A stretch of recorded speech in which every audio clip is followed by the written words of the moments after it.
All right, give me a few minutes. I'm just setting some things up here.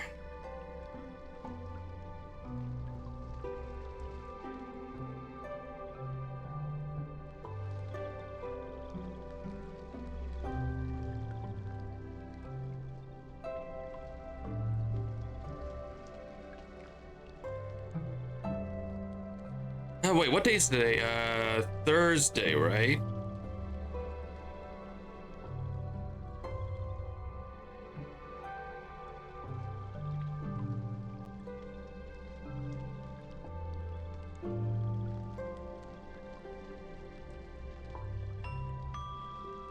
Okay, give me a sec.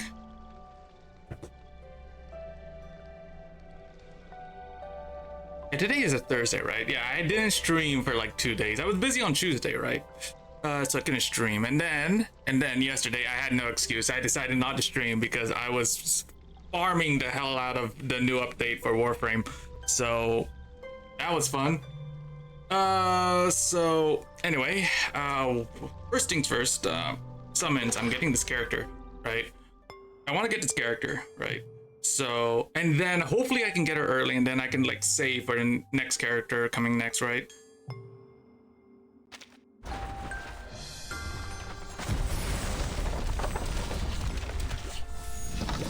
Nothing.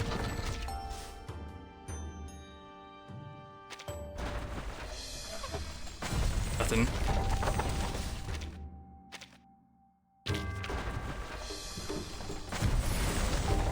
Nothing. Yeah, nothing. Okay, that was 30.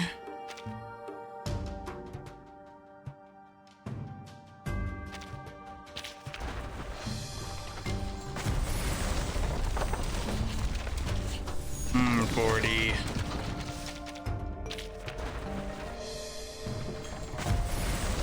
Ah, nothing again. Okay. Hold on. Come on, this one. Come on.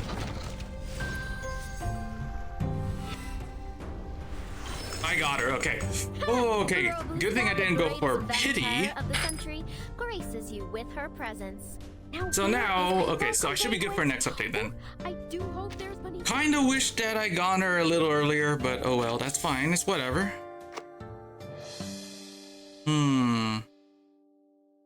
I was hoping to like pull on this to get Argus if I had enough pulls, but nah, I think I'm just gonna keep saving.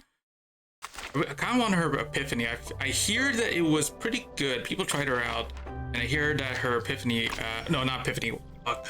I'm still thinking about Chaos Zero Nightmare. Her, fuck, what's this thing called again? Hold on a sec.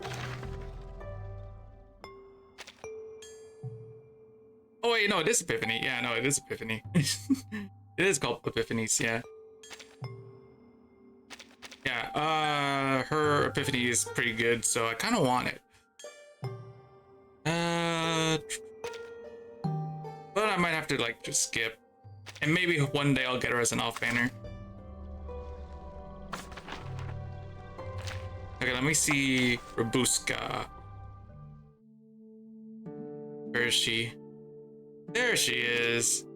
Ah, so you've come knocking at a vampire. Wait, how much? Wait, how much? That's how all the best stories start. 100. Yeah, that's a lot. How about this one? Yeah, that's a lot. Okay, yeah, let's go. I guess I can level her up. I guess. Fully, I think. I think I can.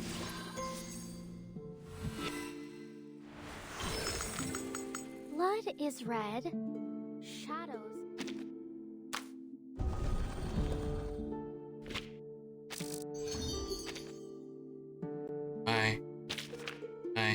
Wait.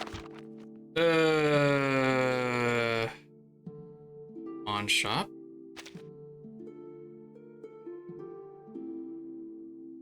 Immediately forget what I was gonna buy. Oh, it's these things.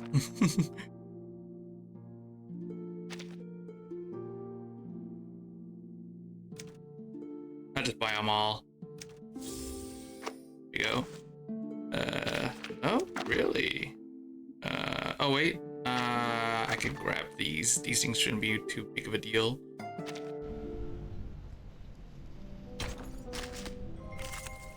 So while I'm like farming, I'm building the character up.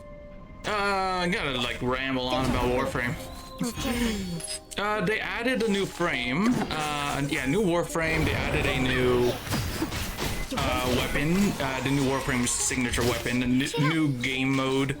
It's basically like a tower, climb the tower type thing. Actually, it's more or less climbing the tower and descending the tower. What else? Oh yeah, another different game mode. Basically, just 12 minutes of doing, of partaking in a type of war. Right? There's like 3 of them. I've only done 1 of them.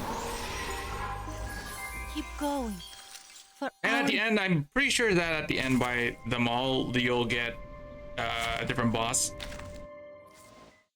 The first boss was actually pretty easy, but you need an Archwing. I don't know about the other 2. Oh wait, no, I think the other one. No, I think I fought the other one in the mission, the boss. Don't know about the third one though. That's kind of what's got me on who it is. So let's see. So yeah, I farmed for hours looking for the parts for Uriel. That's the new Warframe, right? Been looking for the parts. So you've come knocking at a vampire's door. Oh yes, sweet.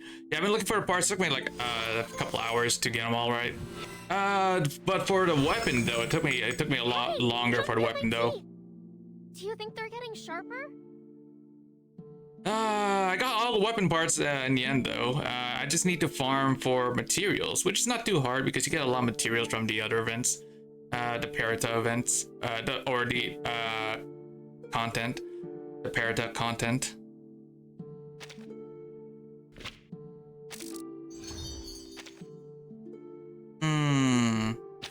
Okay, I have to know. Do I have like? I can only make one of these. I can only make one of those. Like, I really want to try her out. So you've come knocking at a vampire's door. That's how all the best stories start. How about this? How many more of these do I have? I have 5. I'm okay. I guess I could get the rest through the events, so I guess it's not that big of a deal. I'm pretty sure I could get them all. I just gotta go play through the story. Now let me grab these first.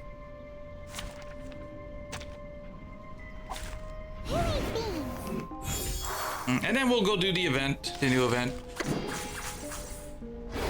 Thank you for your cooperation. My responsibility. Also, I have been making a lot of in-game currency in-game premium currency in Warframe. I've been collecting so many Warframes, and just selling them. So far, in the last 2 weeks, I have made about like it's about like a week and a half. I've made around almost 800 platinum. That's a lot of platinum to buy a bunch of stuff. Like I think I have to do this one more. Oh wait. Oh, they added a excess energy system. Oh shit. Okay. That's actually neat. Oh, okay. That's actually so cool. Nice. That's actually fantastic.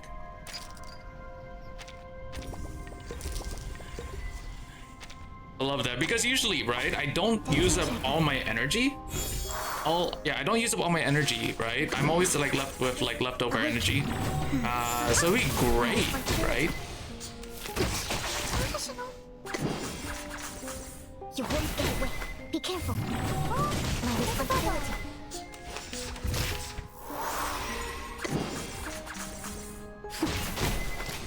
Awaken.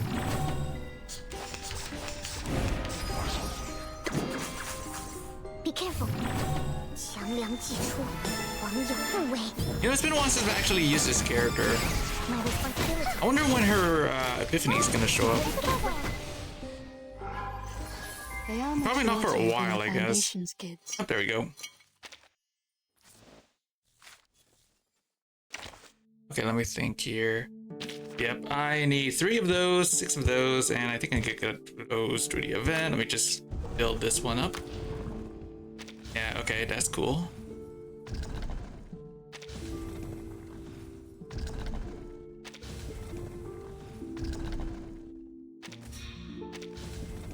I like the quick crafting stuff. It's so convenient.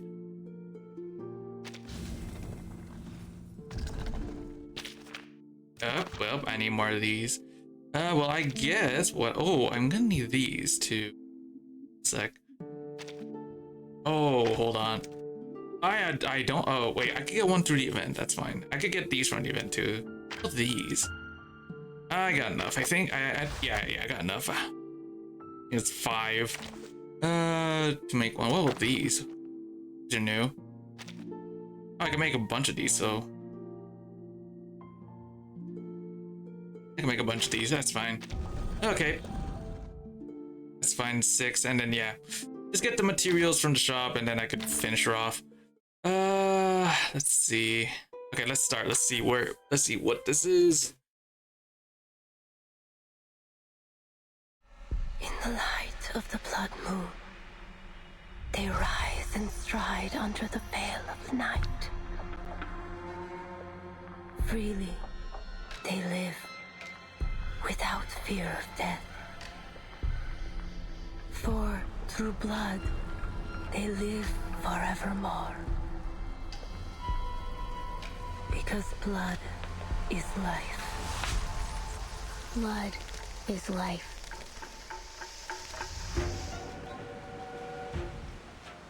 The Danube dawn.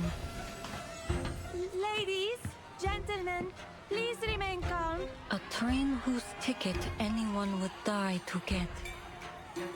We've received intelligence that there's very likely a dangerous vampire on board. Your assistance is vital to our investigation. I'm afraid I can't help you. Investigator Semmelweis. Ask around and you'll get 100 different stories. None of them real. You're chasing a fairy tale. Well, I have heard rumors. A vampire? That's right! Dracula! Dracula! You haven't a clue as to the true secret aboard this train.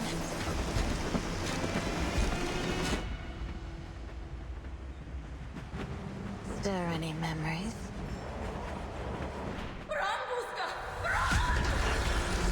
As the night fell, and the last slivers of light gave into the darkness, their cries faded, and the blood of those sorry passengers trickled, sweet and warm down the throats of the red-eyed monsters, until every last drop had been swallowed up. We look forward to seeing you again.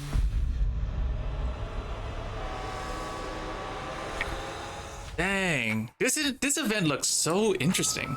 Oh, it's not over. Oh, there it is. Hey. Okay, this event looks so interesting. Okay, so let's see here. Dining car. What do we got? Yeah, I want this. I'm gonna need this. What does it do? Now, when during battle, if the carrier Afflatus is mineral, gains healing done plus 12%. Whenever an ally takes damage, they gain ultimate might 2% at the end of the round of 6 stacks. Okay. It's neat. Okay, there's the pulls, there's the apples, and there's the glowing mothwing, which I need. Okay, and I'm gonna need brief cacophony. Oh man, yeah, I'm gonna need the casket.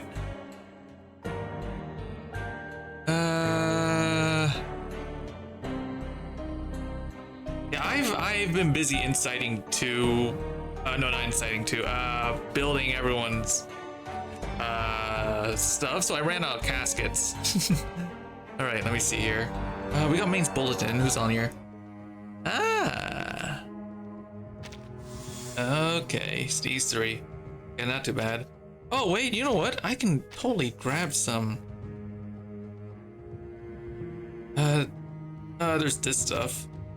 I could grab this.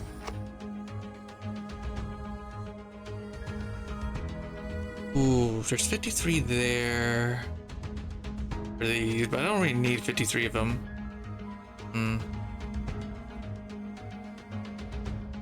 Oh wait, there's this stuff.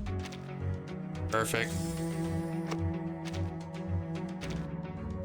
Okay, let me like upgrade. Let me like upgrade a little further before we begin. There she go.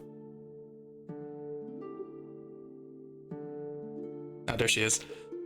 Ha! So you've come knocking at a vampire's door. 7, 8. Okay, and then we could get the 8 from the thing, and then to get to 10. Hold on. Okay, I can only make 1, but I can get more of those in the shop. So yeah, no problem, no problem, no problem. Okay, let's go.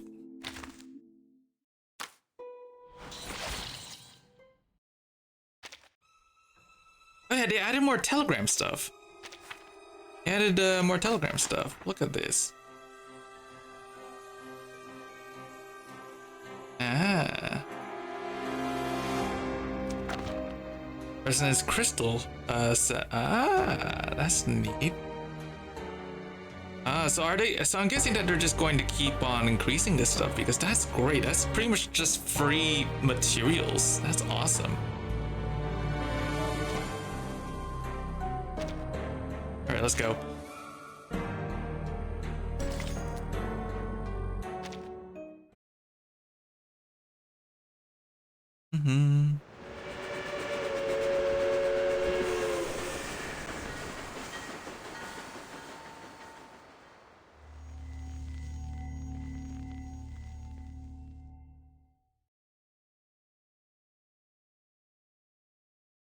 This is no ordinary train. From Istanbul to Vienna, each land it passes through still carries the echoes of gunshots and explosions. Before the war, it was a symbol of luxury. Now it is an ark, a way to outrun death, and everyone is scrambling for a ticket. They have no idea that when night falls and the train stops, death comes aboard too. On one such night, a group of passengers awoke to the sound of crying. They followed it.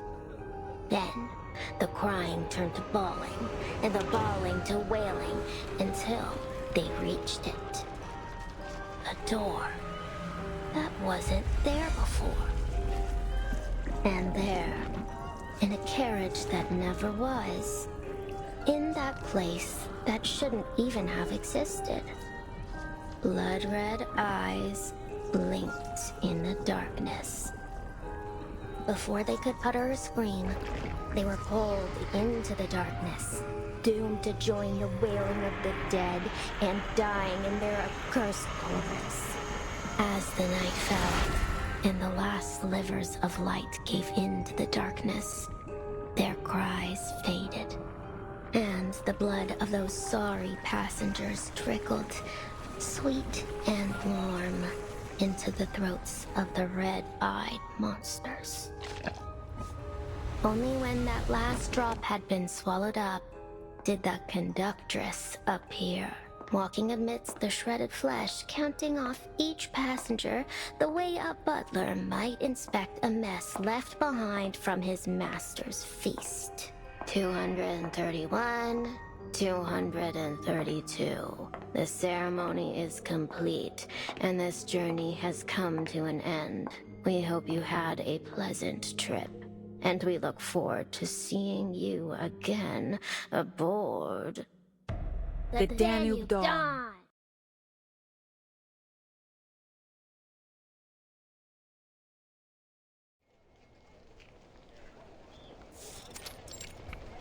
The train station. The Danube Dawn. The boy mutters the words one last time, then closes his notebook and hands it back to the woman beside him. I haven't been able to read a vampire story since the war started. Thank you kindly, ma'am. It's just one of many stories in my collection. I suppose it's interesting enough then. You suppose? It's amazing. And the next train coming into the station is called the Danube Dawn too, you know.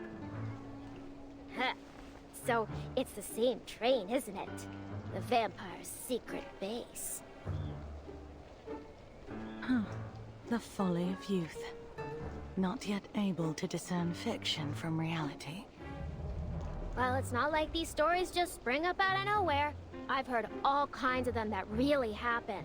At least, I think so. What do you think, ma'am? He blinks his shadowed eyes at the woman, then lowers the brim of his hat. What I think is of little matter. I simply write what I see. And I see an intriguing story in you.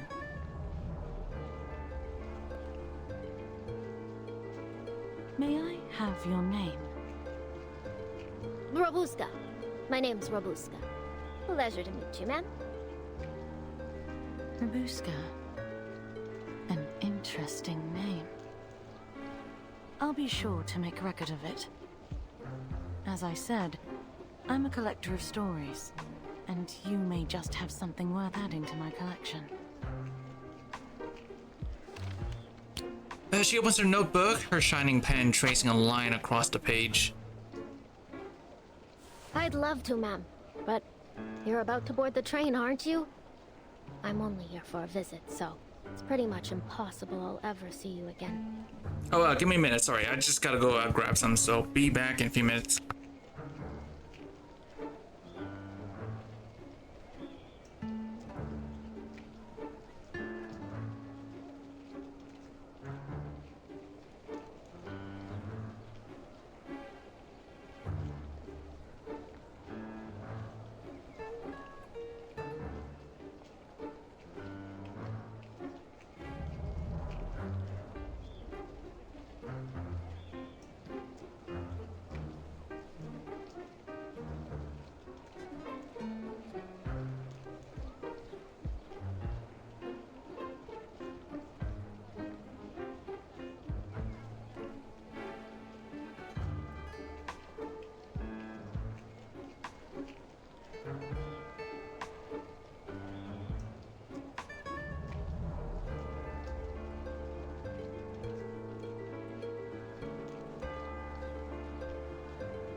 Alright, I'm back. Sorry that took a while.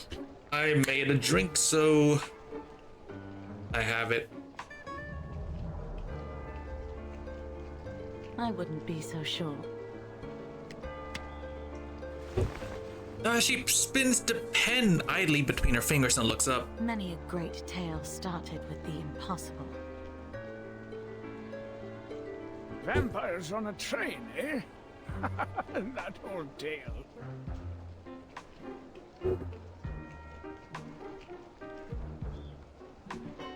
The comment drifts lazily out from another passenger. Seems the tale has a few more listeners than expected. Old tale. You heard this story before, sir? No, not precisely. But many like it. Vampires, werewolves, wild beasts, and monsters. It's always the same story about the powerful consuming the common folk. Storytellers have always been good at making their points one way or another. Huh. That doesn't seem like the same thing to me. What do you think, ma'am? Robuska turns to look, but the woman who told the story has vanished. You're young. You'll grow out of these tall tales soon enough. You really don't think vampires are real? I'm much too old to believe in that kind of rubbish. I don't see why it's necessary to even put vampires in that one anyway. The old man exhales a long ring of smoke. He bends down, rubbing the raw seam where his prosthetic meets his severed leg. Of course it's necessary. Young boy nods gravely, turning toward the direction of the oncoming train. Think about it. The story's about death, right? And vampires kill, sure, but they also give eternal life. So, say one of the passengers is killed. The vampire can just bite them on the neck, and just like that, they're alive again. Take out the vampires, and now death is a one-way trip. The end of the line. It's way more exciting to have some twists and turns. I mean, where's the fun in a story you can predict from the very beginning?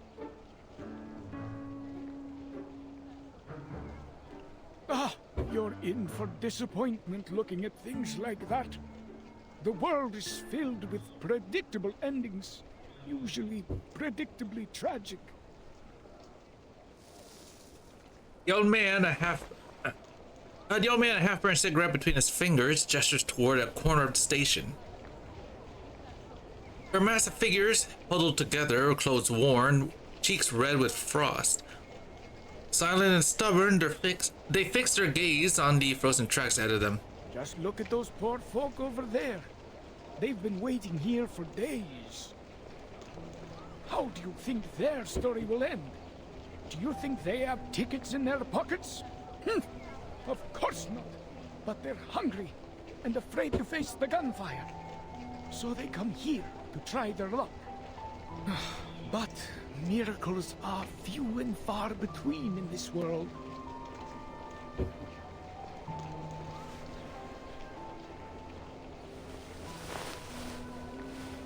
The boy pats his empty stomach, chewing on the meaning behind the old man's words. Try their luck? What sort of luck are you talking about exactly? I'm sure you're well aware already. His weathered eyes gaze out over the station as if awaiting a drama soon to unfold.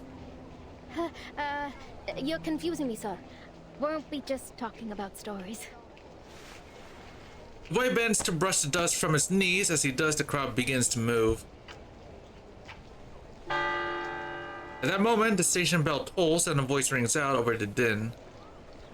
The next train will arrive in 20 minutes. Please line up, taking care to bring all your belongings, and prepare your tickets for inspection. It's coming. The Danube Dawn. This is my chance. The crowd rises and surges toward the boarding gate. Well, I better get going now. I mean, my train is here. God bless you, sir. Whichever god that is. He waves to the old man before slipping into the crowd like a drop falling into the sea. No one notices his movement. All they care about are tickets to loved ones far away and the train about to arrive. Along with a troublesome mission.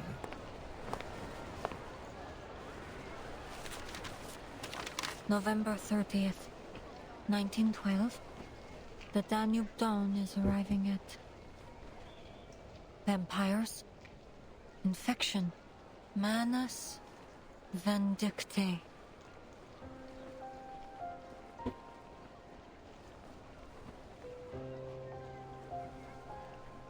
The investigator lingers on the name. Didn't expect I'd be dealing with Manus Vindictae for my first field mission after the 5th storm. According to current intelligence, the vampire working with the Manus is set to board this train. I was hoping I'd be able to finish this job with my new teammates. Get this done quickly. It looks like this won't be so easy.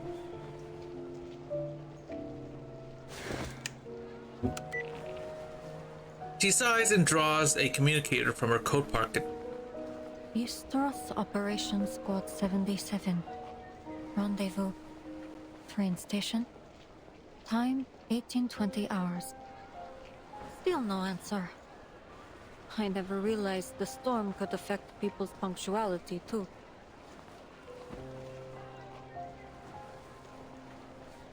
Fine. If the train arrives and they're still not here, then...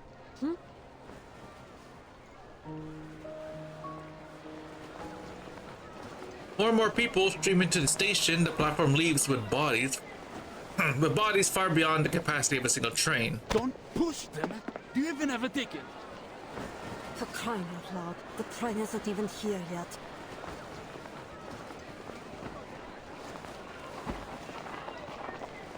Complaints rise, anxiety spreads, the fragile order of the station collapses.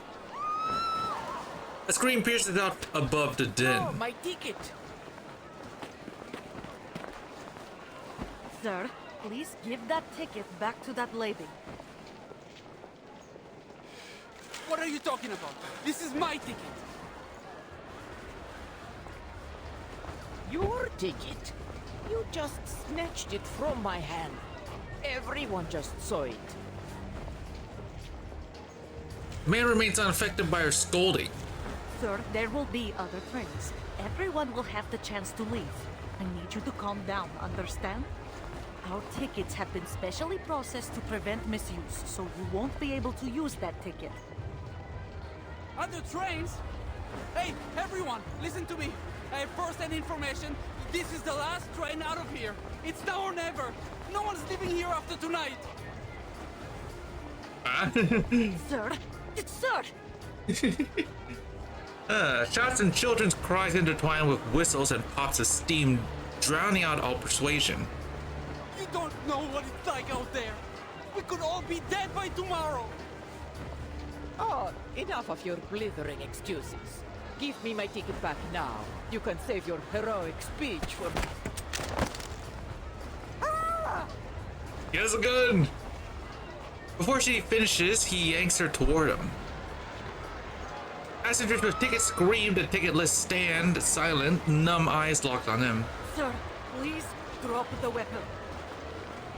Let me in. I'll shoot her. I'll shoot you. I'll shoot everyone.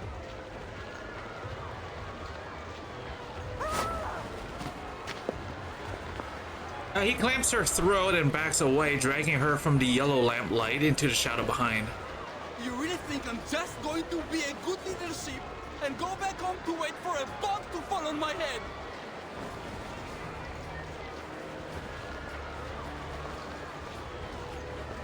A hollow laugh escapes him, blood rising in his eyes. No. If I don't get to make it out of him, then no one else will.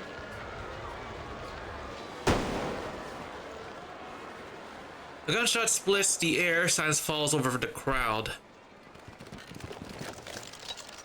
Hold it, you bastard! Get your hands off that lady! Guards rush forward, training their rifles on the troublemaker. Don't make us end this the hard way.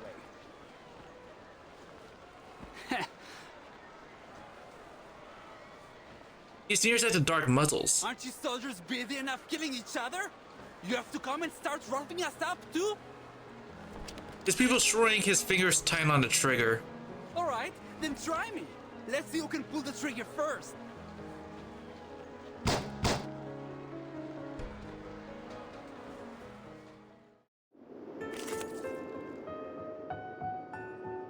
Oh, you know what? Let's try out Robuska, right?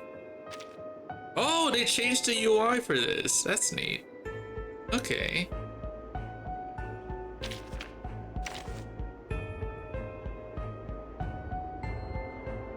She's only like level 50, Insight 2, but that's good enough, I guess. We can try her out.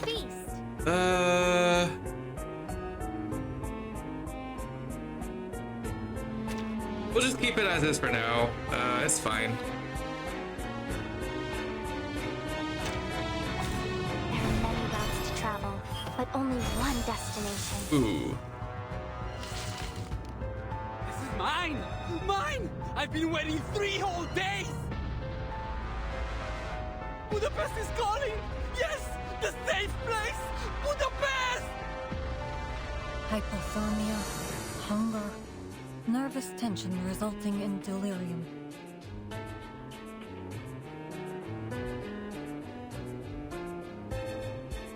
Simply put, he's insane. Alright, let's see what these do. Current HP. Okay, so wait, this is a single target attack. Reality damages to attack counts as retribution. Grants the user's max HP by 3% points of Shadow Cloak to all allies.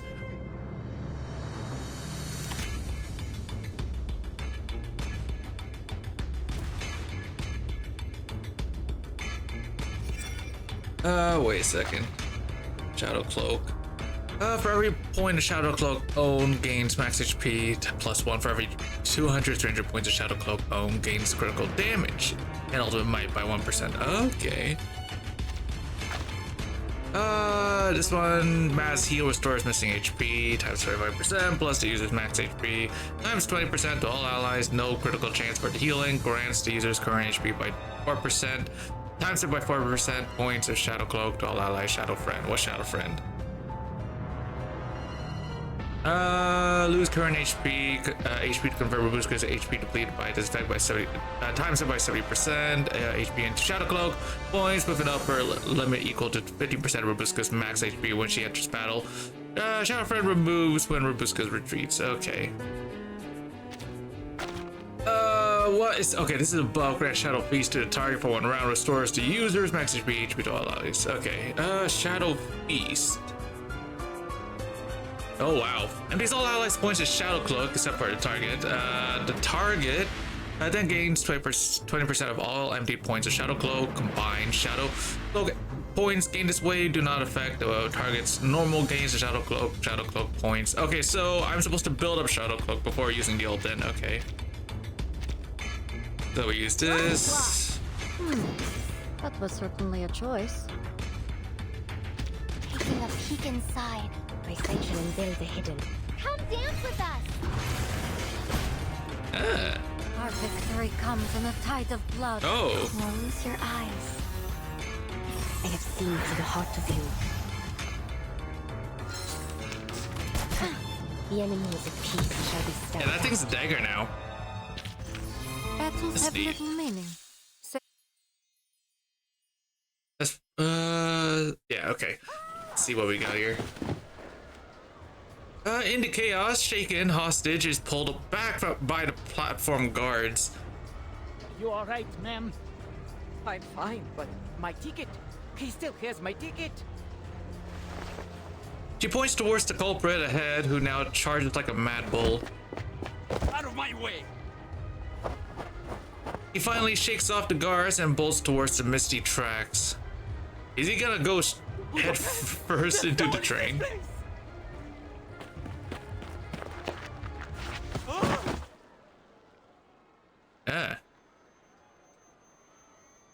World tilts.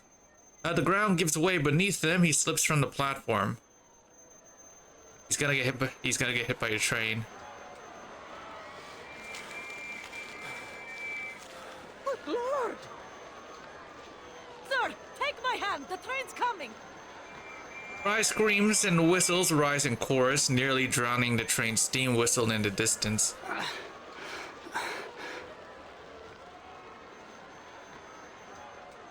The man stands dazed in the center of the tracks. His legs are bent at obtuse angles, broken and bleeding. But he smiles. A thick black column of smoke cuts into the dusky sky, rising along with the loud whistle. It's the train! It's the Danube Dawn!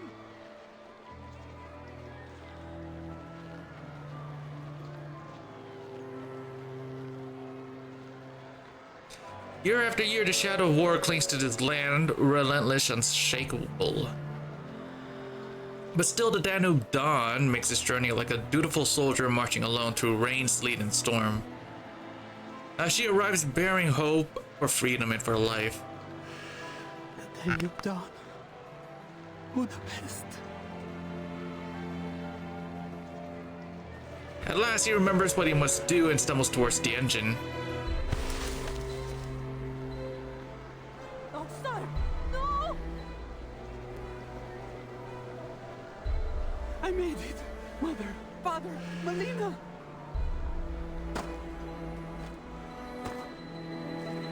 The train exhales smoke as it nears, headlights spilling dim yellow circles into the twilight.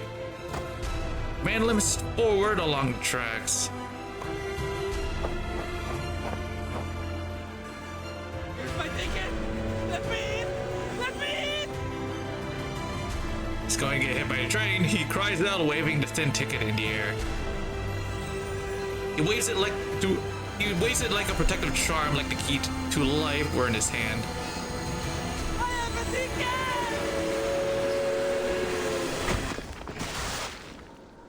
He got hit by a train. The train thunders as it grinds to a stop. Too late, momentum and weight carried on iron wheels pulverize his flesh, crushing rage, madness, and fear everything into the cold steel. The bloodstained ticket slips from his fingers, carried up and far away.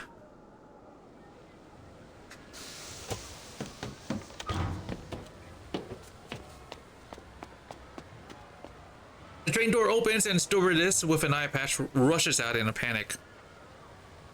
Oh my. Everyone, please remain calm. We need to inspect this scene.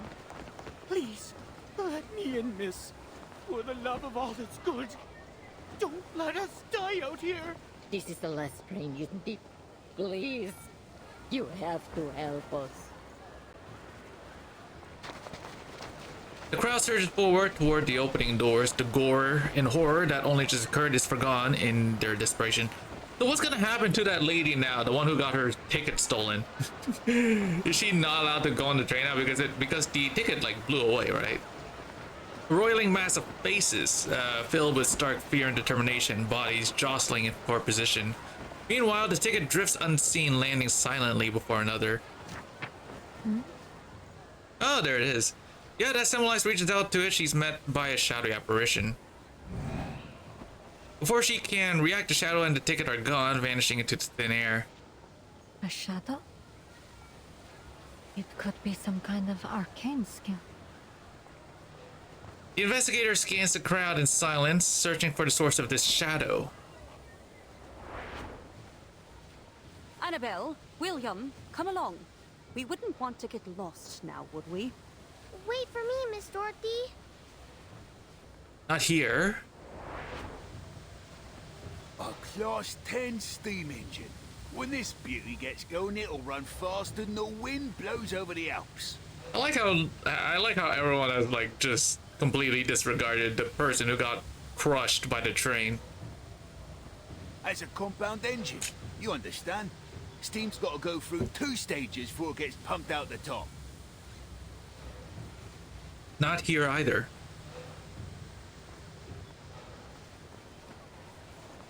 Finding no further clues, her pressing mission returns to the forefront of her mind. She picks up her suitcase and joins the madly turning queue. Crowd's starting to rush.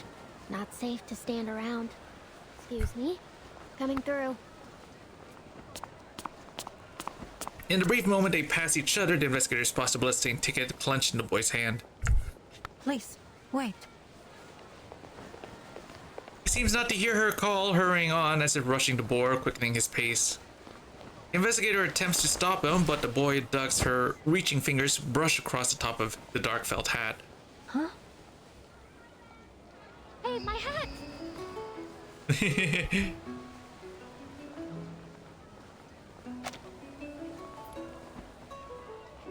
The felt hat falls away, revealing a girl's face. Her hair spills free, drifting in the wind. Pale skin, red eyes, and fangs, she's the spitting image of a vampire. Red eyes. The girl bows her head, cutting off the investigator's sight. You're kidding. I only got that hat 3 days ago. Seizing the pause, she leaps into the throng. In an instant, like a dragonfly into reach, she disappears into the crowd. The investigator steps forward to grab her sole piece of evidence, a hat, plain and unremarkable. A vampire disguised as a normal person, though far from perfectly. They could add her picture to the big book of vampire faces back at headquarters. If nothing else, it tells her the girl values a clean getaway over her disguise.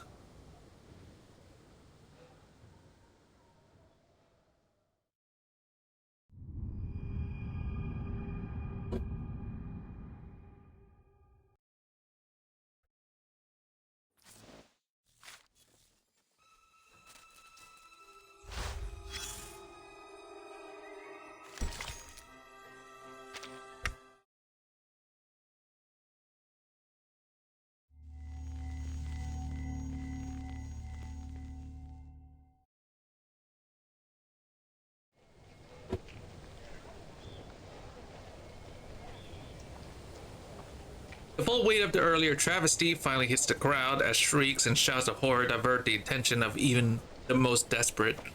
With one exception, a small and slight figure that darts between the gawking crowd. Phew. Didn't follow me. Alright. Guess I'll just board here. She exhales, though her hands tremble on her knees. The adrenaline fades, and rising against it comes the ache of overlong hunger. Her head feels like a weightless balloon. A little longer yet, Babushka. There'll be food for days on the train. All you have to do now is get on. She presses her belly, slowly straightening.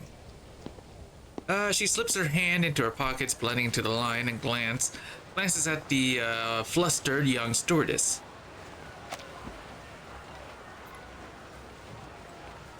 At the train door, the stewardess spreads her arm, pleading with the agitated crowd. Please, wait a moment while our attendant confirms your identity. I've waited quite enough. Thank you very much. Let me aboard this instant. You saw the chaos of peasant rest. A living nightmare, I tell you. And I certainly don't wish to experience it again. I understand your concern, Madame Sonia, but we must follow the train's regulations. Now, if you just wait a moment longer.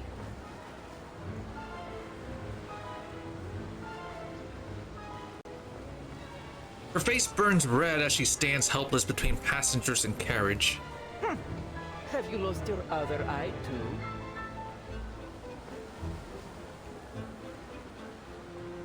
My ticket was snatched by that belligerent fellow who tumbled onto the tracks. Everyone can attest to the fact. Now I beg you to skip all this unnecessary rubbish, else I will be forced to write to the Railway Administration. I'm sure they'll be very much interested to hear about this little incident.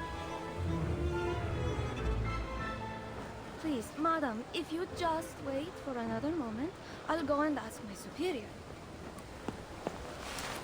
Despite their difference in size and in station, the little stewardess is able to hold back the agitated woman with a single hand. What a crass little girl you are. Ima.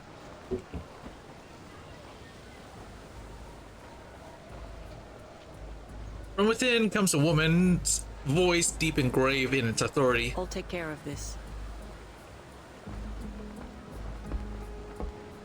The uniformed woman with a patchwork face approaches the door, a long shadow stretching out behind her.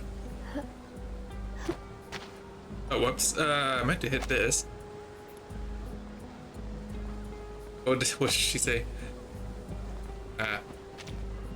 On instinct, the girl takes a few cautious steps back, avoiding the frightening visage of this new figure. Oh, don't waste our time. I don't care who explains what. Who are you? The solution to your problem. Stitches, scars. Oh, you're that conductress everyone has been talking about. As I explained, my ticket has been... Her shrill tone softens, now touched with nervousness. I've been made aware of this situation. These tickets are made with an arcane process. No one will use your ticket without your consent. Attempts at ticket theft are a familiar thing. Expressionless, the woman glances into the most unremarkable corner. But we have never lost a single ticket.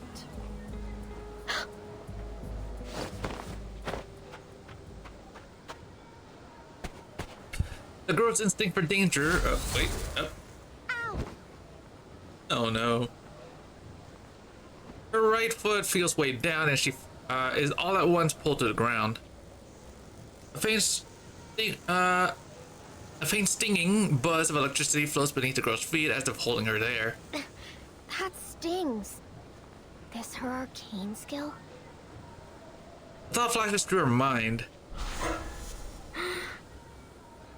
On step 2, the footsteps grow closer. The arcane processing on the ticket will lead us to its location. It's close. Okay, stay calm, Rabuska. Nothing to panic over.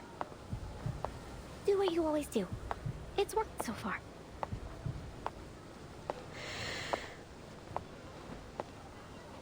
She inhales sharply, lips curling into what she hopes is her sweetest, most flattering smile, then she turns her head. Ah, good evening, my fine lady. Good evening, miss. I'm not feeling so good. Please surrender the ticket. It's in your left trouser pocket. How do you... I mean... what ticket?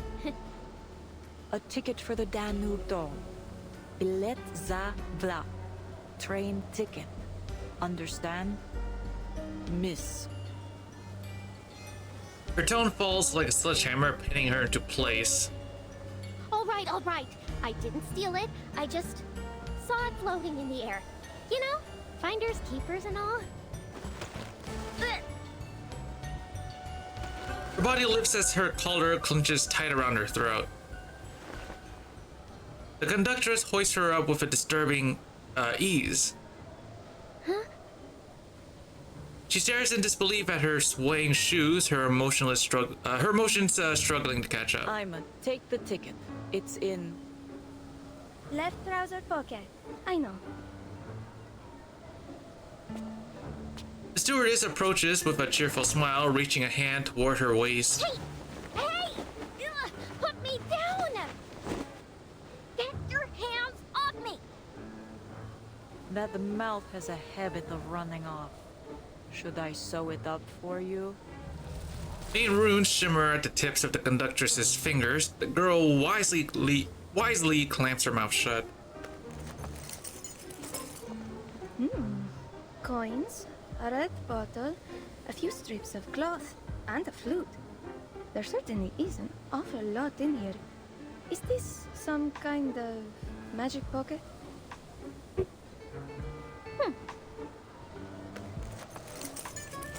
The stewardess searches the instructed pocket. As she does, she leans in close to whisper in the girl's ear. Don't worry. The conductress won't hurt you. We just want to retrieve the ticket. Found it! Madame Sonia, please take a look. Is this your ticket? She gestures to the carriage. A frantic passenger hurries forward and takes the bloodstained ticket. Oh, yes! This is it. Oh, thank goodness you found it. The woman cradles it in her palms like a prayer. The girl falls limp like a rag caught in the wind. A few coins, a bottle, some strips of cloth, and a flute, all the possessions to her name. Her luck has run thin, not that she had much to begin with. I'm just hungry. So hungry. I never meant to hurt anyone. Rich people always find a way to get onto these trains. I just thought that maybe I could get on to have a meal. She swallows her last protest. You've got your ticket back. So how about letting me down? I'll see myself off. There you are. What sort of trouble have you gotten up to this time? A familiar, if unexpected, savior emerges from the crowd. Hold on a sec, let me just turn this one on.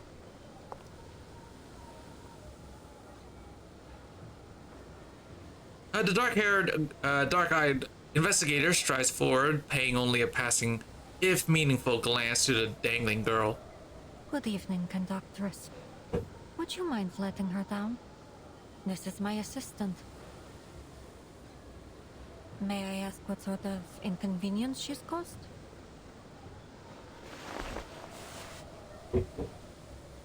She sets the wayward hat back onto the girl's head. The girl freezes, then immediately understands, eyes wide beneath the brim, cheeks flushing red. That's right! I'm Robuska, her assistant. What took you so long, boss? I couldn't find you anywhere. What with all the snow?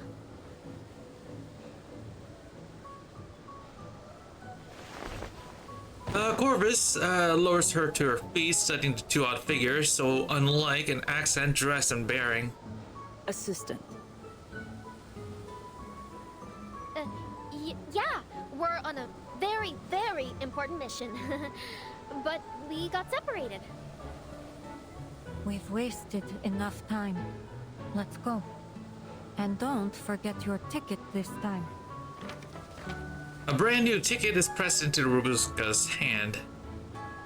Once meant for one of the presently missing members of Squad 77, it now belongs to her. If you cause trouble like that again, I won't hesitate to punish you, in line with the proper regulations. Sure. Thank you.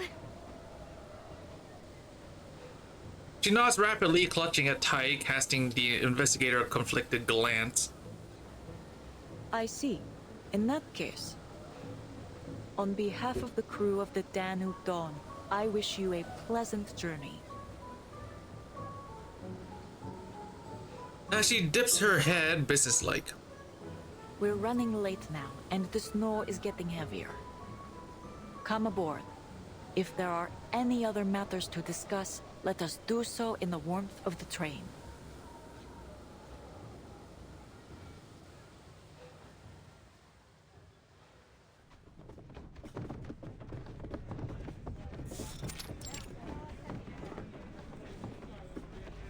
Passengers file aboard, excitement in their eyes. How splendid! This train is more luxurious than I ever imagined. Well, she was a luxury express once upon a time. I heard that during the Golden Age, each journey she took was like a social event in itself, filled up to the brim with nobles and celebrities. The investigator scans the crowd, but it seems her reinforcements are nowhere to be found. The communicator remains silent, no reply. It appears I'll have to finish this mission myself. It's not all bad. At least I'll have a little bonus waiting for me when I get back to the Foundation. She offers a soft sigh before turning her sharp glance back to her first catch of the evening, mid-slink in the second escape attempt. You're going the wrong direction, Miss Robuska. Our seats are this way.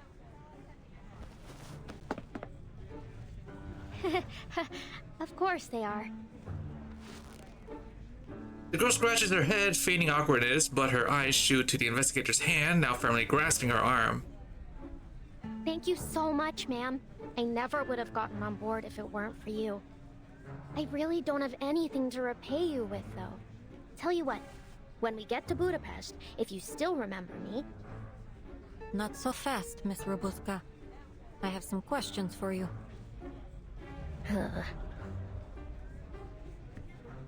The carriage goes utterly silent despite the commotion of boarding.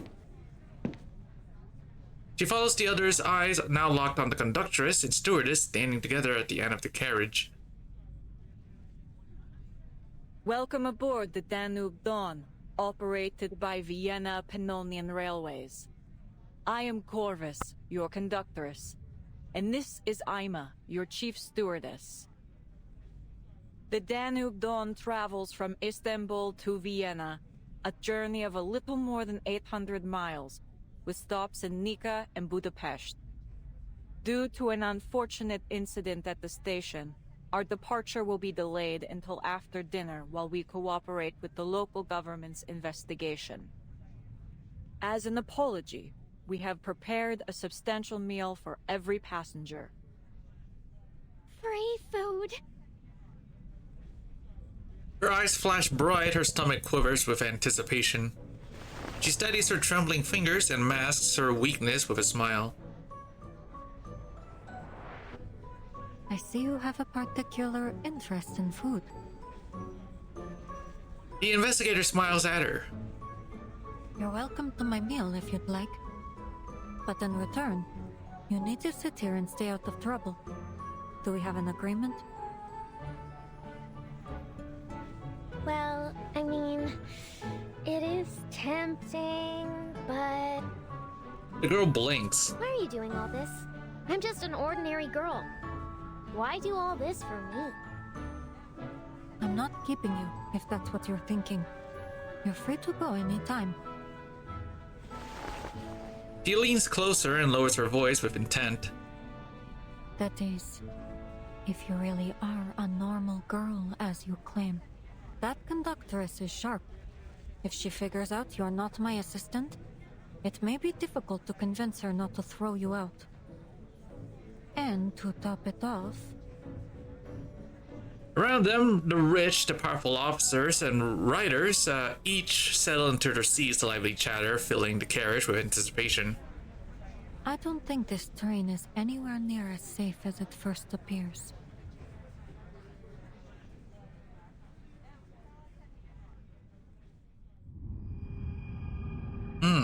Alright, I'm gonna be right back. I just gotta go do some. I gotta go feed my cats their lunch, so give me a few minutes and I'll be right back.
Alright, let's continue.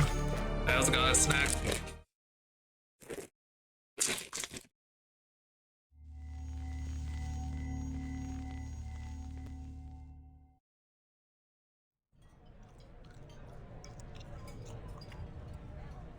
Dinner arrives and the tension eases. They hunch over their trays to eat, drink, and chatter. After rising and falling. Of course, there are a few incidents. Oh! You call this beef stew? I truly am sorry, madam. I'm afraid the war has limited our ability to procure supplies up to our usual standards. It may taste slightly different from our usual fare. Slightly different. This is a boiled cowhide in a thin gruel.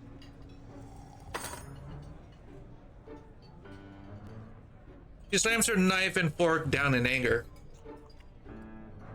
It's always for this and for that with you people. Excuses piled on excuses. I paid my fare, the same as usual. I deserve the service I've come to expect. Wouldn't you say that's a touch harsh, Mum? There's people out there getting shelter kingdom come, begging for any scraps they can get. Ha! Is this what you Brits do? Stick your noses into a lady's business and levy pointless accusations? Don't you have something better to do with your miserable little life? God damn, Sonia. Perhaps you ought to try feeling the sun on your skin, or, I don't know, cooking a meal that doesn't taste like wet socks. Oh, that's rich, you... The gentleman flushes red and rises. A stifled giggle sounds behind him. Woman sits behind them, scribbling purposefully as they speak. What are you doing, Mum? Me. Just recording what I see. The editor closes her notebook with grace. Train clash. Beef stew sparks national conflict. Lady accuses British gent of abominable cooking. Or, perhaps, battle at the dinner table. One woman's rage over beef stew. Don't let me stop you. This is all excellent material. Journalists. That I am. Though I'm primarily an editor. But I write reports whenever a good one comes along. Call me Verity. If you have any interesting material, especially about Arcanists, please contact me. I will pay accordingly.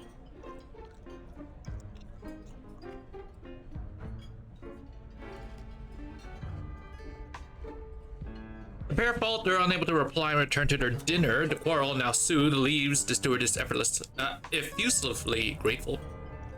Thank you ever so much, madam. Don't you worry. Poor thing. The editor props her head in one hand, turning to watch a passenger feasting in the corner. At least someone's enjoying the meal. I haven't had food like this in forever. The sight of food, real food, melts away the girl's anxieties. The speed and ferocity with which she eats is startling, yet the investigator spies a curious inconsistency, good table manners. Thank you, ma'am. It's Semmelweis. Has anyone ever told you that your eye color is very unique? Yeah? Thanks.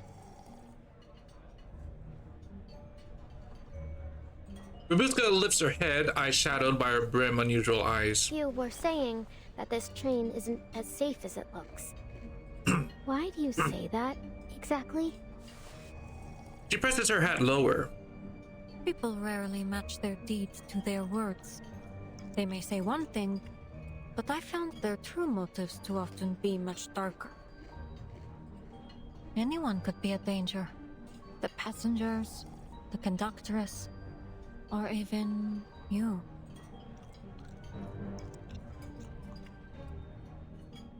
Her tone is not forceful, falling short of accusation. Still, Robuska cannot help but make her case. Miss Semmelweis, all I am is a hungry kid looking for food. Look at me. How could I be a threat to anyone? You did take that woman's train ticket, yes? Her voice is gentle, but her words piercing. Well, yeah, I took it. But I hadn't eaten anything for 4 days. I needed to do something to survive. I didn't mean to do her any harm. I figured maybe they'd let her on anyway.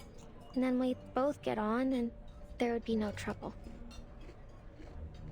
The girl flushes red. Semmelweis holds her stare as if already knowing the truth and waiting for a confession.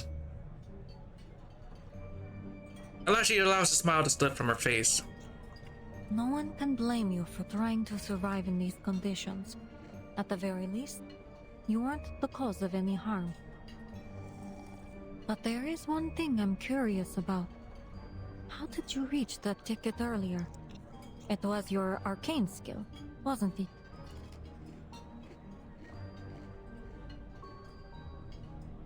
Her silence is the answer. Realizing her slip, she stiffly changes the subject.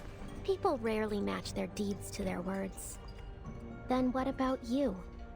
What are you doing here? I'm here to investigate this duplicity. She sidesteps the question, producing a folder from her briefcase. But our arrangement was for you to answer the questions.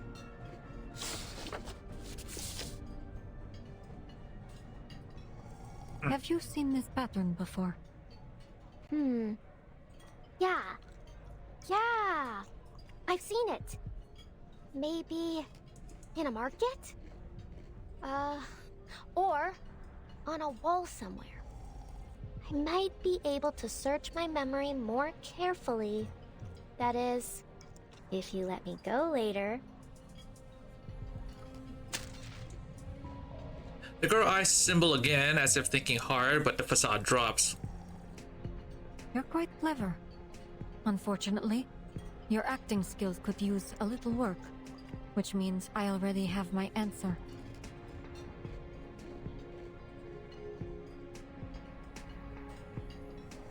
You're not one of them.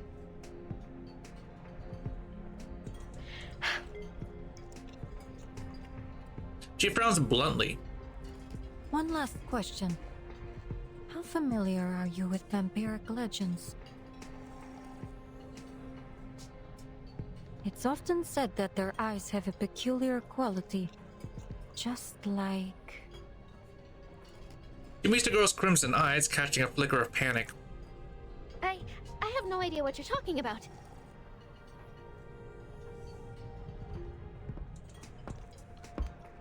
Excuse me, madam. A moment of your time. The voice cuts to tension at the far end of the carriage. The conductress raises a hand, beckoning the investigator. Stay put. I'll be back soon. Do exactly as a good little assistant would do. Understood? Vampires aren't the only dangerous things that may lurk on this train. Sure thing, boss. After warning her assistant, the investigator rises and makes her way toward the conductress.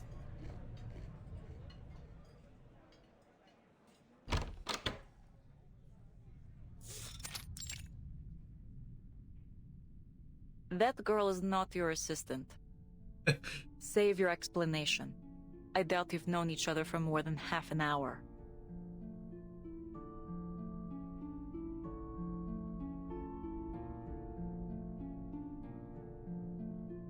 The conductress leans against the wall in what must, for her, be a supremely exaggerated gesture. I wouldn't have expected you to probe into matters of passenger privacy.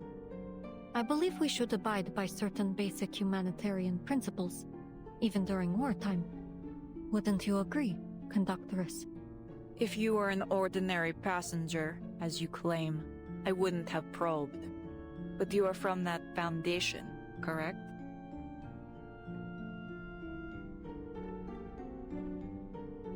Your gaze falls on the badge at the investigator's chest. That badge with the black and white print. Wherever the Foundation shows up, trouble follows. No need to be nervous, ma'am. I'm just on my way to Vienna for a little holiday. Aboard an express train bound to pass through a war zone.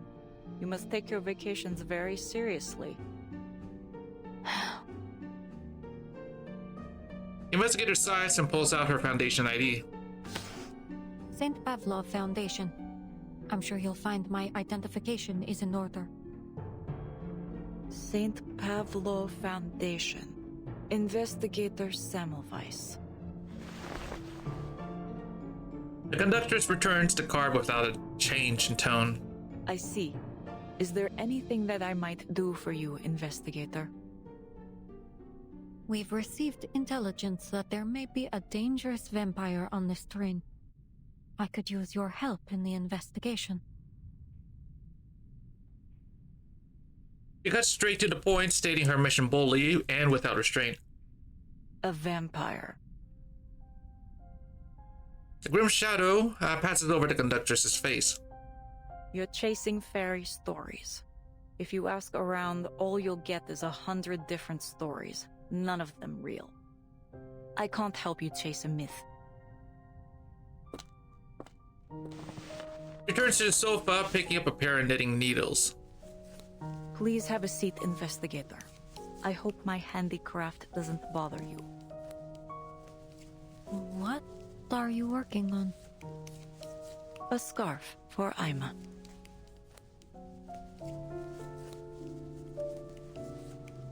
Semmelweis steadies herself, forcing her eyes away from the flickering needles. I've been tasked with verifying the authenticity of this intelligence. However, your attitude...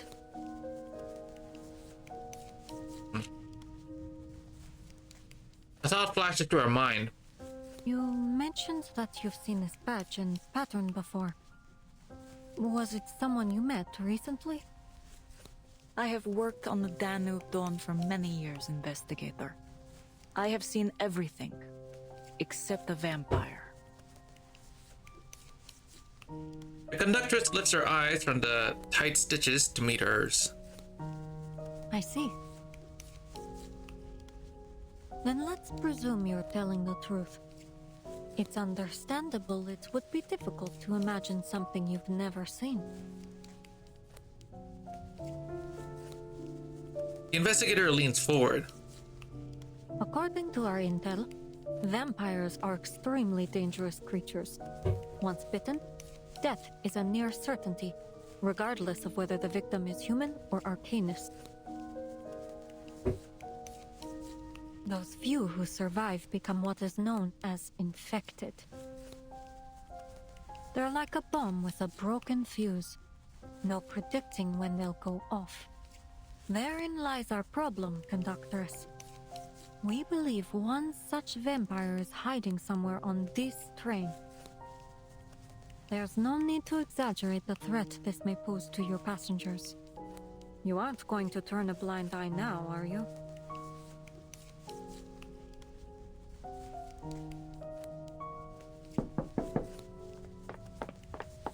Conductress, the station staff said they want to confirm something in person with...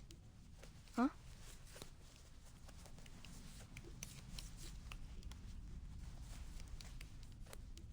The two women sit facing one another, their expressions cold and serious. Oh, am I interrupting something important? My apologies, I'll just...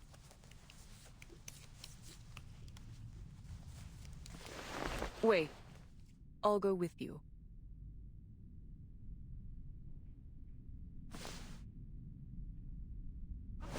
The conductress sets the scarf. Excuse me for a moment, investigator. It's an administrative process for the passenger who fell on the tracks.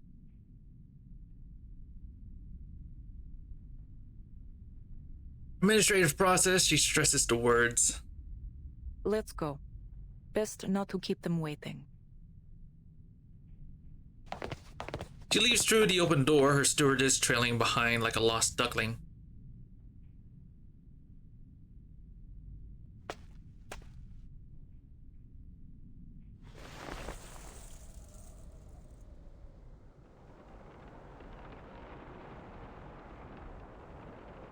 Samwise watches the guards on the platform, studying the movements of their lips.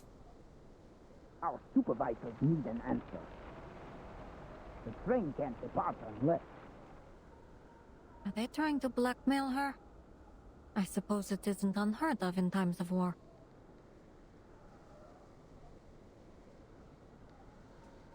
A long stop could prove helpful to my investigation.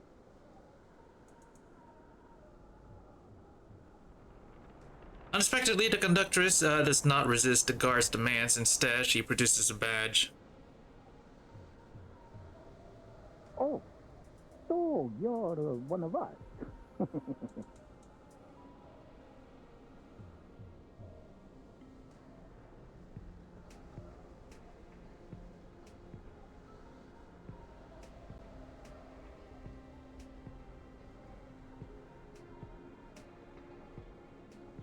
Could the railway be working with the army?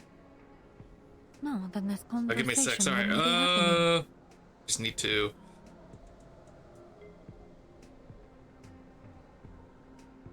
Okay. Is she handing him a badge? Then, as if sensing our eyes, the conductress suddenly turns to the window.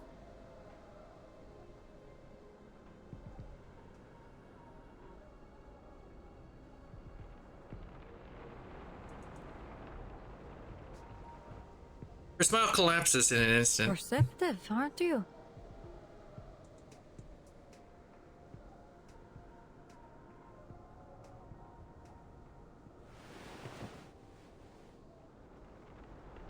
She leans back, watching us to conduct. Okay, yep, that's gone.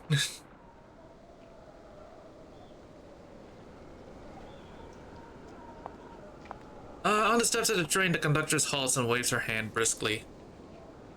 Alert the station to begin sanding the tracks. We're departing soon.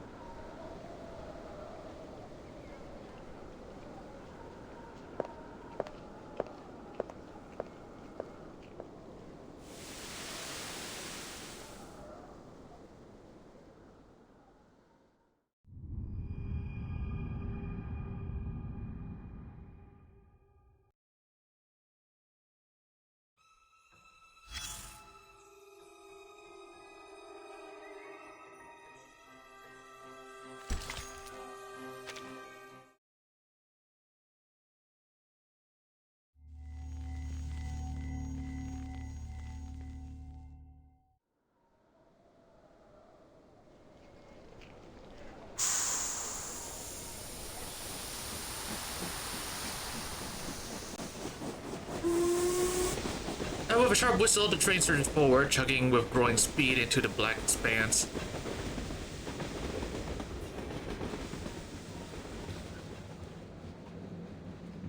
Phew, the train is finally moving.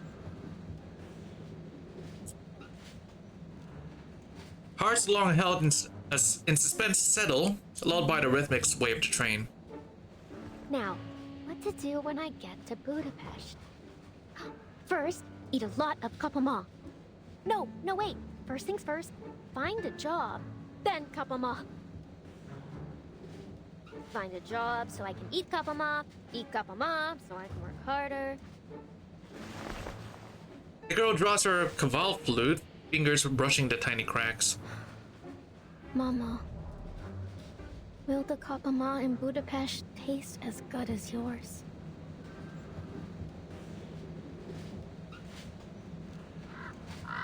She looks out at the rolling mountains. Okay, it's gone. Yep. The figure dashes through a graveyard over a cold field beneath a sagging sky. Her silent film is suddenly pierced with sound. A scream that only she can hear.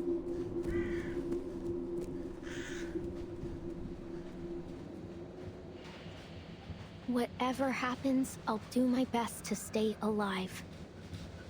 I promise, Mama. The girl sniffles, putting the flute away before taking a quick look around the carriage. Miss Semmelweis won't be back for a while, right?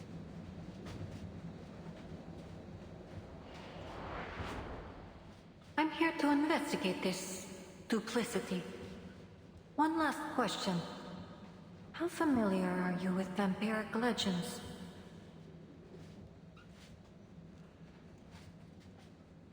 Vampires aren't the only dangerous things that may lurk on this train.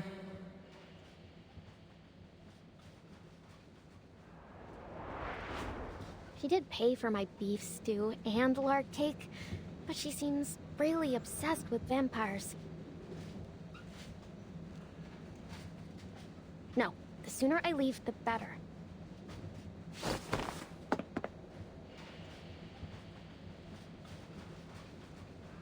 She jumps from her seat, hesitates, and drops 2 coins on the table.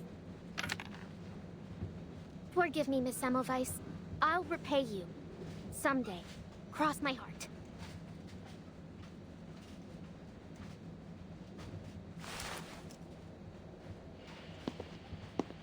Resolute, she turns back, searching for another refuge.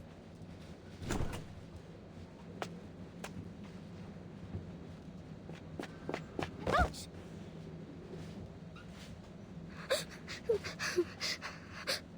I'm lost. I can't find my friends. I'm sure you'll find them sooner or later. It's not like they were thrown off the train or something. So, just keep on searching. Go on, you can do it.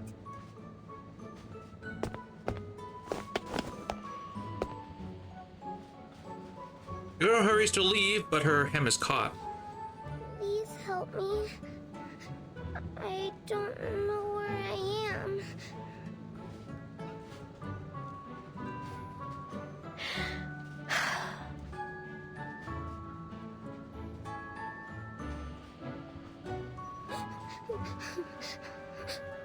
Her sobbing echoes so loudly that people 3 carriages away pricked their ears.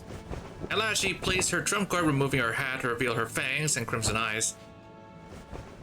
Stop crying. I'm a vampire. If you don't stop, I'll bite you. Really? No fear, no disgust. Only curiosity, innocent wonder. Aren't you afraid of me? I'm a red-eyed vampire. See?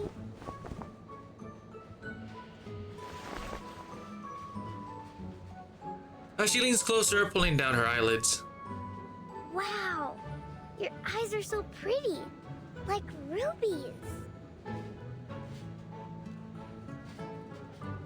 Rubies? Never heard that one before.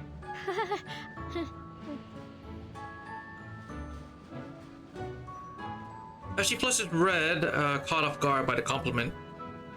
Rubies, or maybe the red roses of Damascus. Roses? Sure they are. Roses that never wither. Tell me more. More of these good things about vampires.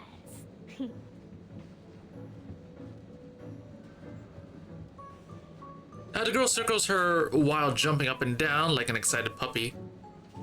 But Miss Dorothy doesn't let us read vampire stories. She says they're, made up believe. I don't care though. I think they're amazing. Don't you? So, I read them myself.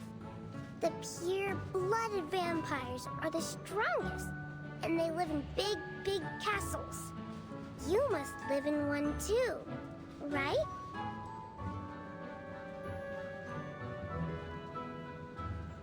Sure I do. Now that you mention it. Maybe I can tell you all about my glorious ancestors. Rabuska coughs lightly, claps her hands, and recounts her proud history. Ahem. Long, long, long. A lot of longs ago. Back in the earliest times. A most amazing ancestor of mine gave some invaders a good beating.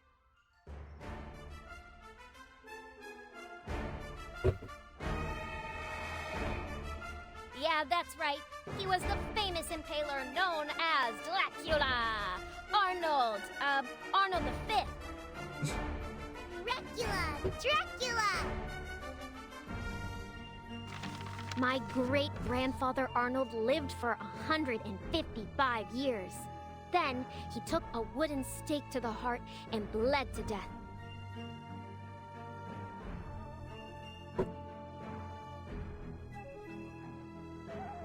Then, how old are you?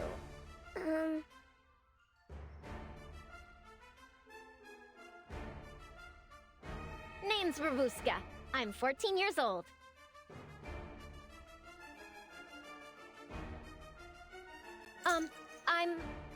I'm 214 years old. She quickly corrects herself. Yep, I've already lived 200 plus 2 times 7 years. But I'm still young for a vampire of my lineage.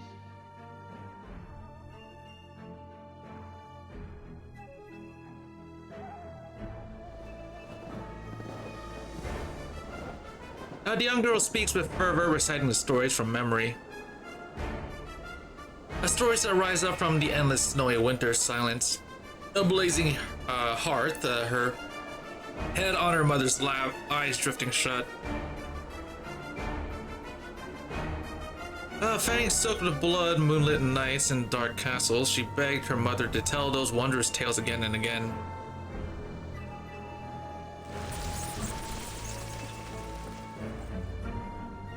Until her voice grew faint.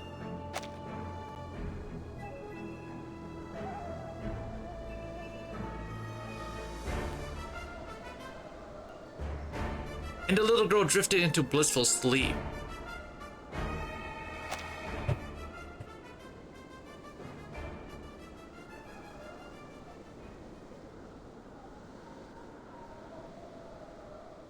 Vampire? Children gather as if drawn by unseen magic. William! The lone bird finds companions at last. You're here. This is my new friend, Rabuska. She's a vampire. Wow, a real life vampire?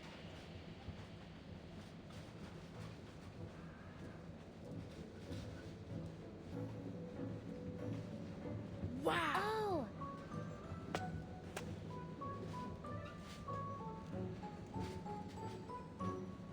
Oh. Excited voices fill the air until a boy steps from the shadows, scorn written on his face. How do you know she's a vampire, huh? You don't have any proof. Yeah. Does she look anything like the ones in the stories?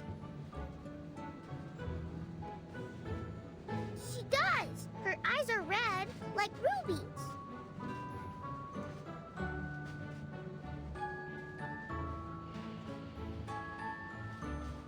But when Uncle Henry was sick, his eyes went all red, and you said he was a vampire too.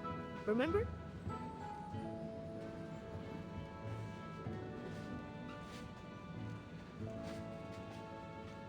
Miss Dorothy even scolded us for being rude. Don't listen to him. You're a real vampire, right, Rabuska? Of course I am. She flusters, now determined to defend the honor of her kind. You want proof? Then here it is. I'll show you what a real vampire looks like.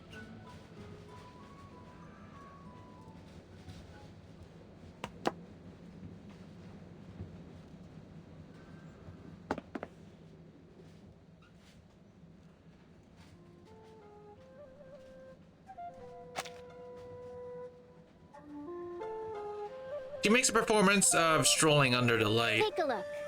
Can you find my shadow?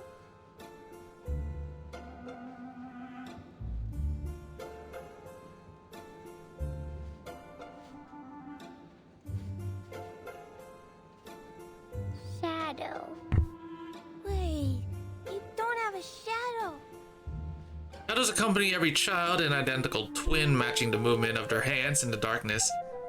But Robuska stands alone as if the light itself goes straight through her, as though she was never bound to its law, never part of the world it illuminated. Exactly. We vampires don't have shadows. Vampire! Vampire!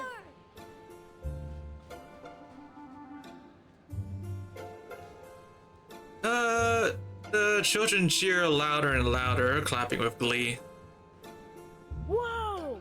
She really is a bona fide vampire. Told you so.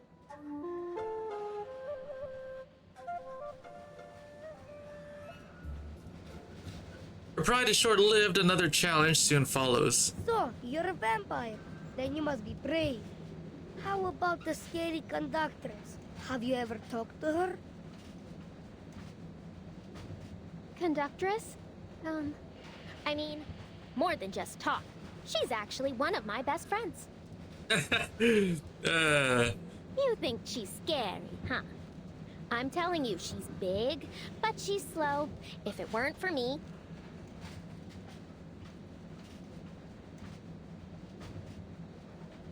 The children watch with rapt attention. Wow, you're like a boss. Our boss. Boss! Boss! She feels almost dizzy with power. Well, if you insist. All right, fine. I'll be your boss. Looks like you're having fun, best friend. Rumbling voice cuts through. You heard all that? We heard you the moment we entered the carriage. How wonderful to see you all getting along. Big but slow. Is that right? It's just a game.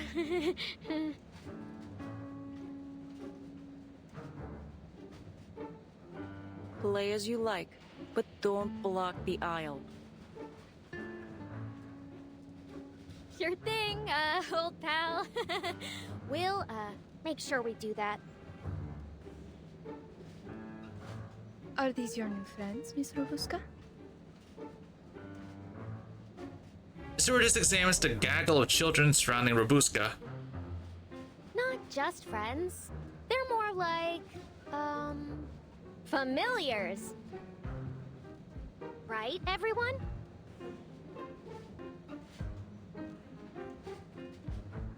Robuska sniffs, proud of her new followers. Exactly. We're the familiars of the great Ahem. This place is too crowded. I must have a larger castle. You hear me? Now she changes the subject abruptly. When we get there, I can tell you some more stories about that. That? Oh, that. New stories! New stories! The noise fades and the carriage returns to calm. How lovely it is to see Miss Robuska making so many new friends. I'm almost a little jealous. You've never had many friends. Is that why?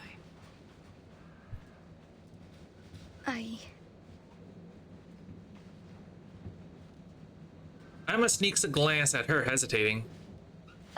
It's about time we headed back. Miss Semmelweis must be waiting. It is. Let's go. Before leaving, the stewardess casts a final worried look at the mischievous passenger, remembering her shadowed smile. And those impossibly brilliant crimson eyes. Robuska.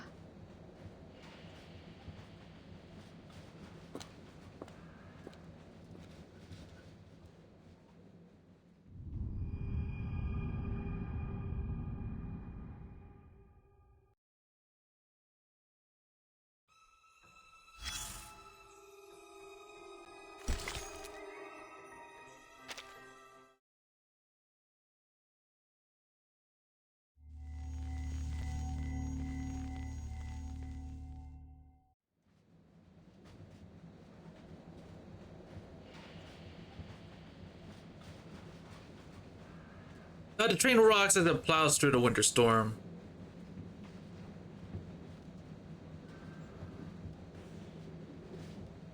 The investigator lets her vision glaze over the scene beyond the window, still pondering the meaning of the conductress's badge.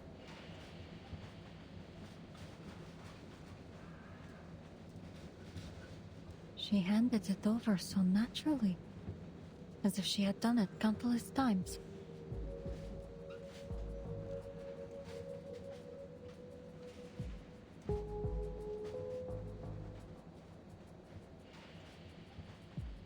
Plus, it appears she's encountered someone from the Foundation before. I am forced to conclude that our conductress is hiding something from me.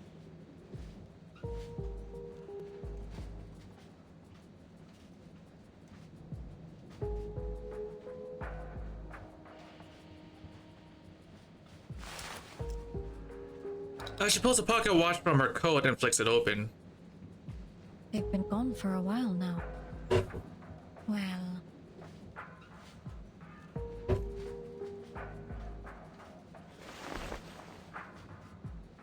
Then she looks around the room.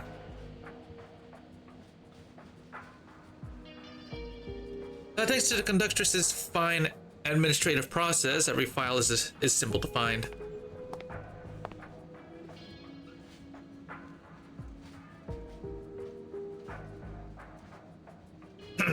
From timetables to station logs, everything is within reach. These files are just sitting out on the table. Do they have no sense of confidentiality?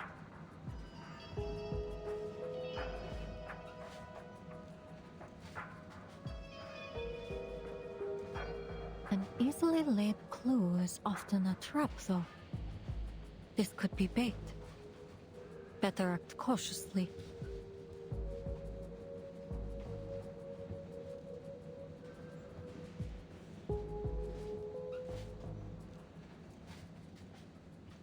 The investigator shakes her head, casting the thought aside.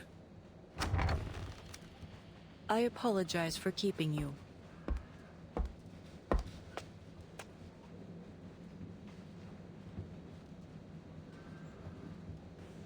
Corvus enters and returns to her sofa. Her loyal stewardess follows him behind. She takes stock of the room, confirming that nothing has changed since she left. Aima has placed your luggage at your seat. No need to worry. Nothing has ever gone missing from the Danube Dawn. You've waited for some time. Where were we?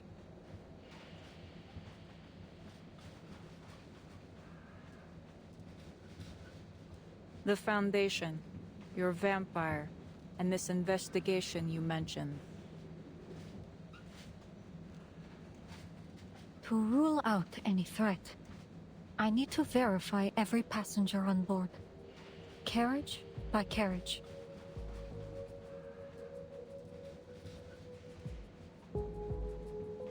The investigator shifts tactics, speaking more directly. That would be controversial, especially in the midst of this war. I fear it may cause unnecessary disturbances. I'm sure neither of us would like a repeat of the incident from before. I apologize, but my mission parameters are clear. You've misunderstood my intent. This was a notification, not a negotiation. In that case, I will need to see some formal authorization. I won't allow someone to disturb the peace of my passengers just because they claim it to be necessary.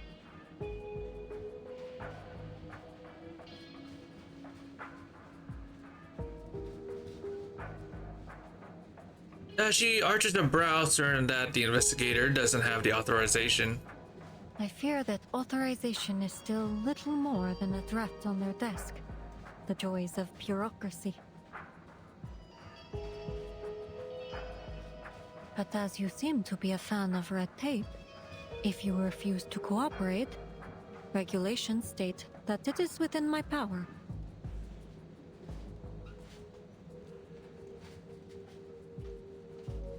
He pauses to draw out the effect. To stop the Danube Dawn.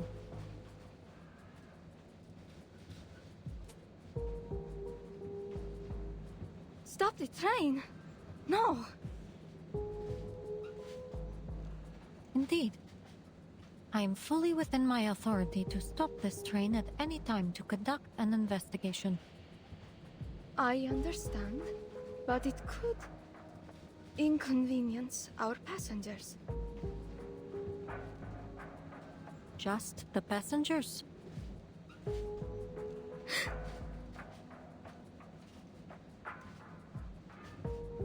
Ima opens her mouth and closes it again, glancing at the conductress. Corvus stands and pats her on the shoulder. I see. I have one stipulation, that my stewardess and I accompany you during your inspection.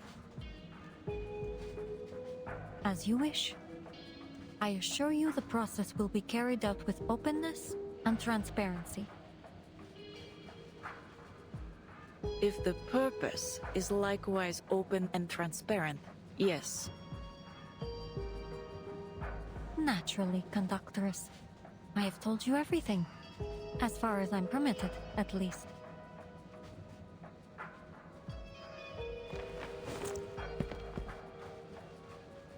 The investigator maintains a practiced, business-like smile as she extends her hand. There's no time to lose. Let's get started. Glad we could come to an agreement, conductress.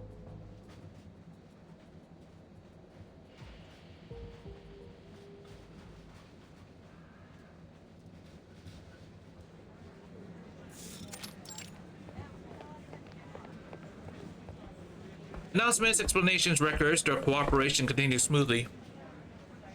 How many carriages left? Except the locomotive, the brake van, our compartment, 2 registered, and this one we're registering. 12 minus 3, then minus 2, then minus 1. 6 carriages to go. Someone wise answers with a subdued smile. Conductress, Miss Ima, I need your help. 2 of my students have gone missing. Worried lady approaches, concern evident on her brow. Please remain calm, madam. How long have they been missing? Could you describe them in detail? The 2 of them are about this tall. The little girl always carries a doll with her, and the boy has short brown curly hair. I lost sight of them in the dining car about half an hour ago. Seems they've taken this train as some sort of playground. Conductress, they sound like the little boy and girl we met just now.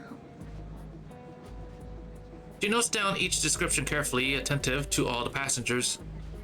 Ah, Robuska's familiars. Look behind you, madam. Are these your students?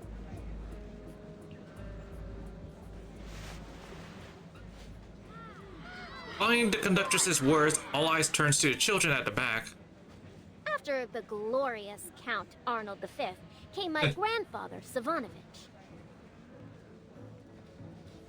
Grandfather Savanovich brought the whole family north of the Danube and built Argesh Mill.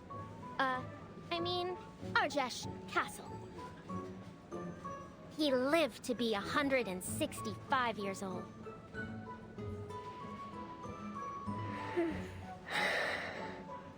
The girl eagerly continues her tales, unaware and unconcerned that her audience has drifted off to sleep. William, Annabelle, you can't go messing about yourself like this. The governess storms over, skirts swaying wider than usual, appearing almost like a bowling ball rolling down the aisle. Miss Dorothy? Uh-oh. The children jolt awake, Annabelle springing from Robuska's lap. Annabelle, you get back here right now!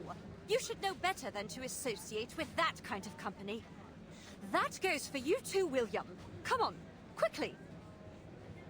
That kind of company? Is she talking about me?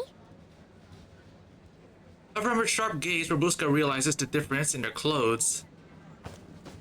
A hand lands on her shoulder, breaking her thoughts. We meet again, old pal. We're here to register your information if you might spare the time. If I said I couldn't, would you let me go? I suggest you do a thorough check on her background. I suspect she could be a trafficker. Bro. No, Miss Dorothy. I was lost, and Robuska helped me. How many times have I told you? You are a young lady of a certain stature. It won't do to get too close to this riffraff. Riffraff? Hey, lady, what do you mean? Apologies, madam.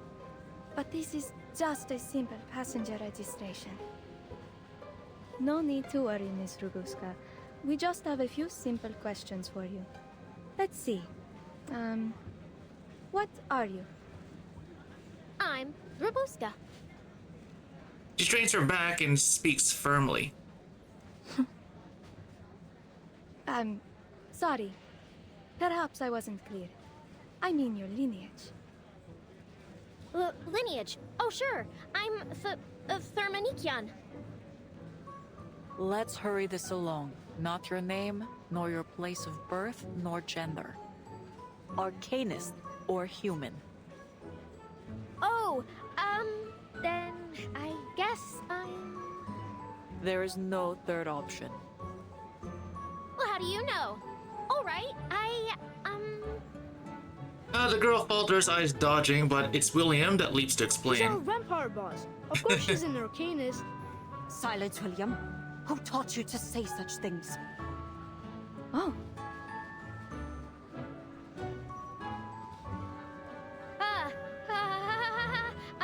I was just messing around with the kids.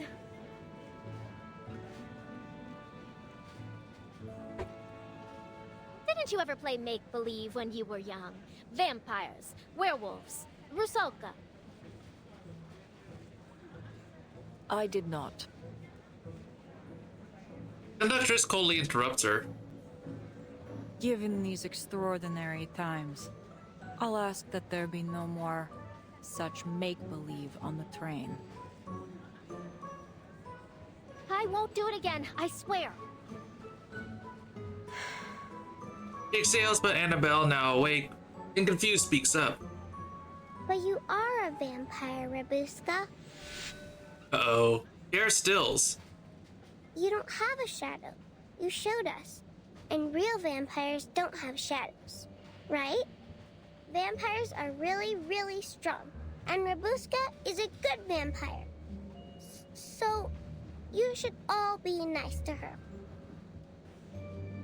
She gathers her courage, standing firm, even under the governess' glare, her voice quiet but sure as she challenges their attitude. Kyle looks down to the finely embroidered carpet beneath the girl's feet and fails to find her shadow. She's right. She really has no shadow. Uh-oh. You call this messing around? The patchwork conductress takes a step forward, her towering figure making the children stumble back in fear. Her hand rests once more on Robuska's shoulder, firm yet proper.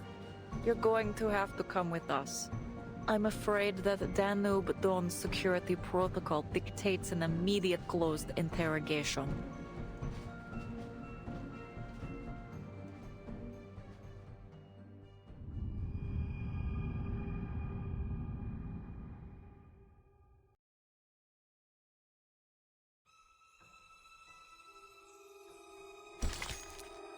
Suspect's testimony, alright.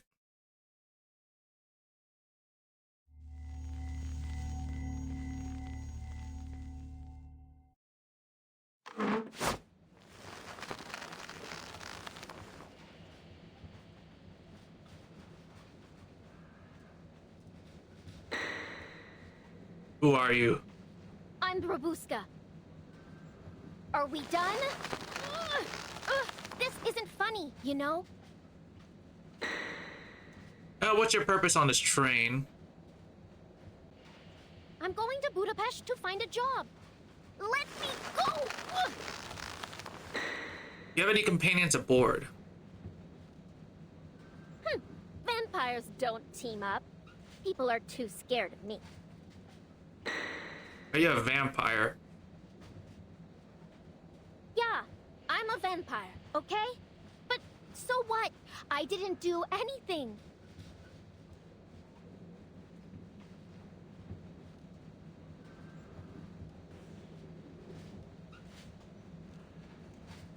She hangs her head, her whole body radiating defeat. She doesn't bear any signs of Manus Vindictae's rituals. She may indeed be innocent, but can't rule her out for definite yet. Best to be safe. Semmelweis returns to the conductress's side. I've checked her over. She's not a threat, nor is she my target. Then this isn't any ordinary vampire you're searching for. I'm not at liberty to say. You hear that? She says I'm not a threat. Soon she perks up again, a hint of color returning to her face. But, according to regulations, dangerous creatures like vampires should be contained in such situations.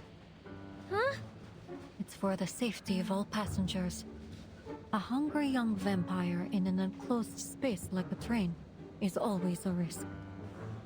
No, don't lock me up. I'm not even hungry. This is not a request. It's a notification. You've already admitted that you're a vampire. Vampire! Yeah, I'm a vampire, so what? Her ruby eyes seem ablaze with fury. Have I bitten anyone? Have I sucked any blood? Have I hurt even a single person? I don't understand you people. Always putting everyone in boxes and then treating them differently just because you put them there. It's like your brains are all square or something. 1 minute we're friends, and then the next you're tying me up. All because of these boxes you're so obsessed with. It's because of these boxes, these stupid labels, that this whole war started. Why, I have nowhere to go. And now you can't wait to do the same to me. Then fine, go ahead. Tears begin to streak down her face. I'm a vampire. Everyone hates me. Go on. What are you waiting for? Follow your rules. Pierce me through with the stake.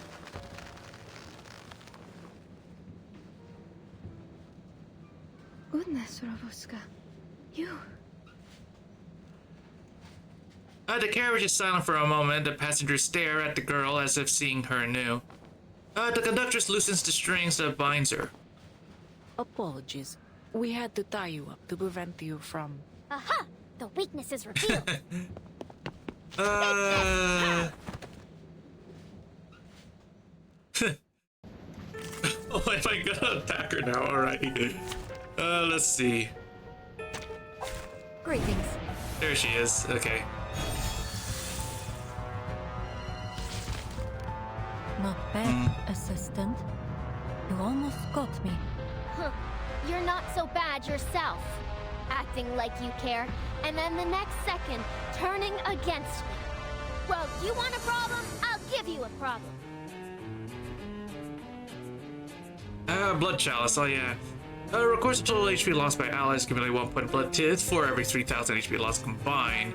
HP loss from being attacked accumulates blood tith at only 30% efficiency at the start of each round. Your blood tith limit updates based on the total max HP of your team. Tap on a blood chalice to cast the incantation. Drink dry the living. Drink dry the living. Consume all blood tith for each point of blood tith. Consume recover. Okay. Okay. Let's see. That one's health. Pack. We'll do this. It shouldn't really take too long to do so. That was certainly a deduct down. The path will become clear. Our blood will burn. Come dance with us. I have seen to the heart of you. Oh, hello, my shadowy friend. Now is the time for repentance. I just shot her. Alright. Calm down. Your struggle is pointless. I suggest you stop it.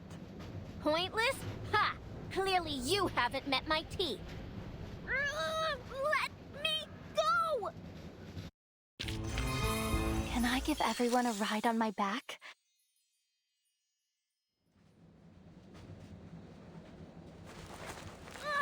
I didn't even get a good bite in! That resistance is futile. The conductress pins her down with ease. You're brave. Bold, even. But you're not going anywhere. For now. Let me go! Let me... I'll leave her to you, investigator. The Danube Dawn is not a detention center. We have no obligation to take care of your travel companion.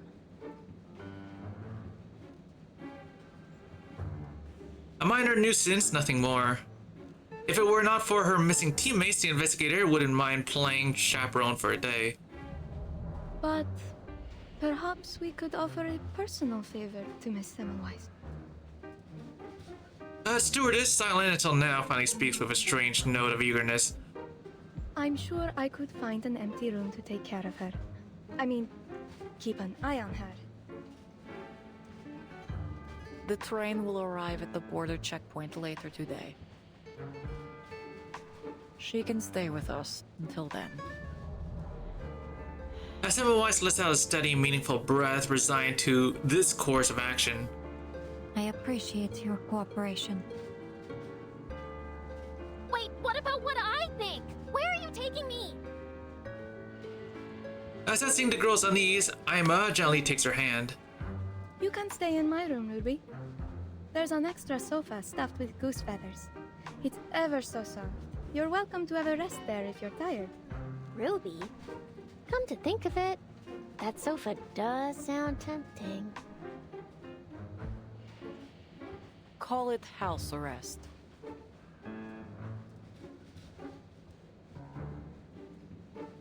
Allow us to escort you.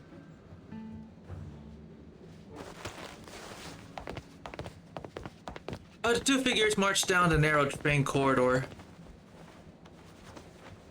One dangles by her collar, the other nearly scraping the roof together in an inseparable uncanny whole. Oh, watch it! You're pulling my hair! I'll bite you! All of you! I swear! If you ignore the faintest bit of noise, that is.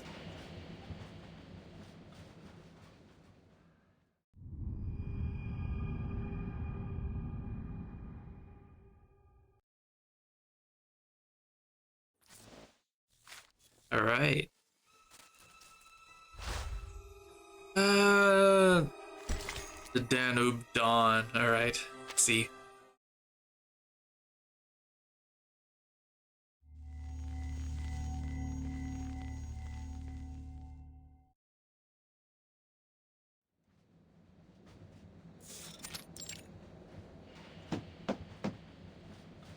This is illegal, you know?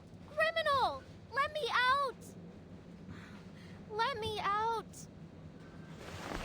The girl shouts, pressing her right ear hard against the door, desperate to melt into it. The footsteps grow fainter, echoing down the empty hallway. Phew, finally gone. All right, Babushka, what's next? She pulls a metal trinket from her rags and brings it to the lock. Think this lock will stop me, eh? You're going to have to try harder than that.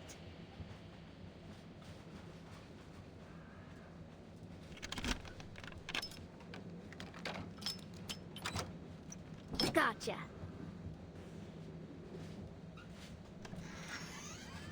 The door opens only to a sliver, just wide enough for a ruby eye. Okay, coast is clear. Ha! Easy! You've done it again, Babushka. As she plants her hands on her hips triumphantly, only one more step before freedom. Ruby? Where did you come from? Ima gestures behind her as the door swings open. The small stewardess is revealed standing in place.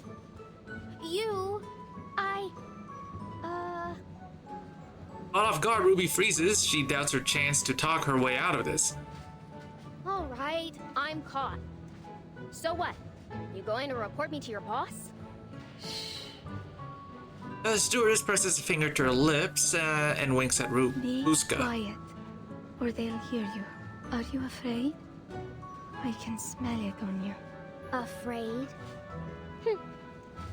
Clearly, you don't know me.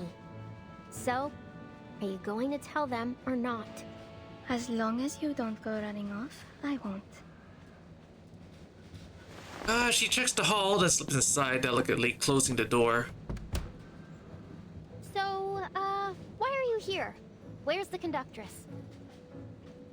They're in the break van. Miss Semmelweis needs to check over some files. Don't worry. Anyway, it's a bit dull all alone in here. Why don't we have a chat? Come, sit next to me. Ima reclines on the sofa, patting the space beside her. The girl glances at her dark palms and ragged cuffs. My clothes are kind of dirty. I don't want to mess up your sofa. Really, I don't mind.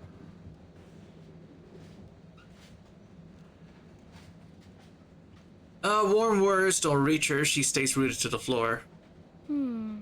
Then how about... Stewardess claps her hands, then seizes Rubuska as if inspired. Ah, let's get you changed. Then you can join me without a worry. Wait, I didn't... Ah! Lord, you're strong. Not this. Or this one. Ah, found you. Here, put this on.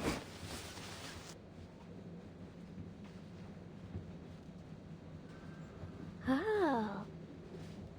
Oh my, you look wonderful.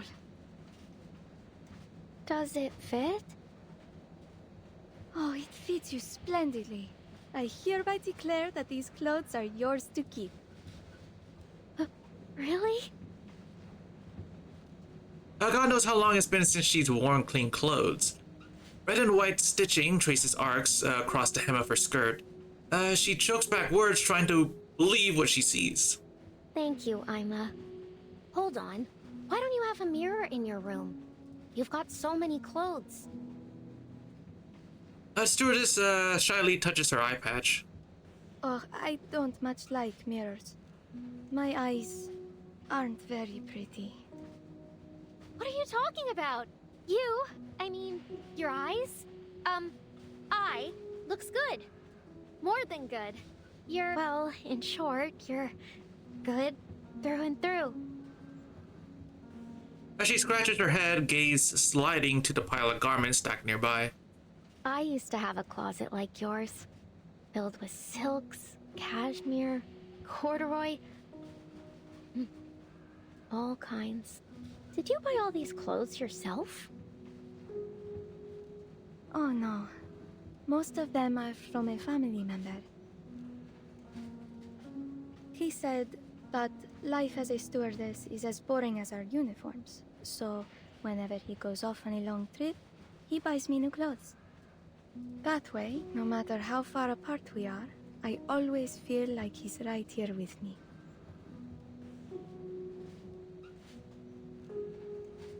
Family. Boring. By the time I was your age, I had already been halfway around the peninsula all by myself.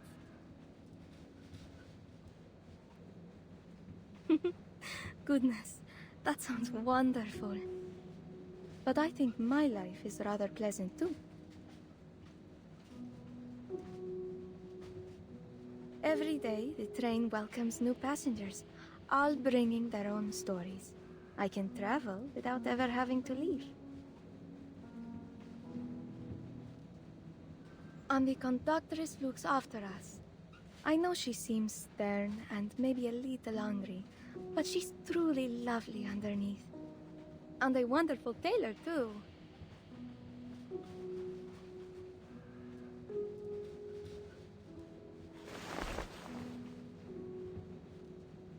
She points to a row of matryoshka. See the clothes on the matryoshkas? She made every single one. Aren't they darling?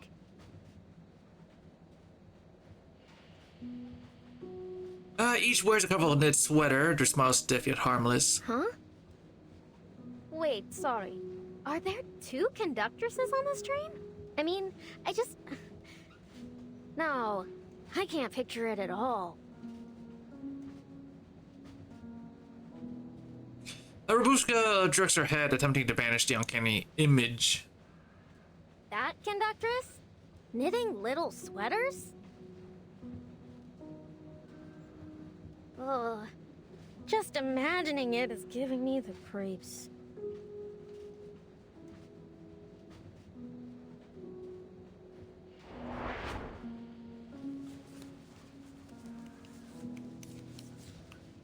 Conductress, you dropped this.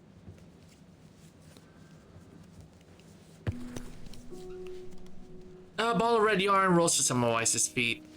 As she picks it up, handing it back to the conductress. Thank you. All the files are here. Logbooks in the first drawer on the left. Shift handover logs are at the bottom of the second drawer on the right. Dispatch instructions are on the table.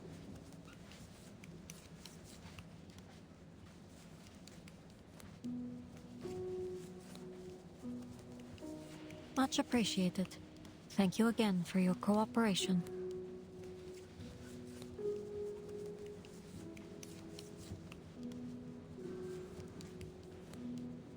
Without a word, Corvus resumes her handiwork. The scarf billows out, with every stitch keeping silent company. A rare moment of peace, perhaps a chance to understand each other. The stitching on this is immaculate. I'm surprised to see you're fond of needlework.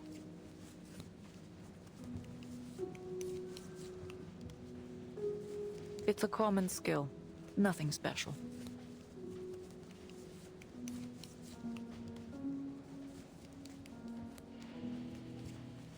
Blunt words, blunt endings, the topic dies. The investigator returns to her files, scanning endless logs and numbers until she finds another opening. The name of this train is very intriguing to me. The Danube Dawn. Does it hold any special meaning?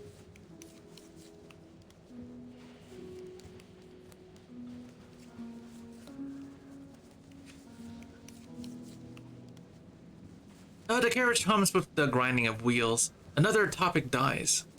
Sorry. I've never been much good at small talk or knowing when it's appropriate or with whom. To unite all regions along the Danube.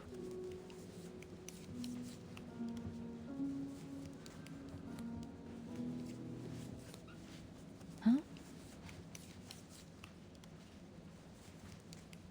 You asked if it meant something.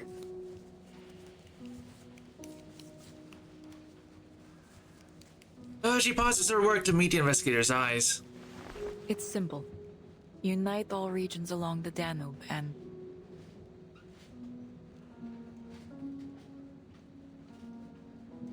move forward into the new day as one.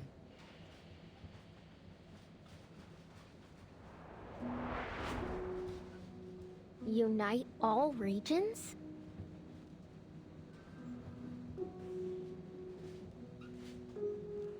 Elsewhere, 2 girls lean against one another on a plush sofa, feeling the rhythmic tremor of the wheels beneath them. From Istanbul to Vienna, through Belgrade, Nika, and Budapest.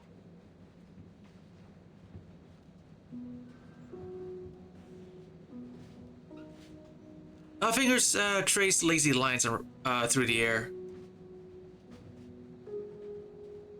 See how the train is like a line connecting all the dots along the Danube?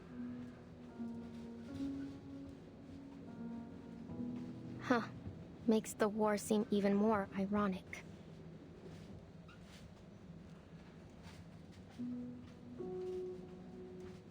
Well, I don't really understand all that's going on out there. But I do know that I like this name. The Danube Dawn. It sounds warm and bright, like we're all a big family.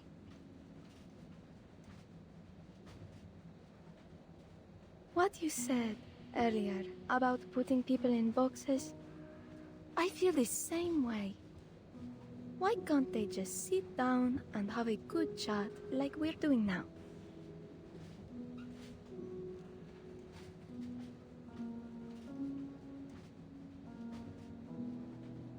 Robuska brightens. I know, right? I knew we'd get along.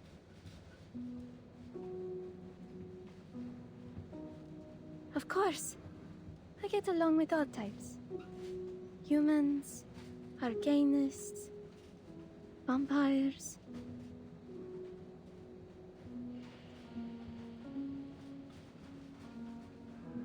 She makes a sly glance towards Robuska. Actually, you're the first vampire I've ever met. It's a little strange and new, but I'm not scared. I like you.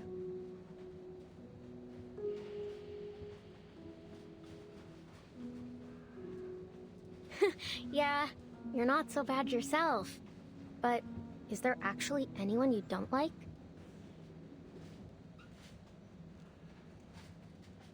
The stewardess tilts her head back in deep thought.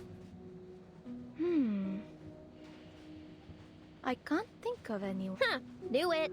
You like everyone, and everyone likes you. Like a happy little princess.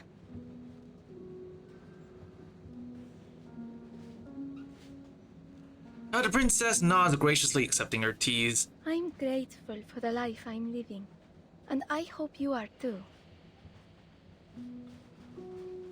My only wish is that everyone could live together peacefully.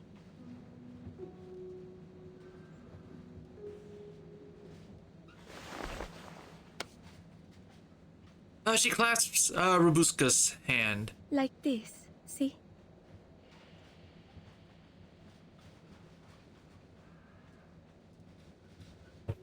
Our fingers are born separate and alone. But if we lock them together, they become one. Nothing can break them apart. No, they don't. I could break free anytime I want. The door recoils slightly, but Aima's grip holds gently yet firm. Do you want to break free, Ruby? Her pale hands are nearly translucent, faint blue veins showing through. Palm to palm, those threads intertwine, binding them.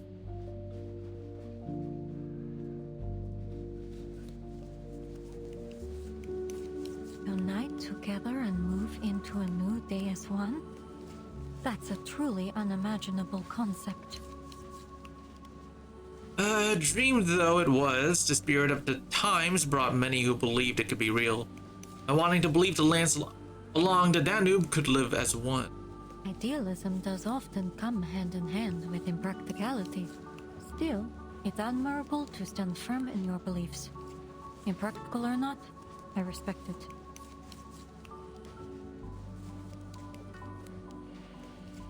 Her unexpected approval is met with an equally strange curiosity. Her needles continue their motion. With her left hand, she loops the yarn over the right needle tip, then deftly draws it back down. Each pull tightens the fabric fortress walls, forming beneath her fingers. When she speaks again, her voice has softened. It's no difference to me. This is only a job. Deliver 13 carriages and their passengers from one point to another safely. That's it. 13 carriages? Are you sure? The investigator catches the crucial number. Seems unusual to choose an unlucky number for a train. The needle halts. I meant, including the locomotive.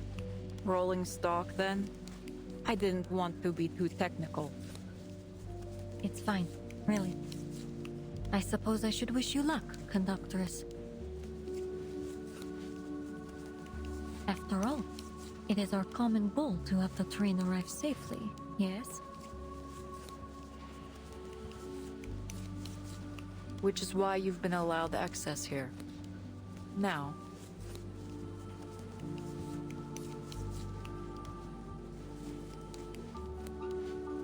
At the last stitch done, Corbett sets her work aside. A soft red scarf now rests in her lap. It's a beautiful scarf. I'm sure Ima will appreciate it. thank you.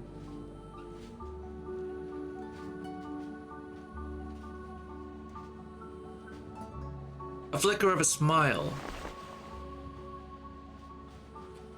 Her gaze slips to the clock, checking the time. Have you made any progress?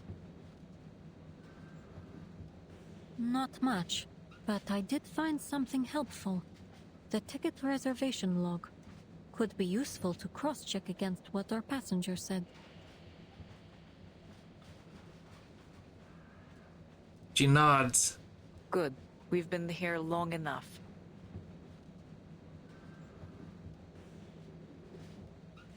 If you'll excuse me, I have a job to do.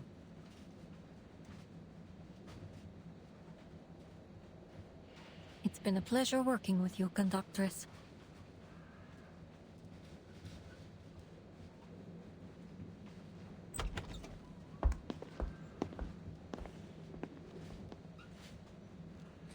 Together they rise and step out. A blizzard rages outside, buffeting the train as it speeds into the night.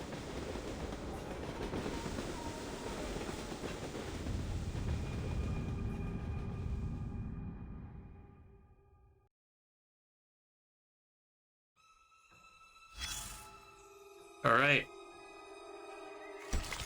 The railway cat.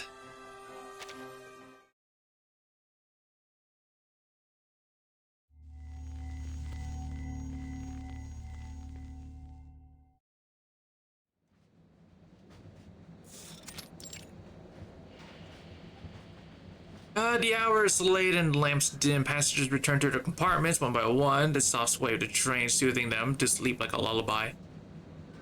Only 2 passengers remain in this shared space, seated face to face in silence.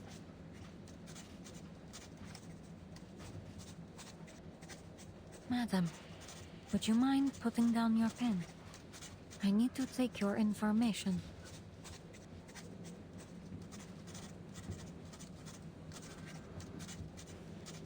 Verity, British, arcanist. I like coffee, battered cod, and breezy nights.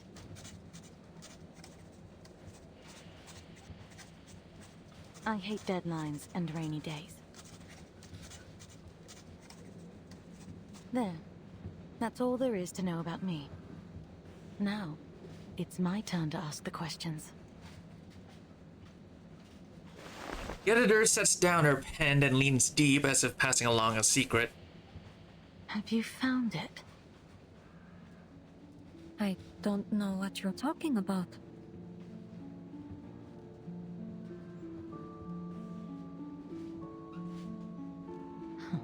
Well, that's a no, then. She waves her hand half-heartedly.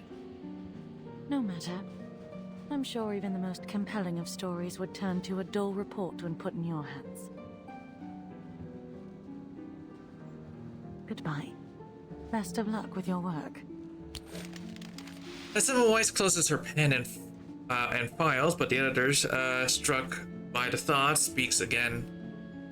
Ah, but since you've been looking so diligently, I suppose I might throw you a bone. Yes? She leans closer still, giving a wink to the investigator. Rumor is, many passengers aboard this train have heard crying during the night.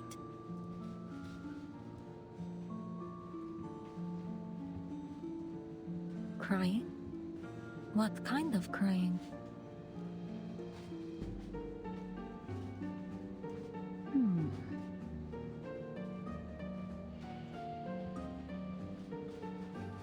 It starts soft, then turns to a hissing sound, lasting, echoing, and then, all of a sudden, it stops.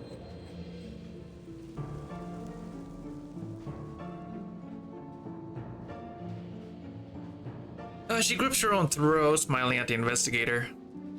Like a kitten being strangled.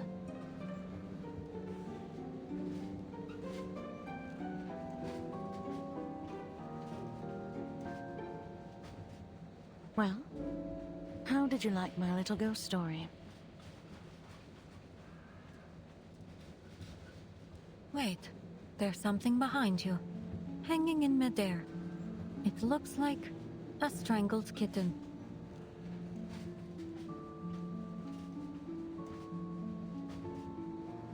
Expressionless Semmelweis shuts down the clumsy joke. A good attempt, really. But not nearly enough to work on me.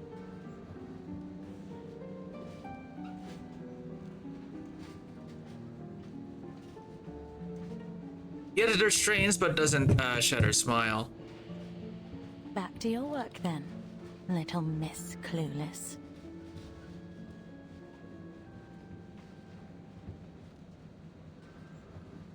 Registration is finally done. Feeling a trace of fatigue, Semmelweis returns to her seat and opens her files to review. One of the few trains that travels across the peninsula. A crew with as of yet unidentified backgrounds on the haunted carriage. All passengers on the manifest have been registered. No notable discrepancies to be found.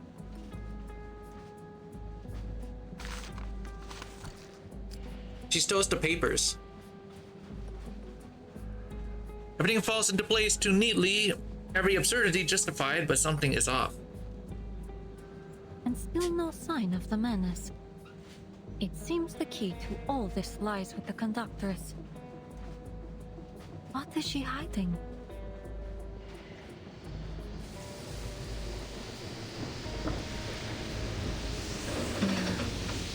Stopping? Excuse me, sir? Why is the train stopping?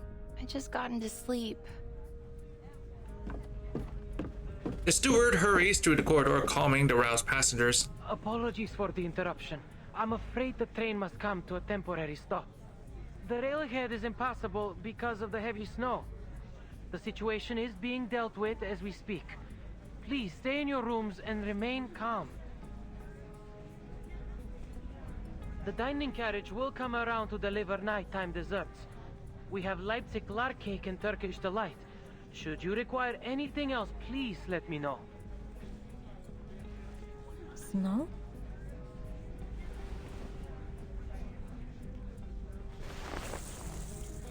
She lifts a corner of the curtain.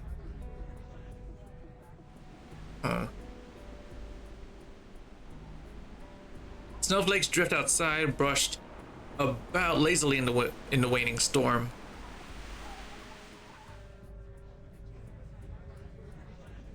Snow indeed, but it hardly seems heavy enough to warrant a stop. On the other side of the train, the little vampire remains fast asleep.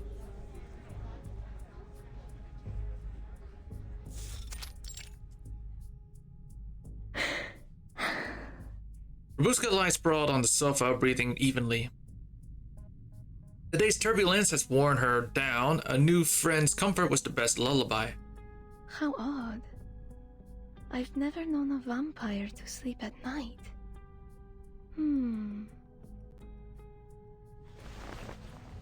She reaches out, inching towards the sleeping face. Oh, it's time.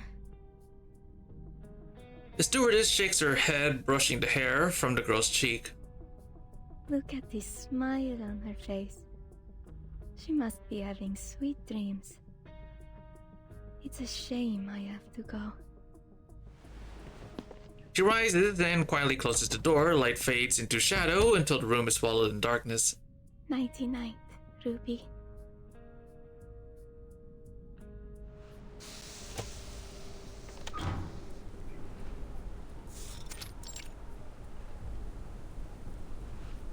Air reeks of damp wood, rot, snow, and conspiracy. A girl drifts among the trees like a phantom, fading into and then reappearing in the dark. A conductress has been waiting in the snow, crushing flakes in her palm. You're late. Did something happen? No, sorry. I was just making sure the vampire girl was asleep. Did anyone see you? The train, the forest, and the winter winds conspire in a gray silence. The snow falls calmly but steadily. I was careful. No one saw me. Good. They're expecting us. The two move toward the rear of the train, vanishing into the heavy snow. Snow Prince followed her another figure.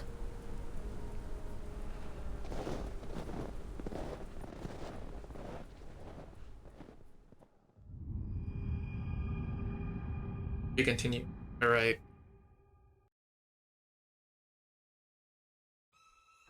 Okay. Okay, so give me a few minutes. I'm just gonna grab some again. It's been a while since I've had ice cream, so I'm probably gonna grab a small bowl of ice cream, so be back in a few minutes.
Alright, let's continue. Do not enter.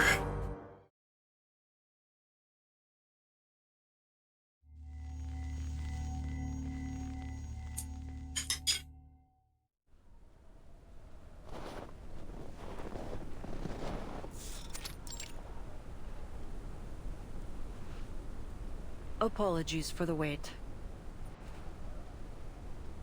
Lower your weapons. It's Iglika.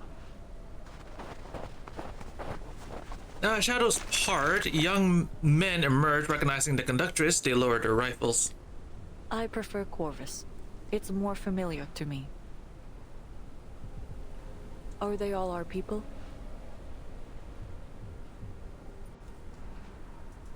She checks their faces, easing only when she sees no strangers among them. Yes, no others. Just as planned. Pyros' men are patrolling ahead.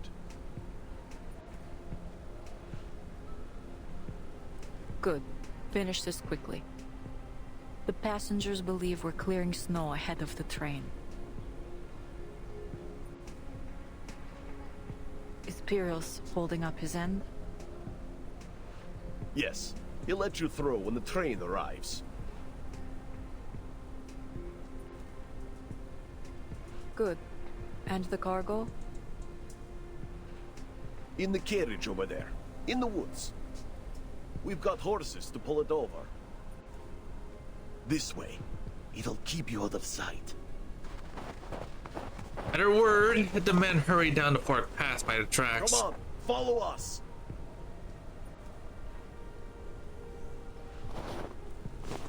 She steps forward, but her coat hem is tugged. Conductress, Got it. Don't worry. I'll be back.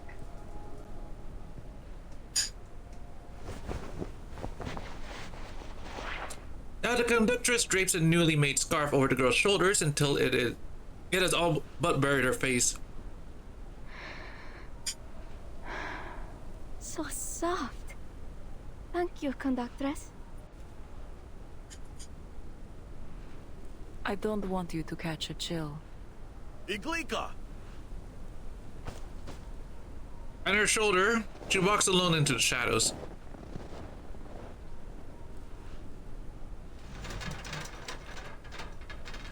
One, two, three!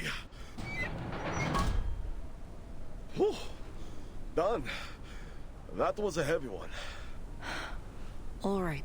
Time for an inventory check.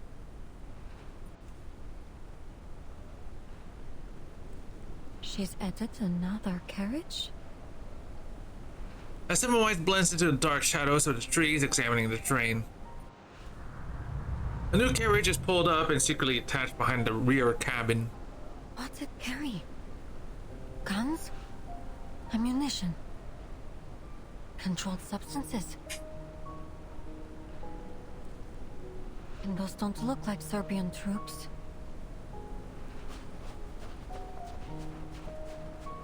She waits until the soldiers disperse, leaving only two behind.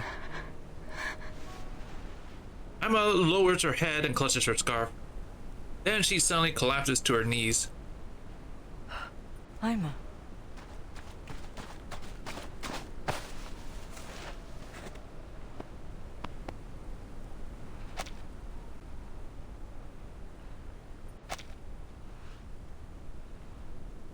Now the snow falls constantly and heavily. Other figures lean together in the storm like ghosts rooted among the trees.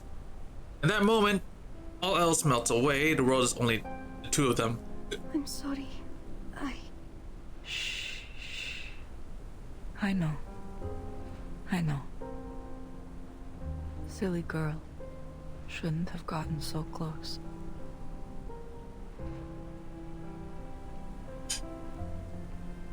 What are they? Could it be? Investigator Hidden Shadow frowns as she keens her eye. Let's get confirmation. Freeze! Hands up! Where I can see them.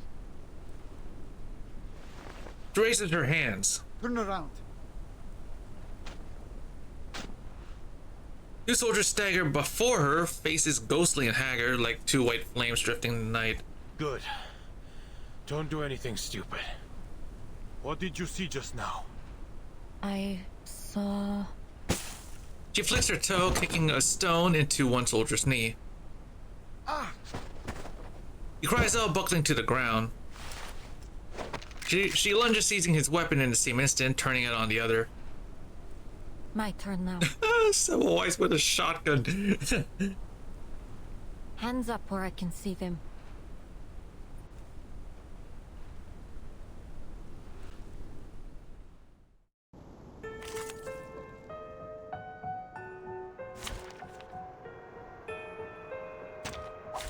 There are many routes to travel, but only one destination. Alright, let's see. That's just two guys. I guess this would be pretty easy. Sensing their thoughts. That was certainly... This is now. Close your eyes. Our victory comes in a tide of blood. Come dance with us.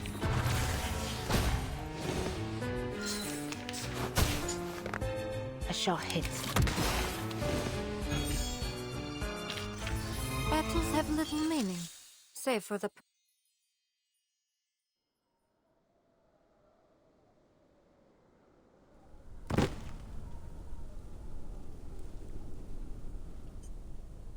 Two young soldiers lie unconscious in the snow.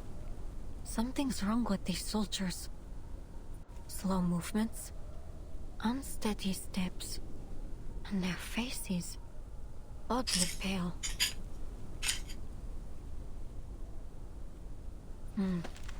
No bullets in either gun. That can't just be a mistake. She checks their gear, empty rifles, unmarked tags, and a trinket that draws her eye. Same shape and size. This looks to be the item the conductors gave that soldier at the station earlier. Manus Vindictae. Finally you rear your head.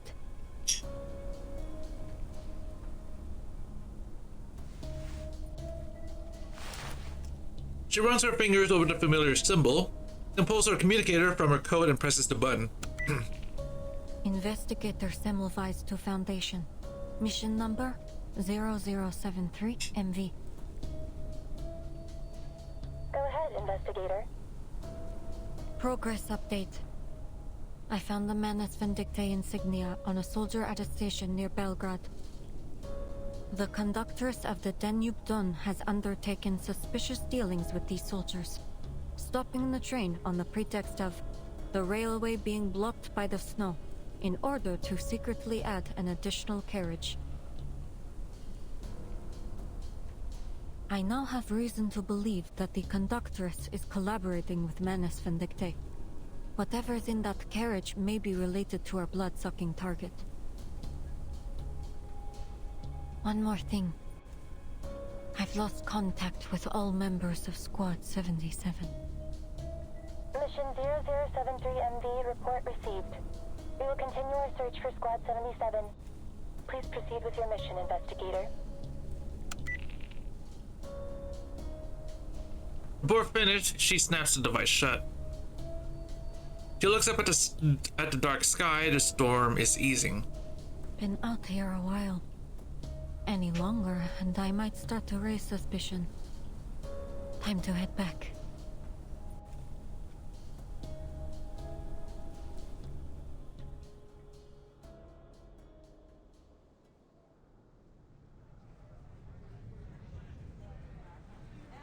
Time passes slowly. A few passengers stir awake with the stop. Some step out of their cabins, whispering in the darkness. All passengers, please remain in your rooms. The train is about to depart and we will reach the border checkpoint soon. Steward moves between cars, calming their unease. Between the two cars, he sees one door ajar, wind blowing snow inside. Why is the door open? Wait a minute. There's something underneath. Passenger leans there, coughing hard, drawing the attention of the steward.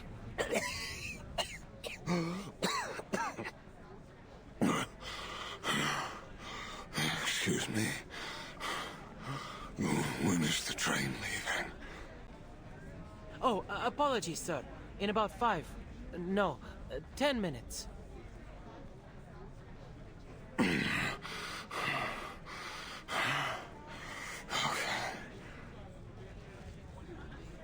He lowers his head with dejection.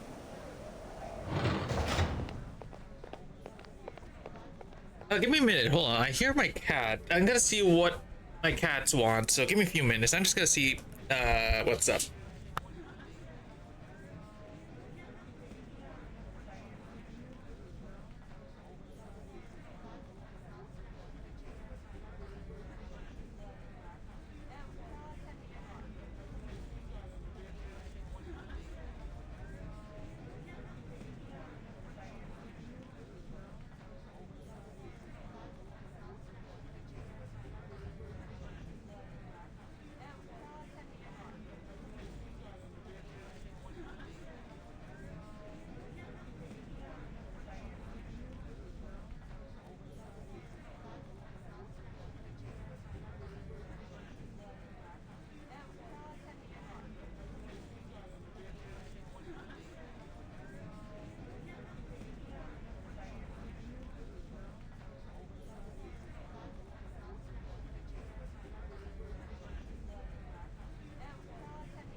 Okay, I'm back. Where were we? When Stuart leaves, his eyes roll, lips twitching with a guttural rasp.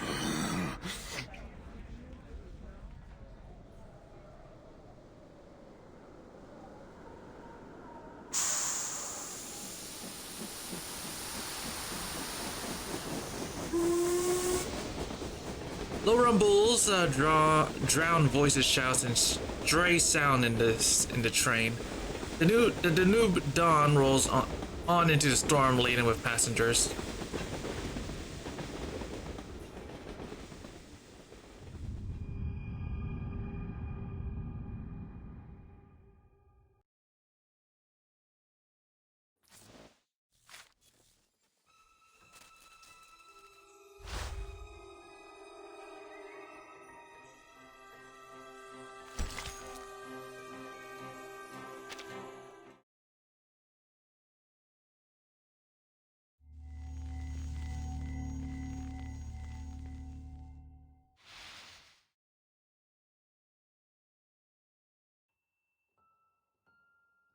I always have the same dream.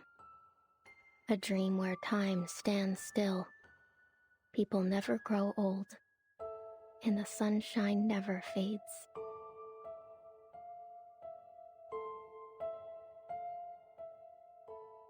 Because there, I can hear Mama's voice again.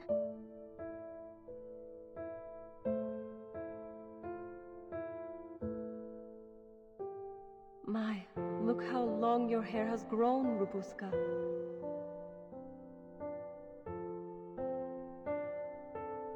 Sit up for a moment so I can comb it for you.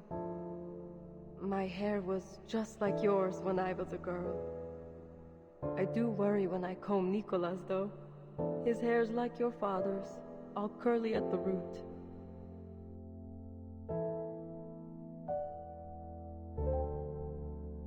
Come on, Mama. Please keep telling the story. In the light of the blood moon they rise.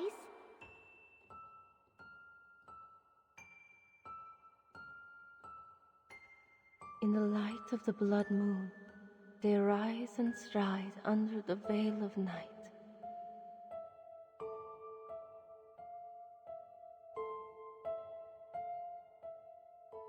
Freely, they live without fear of death.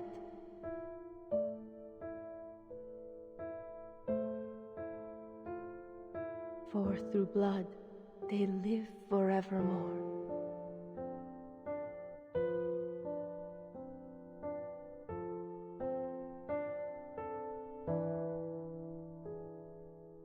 Through blood they live.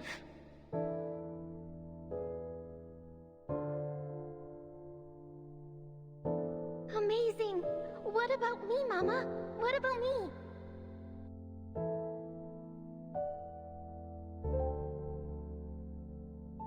You?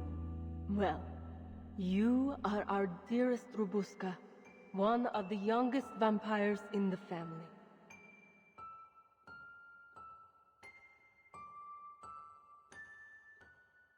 Seasons changed, years passed, and you've spent 214 years, 4 months, and 2 days in a deep, deep sleep.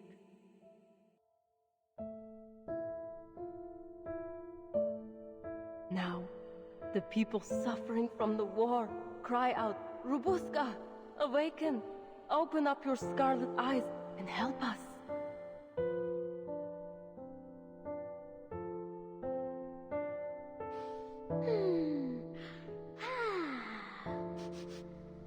Is that blood I smell?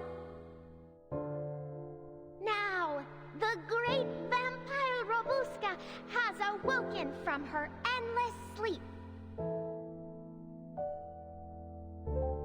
Does anyone dare hurt my family? Never fear, Mama. Robuska's here to bite their necks and suck their blood.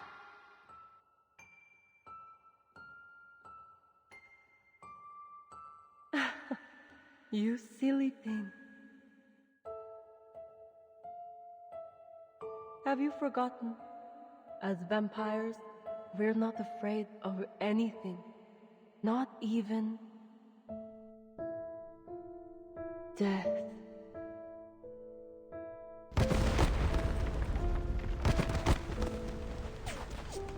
Run, Buska! Run! Mama! No! No! No!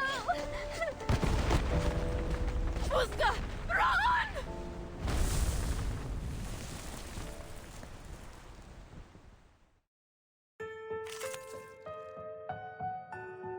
Oh, damn, alright.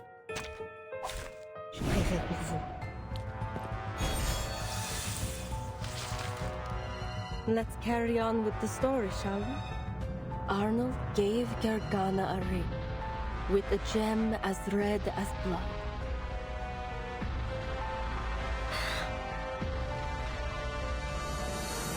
It's Mama. Wait, you're not Mama. She has...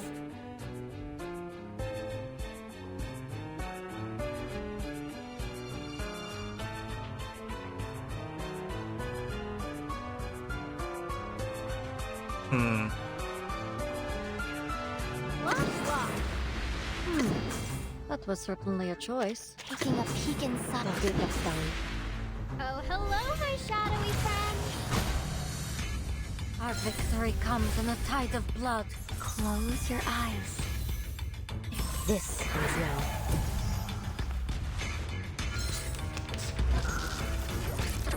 A shot hit.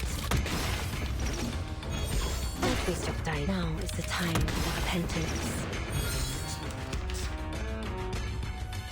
I hope you like a splash of red. Listen to this. My station in this. I hope you... Wash. Sensing their thoughts. They'll get us down. Close your eyes. It will all be over soon.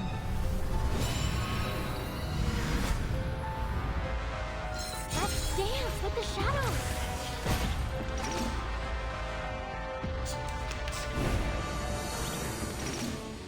It's gone. Is this a dream? What happened to the second wave? Hold on, wait, did they die? I wasn't paying attention. I ran and ran. Away from the gunshots. Away from another burning village.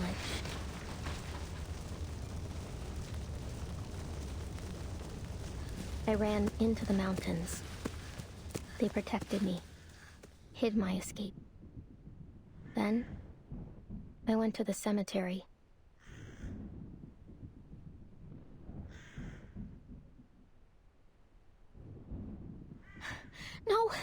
No one's following.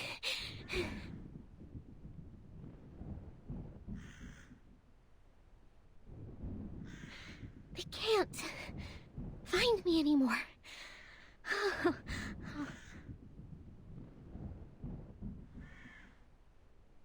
found an old coffin. Cast aside. Forgotten. Just there. Abandoned by the whole world.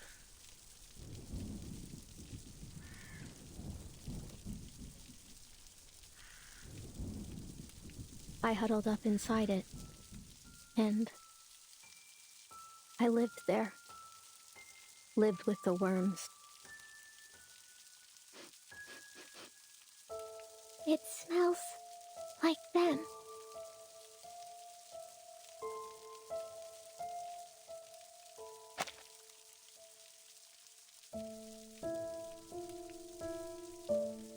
Like my family.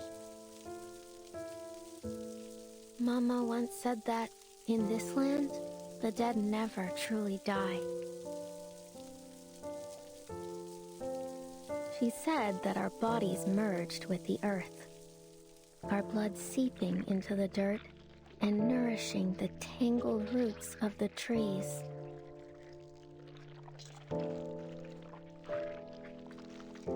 And ever so quietly, we day by day become one with the world.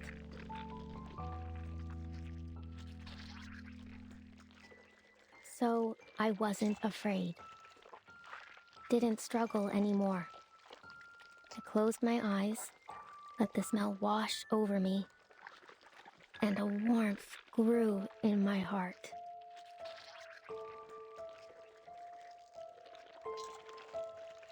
Tarko. Mama.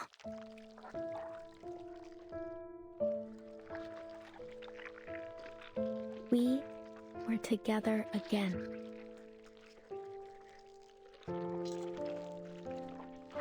Together again. Together again. Together again.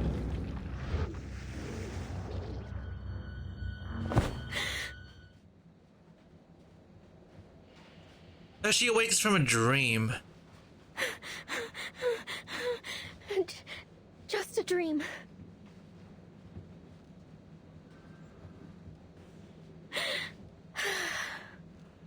Just a dream.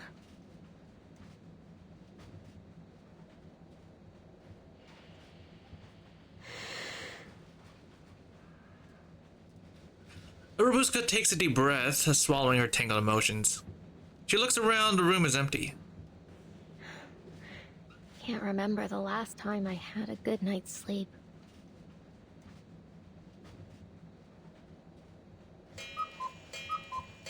Huh. I must have slept longer than I thought. Oh, but that means we'll be getting to the checkpoint soon. I'm as gone too. Wait! That means I've got a chance to get out of here! As she takes no time to pick the lock again, peeking out like a wary cat. Yes, no one outside either.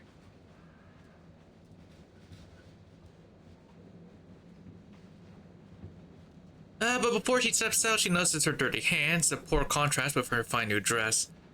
Covered in dust from all her scrambling, she tries to pull down her sleeve, then hesitates, afraid to stain the fine fabric. Oh, I'd better change. Just have to put this all back, and... New clothes are left folded on the sofa. After a pause, she sets her hat beside them. This is the most expensive thing I own. Take it as my gift. Bye-bye, princess.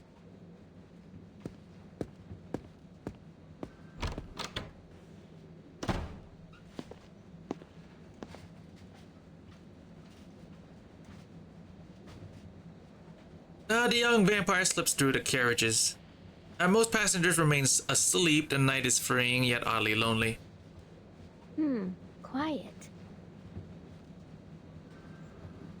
Nobody's around now. Then I can have some fun by myself.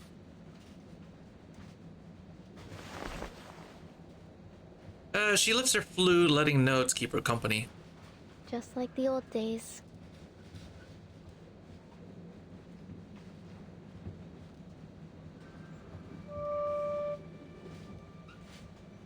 A soft tone escapes, low and sweet. Right. Here I am in carriage 1. Carriage number 2. One note falls, another rises. She drifts lightly through the carriage like a passing breeze. 11. Huh? Shouldn't there be 12 carriages? 10 for passengers, plus the brake van and the staff compartment. Yeah, then how did this extra carriage get here?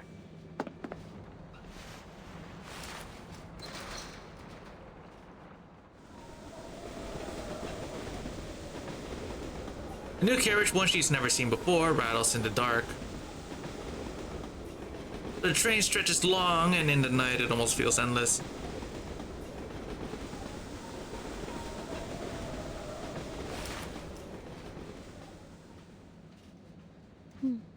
What a pretty song. I could almost applaud. Voice gets coldly from the shadows. Oh, you're that lady from before. I'm counting how many carriages there are. This helps me with it. An interesting little game. From your hometown, I presume?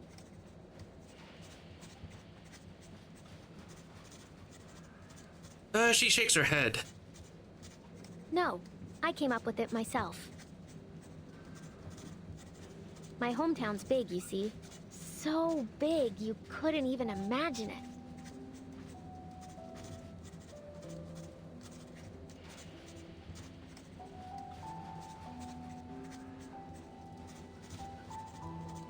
Climb one mountain and another rises, across one river and another follows. Now the sky stretches endlessly and gray, a road without end.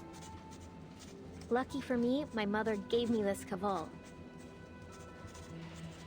So I used it to name every mountain and river by giving them each their own note.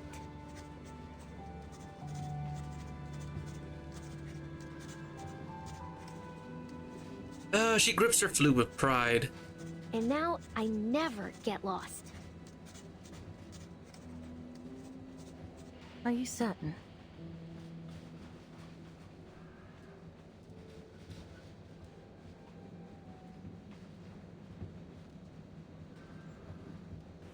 The editor looks up from her scratchy notes, her eyes alight with interest. I've heard the carriages on this train can multiply, even if you played the entirety of Bach's Mass in B minor. You'd never count them all. Go ahead, if you don't believe me. You'll see soon enough.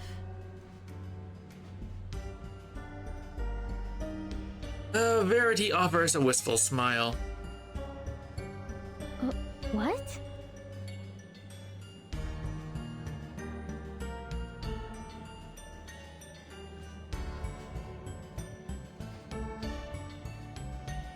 She looks down toward the corridor. The carriages sway lazily as if beckoning her forward.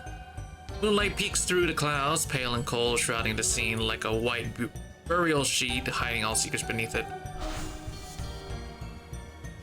And there, in a carriage that never was, in that place that shouldn't even have existed, blood-red eyes blinked in the darkness. And the blood of those sorry passengers trickled, sweet and warm, into the throats of the red-eyed monsters.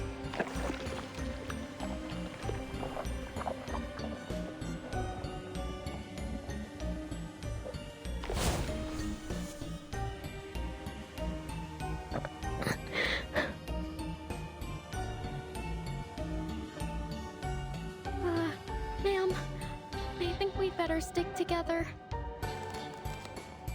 Now she steps back in fear, turning to find nothing there. There's an old iron door swaying by itself, its hinges groaning, creak, creak. Ma'am? Oh. The girl has no choice but to face the darkness before her. Come on now. You're Babushka, the blood-sucking vampire. You're not scared of anything.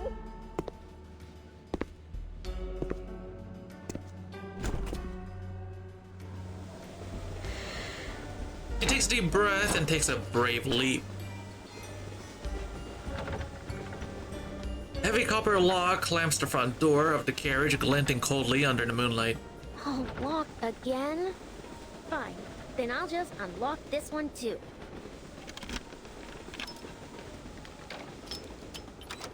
Open sesame. Just one push and she could slip inside. Babushka freezes, holding her breath. She presses against the door, catching faint sounds from within. On one such night, a group of passengers awoke to the sound of crying. They followed it. Then, the crying turned to bawling, and the bawling to wailing, until they reached it.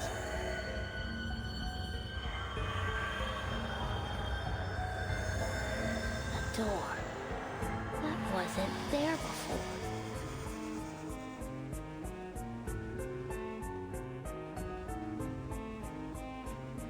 Fear creeps over her. She turns to leave when a sharp gust throws the door wide open.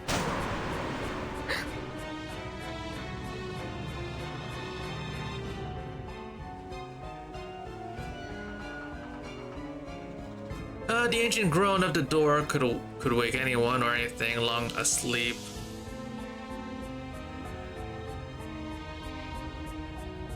Slowly she lifts her head to face the darkness. Oh shit. Eyes flicker in the dark like ghostly flames gathering in the night. Before she can scream, a hand clamps her mouth, dragging her into the eclipsing shadows.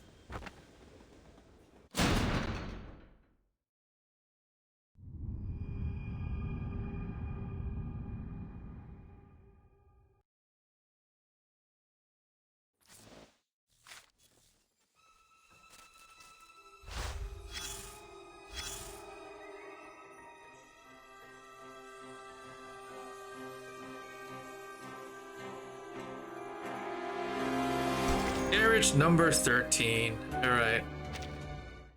Let's see what happens to Babushka.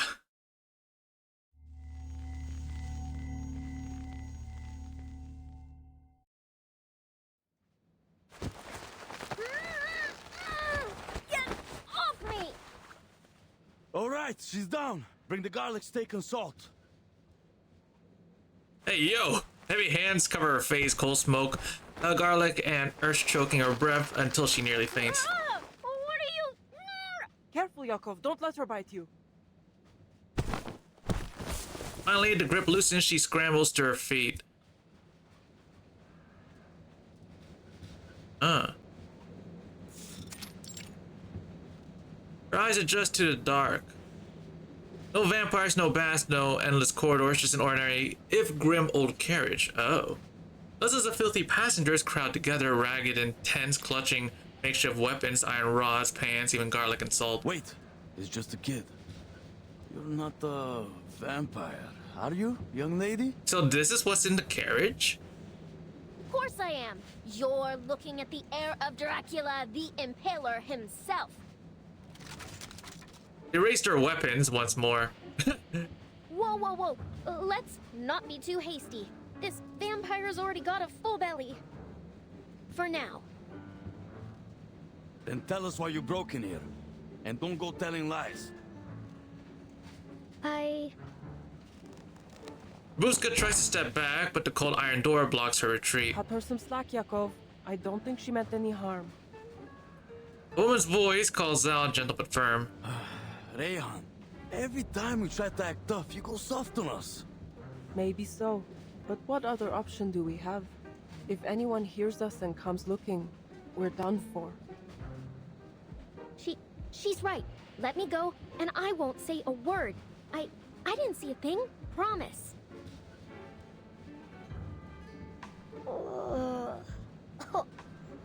A child whimpers in her arms, and Babushka hesitates. The woman hugs him closer, soothing him. It's all right, Ivanushka. No need to be afraid. We've got our eyes on her. I'm not afraid. She isn't half as scary as those whiz-bangs. The boy leans against the woman, one sleeve hanging empty. How much longer will we be stuck here, Ray? Will we really go to Budapest? Rayan lowers her head, stroking his hair softly. Of course we will, Ufakluk. Budapest? Then you're also... No words are needed. The scene says it all. Accident and familiar, the nightmare returns, always chasing her. Kolya! Kolya, don't fall asleep, okay? Gunfire still echoes, a village burns behind her. She clutches her brother, unable to look back at the ruins. I can't feel my butt.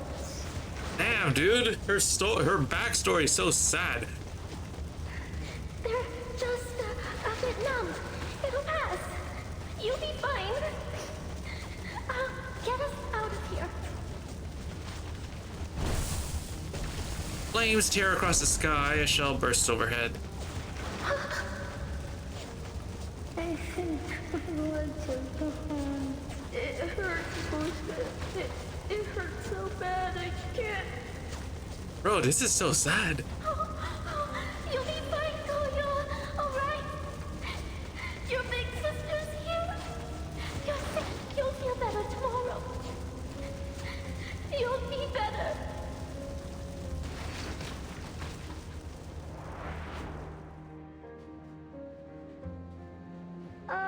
Miss Vampire, what happened to your eyes?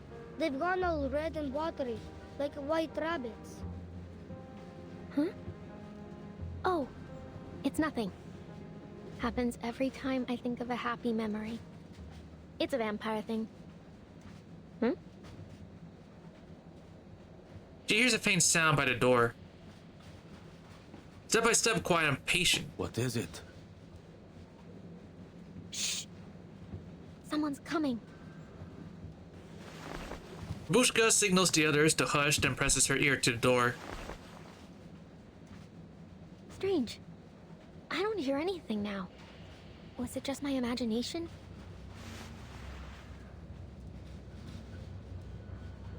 She lowers her head and sees a dim yellow glow seeping through the crack.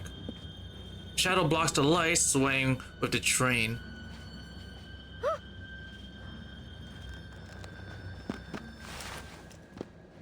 She turns in panic but meets the gaze of a helpless boy. Are the bad men coming for us again? I don't want to go with them. His blue eyes look almost clear in the darkness. Once before, in a world of action gunfire, another boy had looked at her the same way. Kolya. She draws a deep breath, making a solemn vow. You're not going anywhere. I swear it on my honor as a vampire.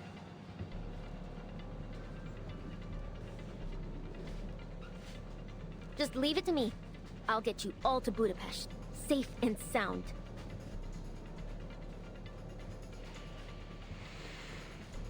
Turning back, she faces the door. Now, keep quiet. They hold their breath. Dustin's eyes weave a net around her, holding her spine steady, sealing every path of retreat. Whoever you are. She spreads her arms, coat flaring wide like a bat, unfurling its wings in the night. Show yourself. But don't think I'll let you touch a hair on their heads.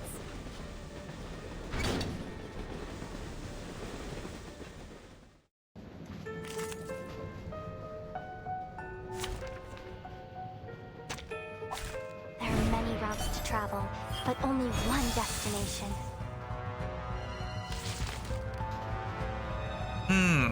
Alright. Sensing their thoughts. Listen to this. Agreed. The path will become clear. I have seen through the heart of you. Oh, hello, my shadowy friend. And gone, alright. Yeah! Yay! Vampires.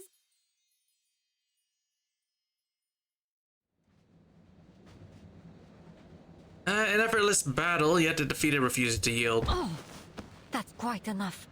I'm warning you. No fangs on the train, Rabuska. Huh? What are you doing here? Hearing her name called in that familiar voice, the girl slackens her grip. Funny. I had intended to ask you the same thing.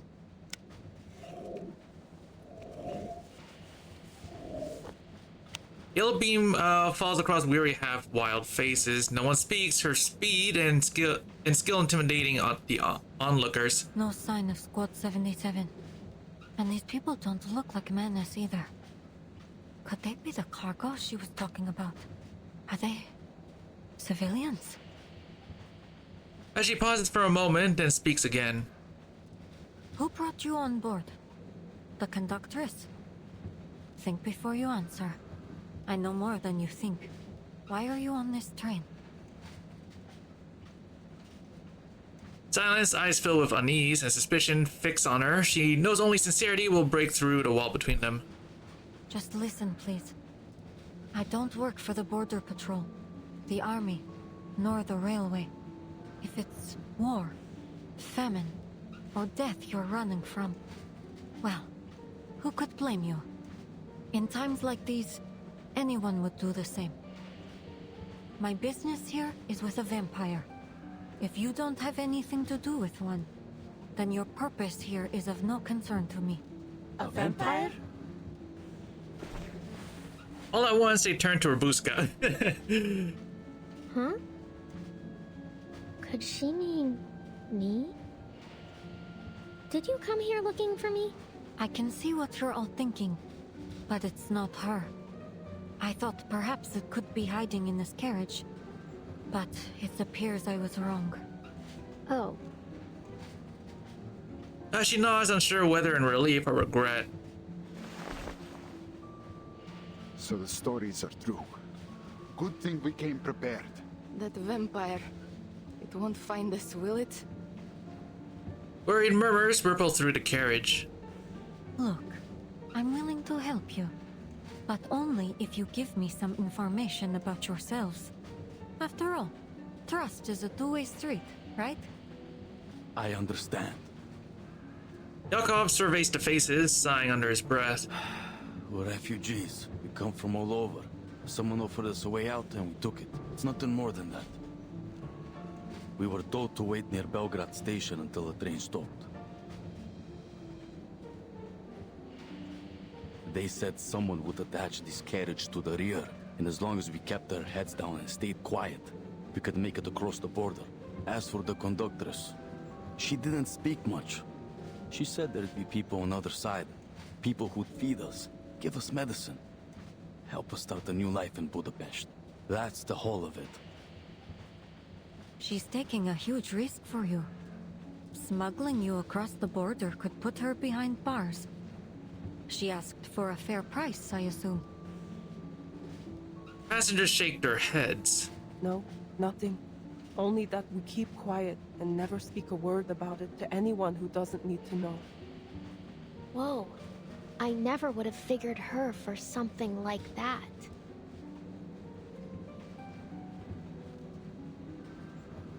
What's that menace insignia?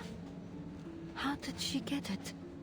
And why did she give it to those soldiers? And I can't forget that the rest of my squad has vanished without a trace. Semmelweis takes a glance outside an unyielding screen of white snow. She checks her watch. We'll be reaching the checkpoint any minute now. Their time is short. As if to confirm her calculation, the train begins to slow.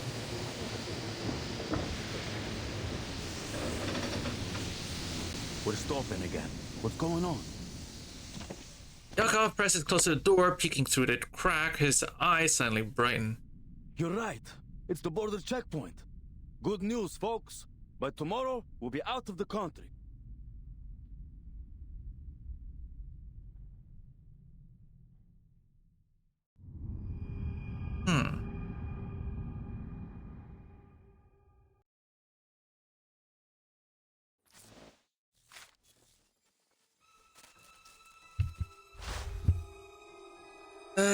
Okay, number 12. Let's see where this is going.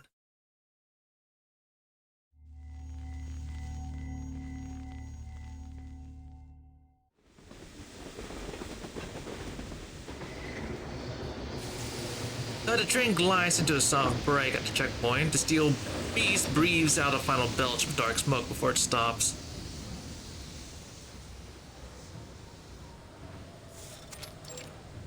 Border checkpoint. Alright.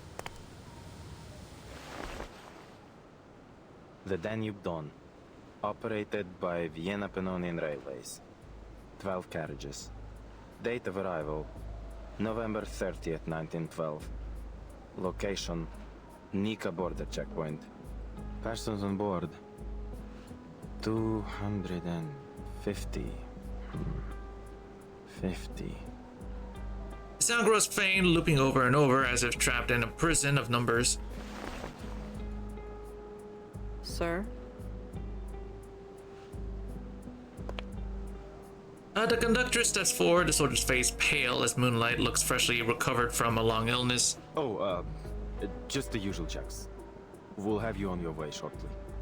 Welcome to Nika checkpoint, conductress. Pyros, your chief officer. Where is he? I need to see him. Ma'am, he, His eyes drift before finally finding focus. He's expecting you. Said you'd know where to find him.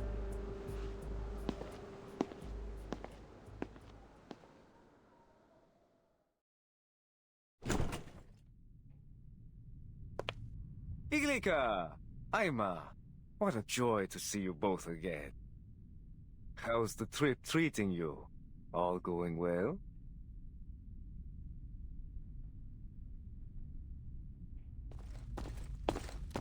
An officer strides in, smile warm in practice.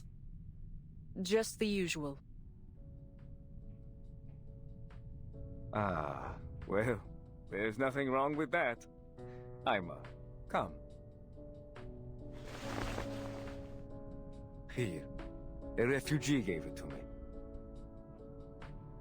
Oh, Uncle Pyros. Now I have all 5 of them. Thank you ever so much. That's quite all right, my dear. Now, you be a good girl for Auntie Glika, and maybe she'll sew your dress for it. Then you can line them all up, like one big family.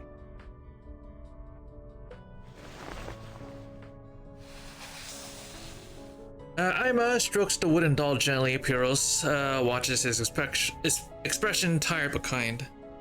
You look exhausted. Has there been trouble? Do I? Perhaps I am a little worse for wear. Dealing with border patrol is always a pain. You know how it is.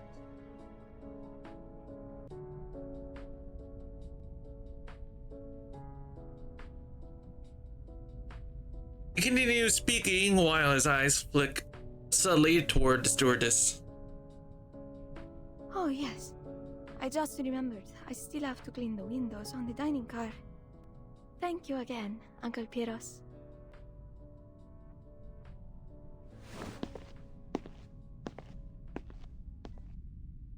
Aima pockets the toy with understanding, then turns to leave. The door shuts and the officer's smile turns sour. There are eyes on us, and not just some casual suspicion. I believe they may be professionals. I just received word that 2 of my men were knocked out while on patrol. Somehow, without alerting anyone. Whoever did it was well trained. Oh, that is to say, someone's sniffing us out, my friend.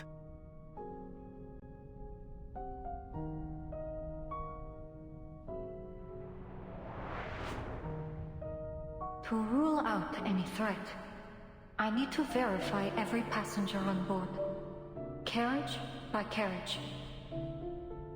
I am fully within my authority to stop this train at any time to conduct an investigation.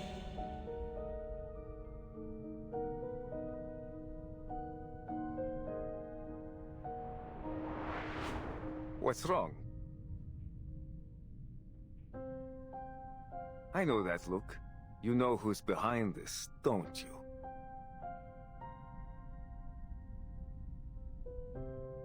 I'll handle it. The St. Pavlov Foundation. You heard of them? He wastes no time.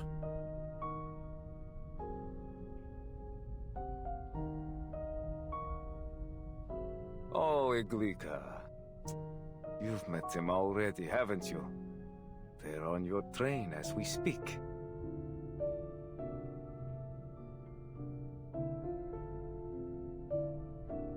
How else could my men have been ambushed in such an isolated location? You're harboring a snake, my friend, whether you know it or not.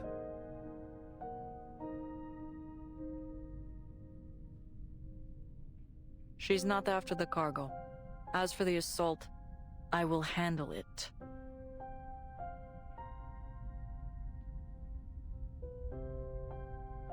I won't allow anything to jeopardize the mission.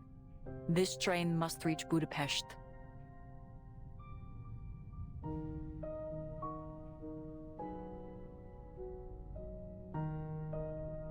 She dismisses his concern with a sharp wave. Ah, makes me miss it.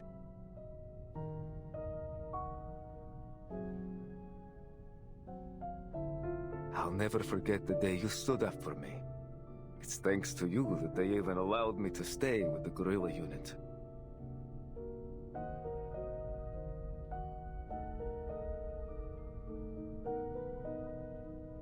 The officer narrows his eyes, mind slipping back to a faraway summer. Things were simpler back then. All we cared about was the cause. About unity. And the Thracian Liberation Front. Fighting for a world where, regardless of race or bloodline, we'd all live as one great family.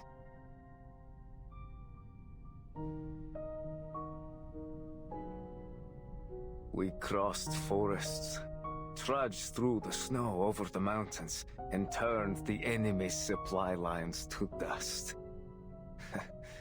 We scared those cavalrymen half to death.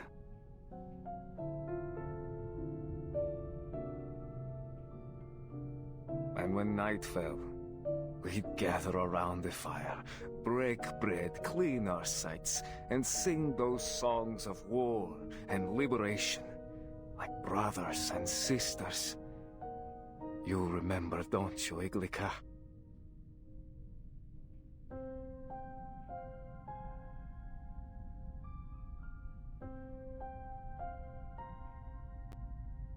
It was a good life.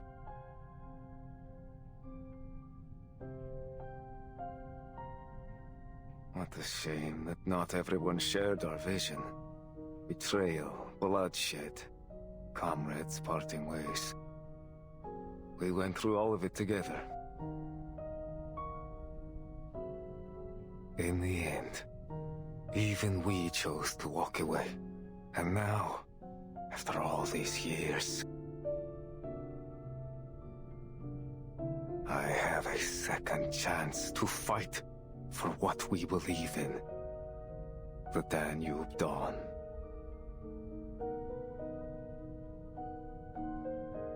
Voice softens as he leans against a window. As he turns, the scar at his temple shows raw and red like burnt vines. I've always felt we were kindred minds, you and I. I trusted you then, and I trust you now. I won't take any action against the Foundation.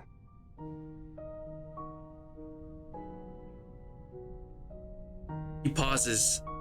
On two conditions.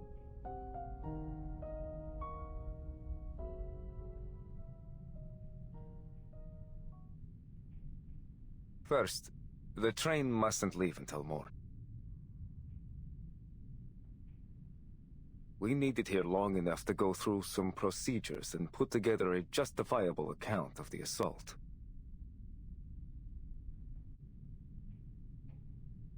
Procedures? You mean... I'm getting there. Second.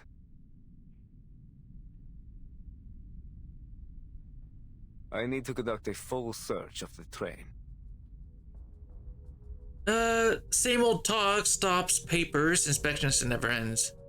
The train's already been searched. You'd only raise more concern with the passengers. I can provide you the passenger list if you must check.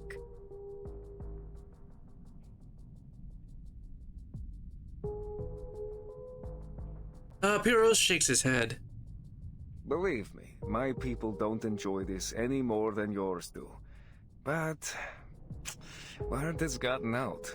It's only a matter of time until people start asking questions about the attack.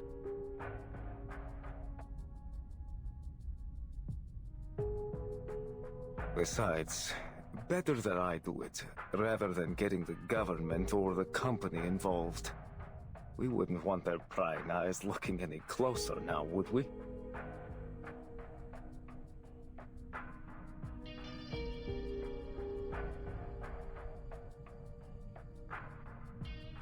His point is made, a conductress carefully chooses her next words.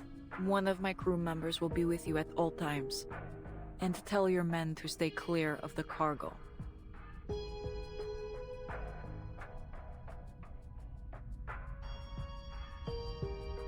As for the time we're losing, I need compensation.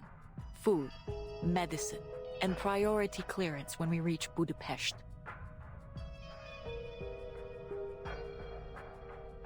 The paperwork there is cumbersome, and each minute the train is stopped risks our cargo being exposed. It's give and take. Do we have a deal?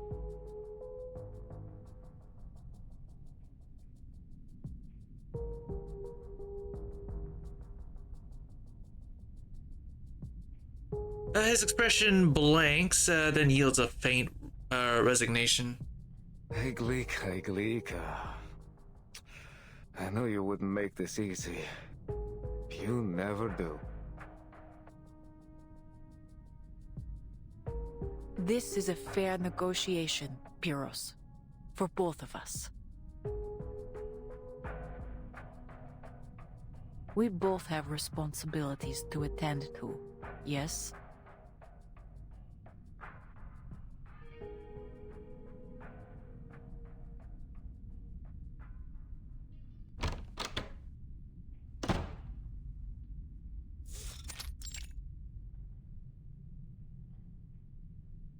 The door creaks open, the conductress leads, her steps firm, face lightened by unusual ease.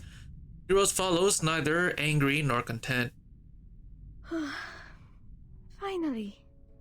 Is everything all right? That was a long talk.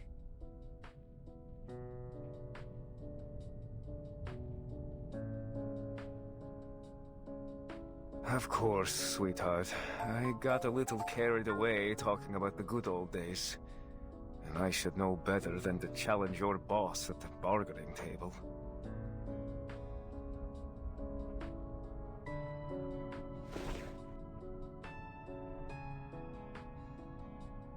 He mutters complaints and bends low, voice dropping. Listen, I'm sorry we haven't had the chance to talk. There's a lot on my plate right now. But when I'm done, I have another gift for you.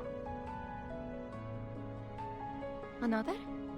But Uncle Pyros, my closet is already bursting.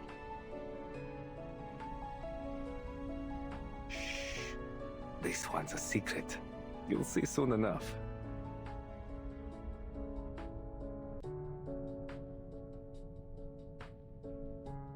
With a wink and a lazy stretch, he trails after the conductress out of sight.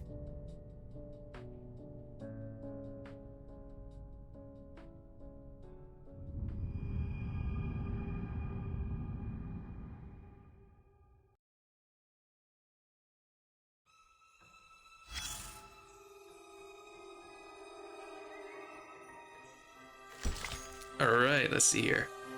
The non-returnees.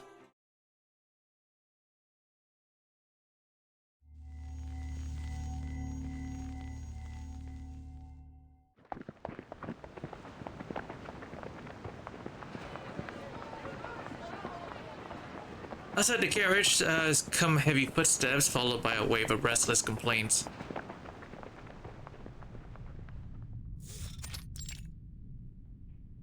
You hear that? Boots. Sounds like soldiers.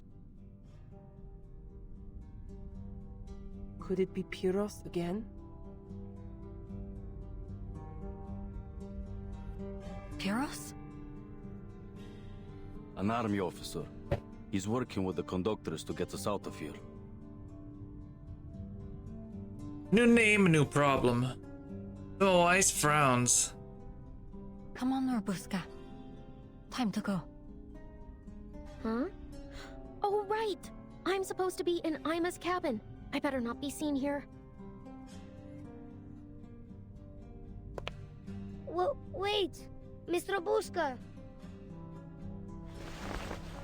Just about to leave, she turns back to face the boy. Thank you for protecting us. I hope I can be brave like you when I grow up. You're a good vampire. She can't help but smile as she leans down to pat his head. And you're a good boy, Ivanushka. Now listen, this good vampire has to go up front for a bit. But I'll be back soon with news from the other carriages. No one will hurt you. You got that? Not while I'm around. Here. Pinky promise.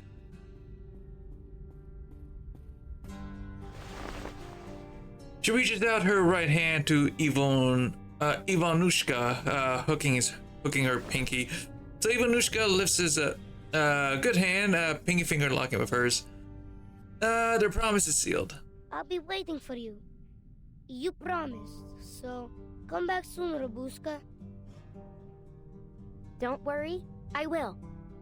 Look, I'll take this. She picks up the wooden stake at her feet and gives it a little shake. As a token of our promise.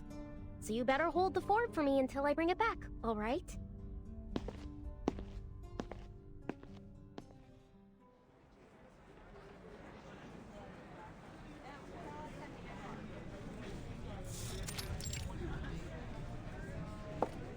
Ladies and gentlemen, please bear with us while we conduct a routine check. Are you going to take us too? Like you did with Robuska? You give her back right now, Earl! I'll lie down right here. I'll be an immovable object. The boy flings himself to the ground, clenching his pudgy fists like a martyr ready to face his fate. It's his final card to play, a tactic that has worked on the adults before, and one that he's counting on to work now. If you are set on being unmovable, I'd be happy to stitch you into the carpet. He swallows hard. I'm not moving. Not until Robuska's back. Another search. Again? I suppose you can never be too sure whether someone's transformed into a beast over lunchtime. We're ever so sorry for the inconvenience, but this is for your safety. We just have to check whether... Oh, I have something to check too, young lady. Namely, whether anyone on this crew actually has a brain knocking around in their heads. You say this is for our safety, but all you've done is stir up chaos. You ought to be ashamed. The carriage is in chaos, people leave their seats crowding and shouting, the tension seems about to erupt into fresh turmoil. Did someone fire a gun? That's quite enough commotion, everyone. The officer slides his pistol back into his belt as if it were nothing more than a pen, just a tool. In the uneasy silence, another sound breaks through.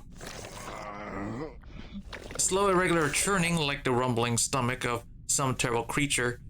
The noise dips, then rises again into a cat-like whimper. All eyes turn toward the pale-faced gentleman in the corner. What are you all staring for? That weren't me.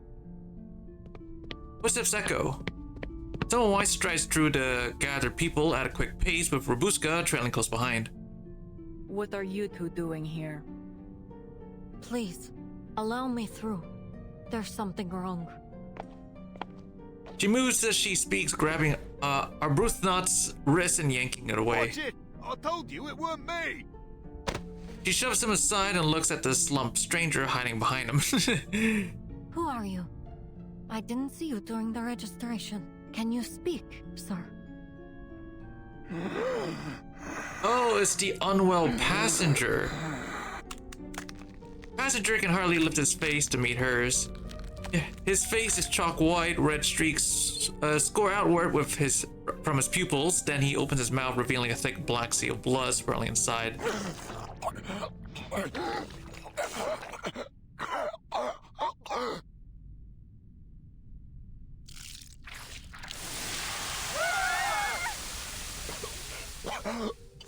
He collapses, choking on the blood, gurgling as he swallows it back down.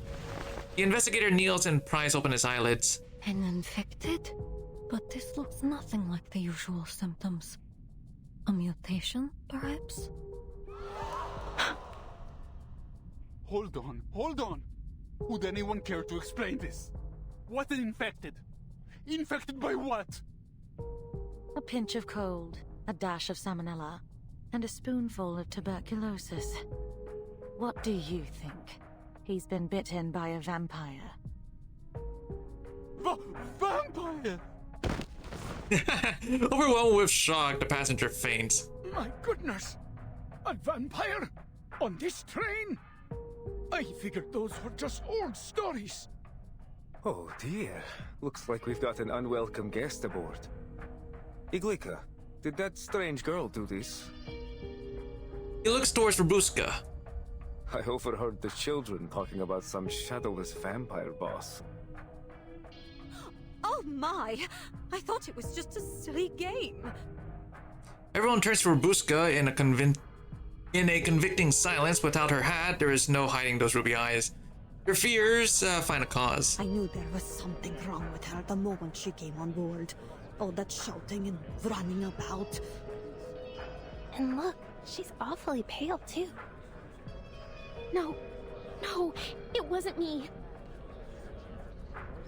This isn't a courtroom. There's no use pleading your case. You're going to have to leave the train.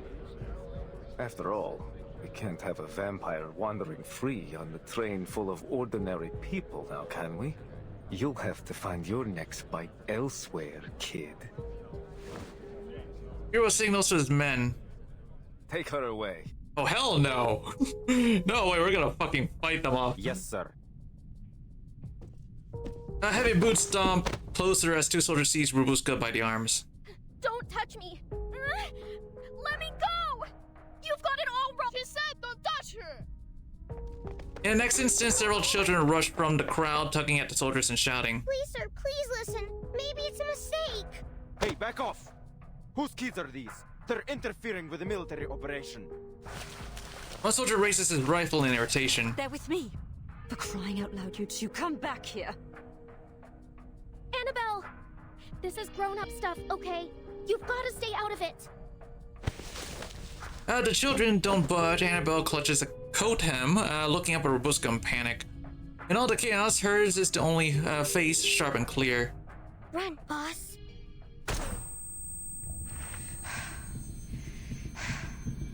Did a gunshot go off? Run, Buska.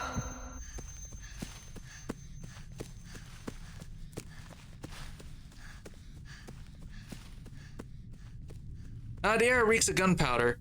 No one is hurt, but a jagged dent scars the ceiling. Where are your parents? In the chaos, a small figure breaks free and hurls herself at the soldiers. No, boss, Robuska. Robuska locks onto his arm, her fangs sinking deep into his skin, sucking as if to drain every drop from him. Put it down!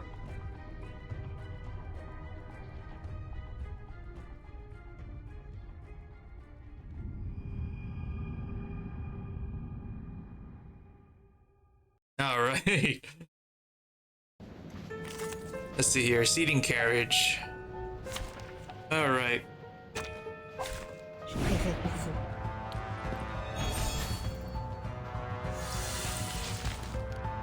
Gunshots! I hate gunshots! Ah, my ears! Right. Time to run. As far as my legs will carry me. Wait. No. I shouldn't. Sorry, Mama. But I'm not running again. Something's seriously wrong with her.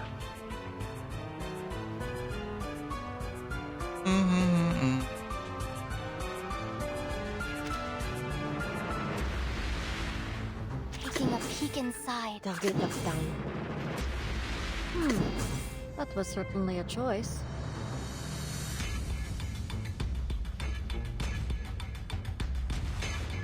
Listen to this. Close your eyes. This is now. Very well. Come dance with us.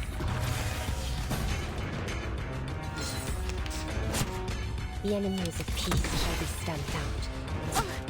A shot hit.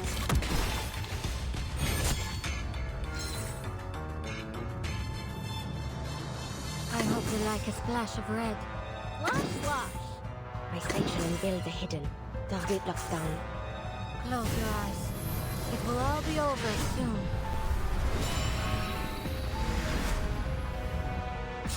Let's dance with the shadows. Yeah! Vampires don't.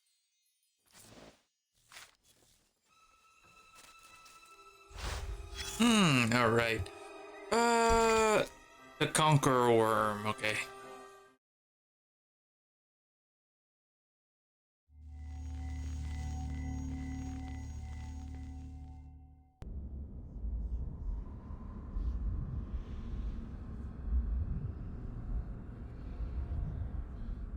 But see, amid the mimic rout, a crawling shape intrude, a blood-red thing that rives from out. The scenic solitude. It rives it with mortal pangs. Edgar Allan Poe, the Conqueror Worm.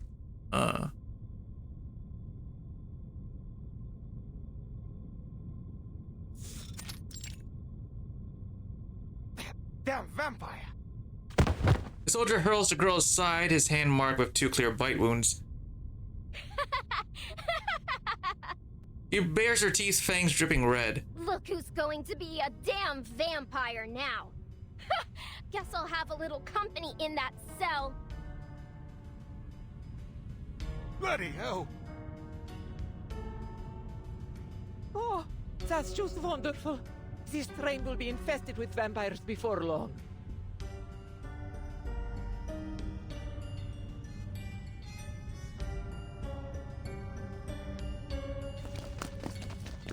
They gather people from form a ring around the soldier and the girl. The children are pulled close by Dorothy.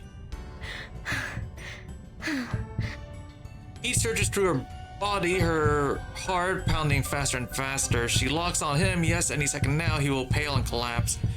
His veins will branch like spring twigs, crawling into his eyes and mouth, and spray jets of blood like a fountain. And nothing happens. I didn't feel a thing, you little brat. The soldier raises his hand to strike her, but his wrist is seized. A cold voice cuts in. Enough. Pyros, this was not part of our deal. Discipline your men, or I will. Corvus lets go, annoyance flickering across her face. Easy now. This fellow's just a little on edge. I'll see to it that he learns his lesson, I assure you. But for now, we seem to have a far more intriguing problem. He steps forward unhurried, stopping before Robuska, sneering down at her. Why hasn't he? He should have turned by now. I bit him. Tasted his blood. How adorable. Still living in your fairy tale world, are we, little lady? He crouches, studying her crimson eyes. Tell me, why would you pretend to be a vampire?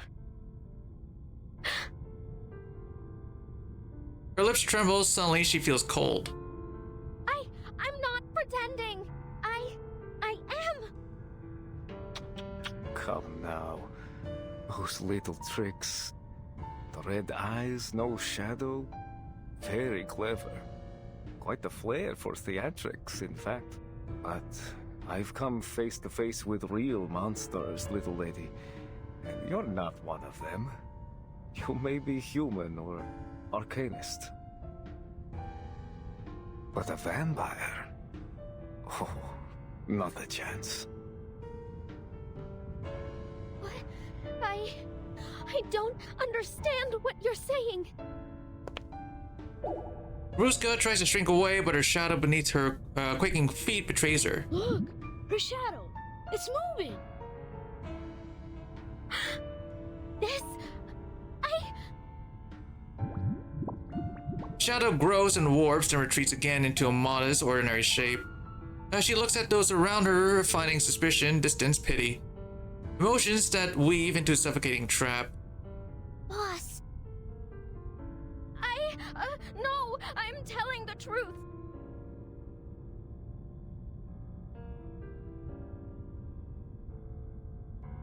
The words tumble out quick and desperate.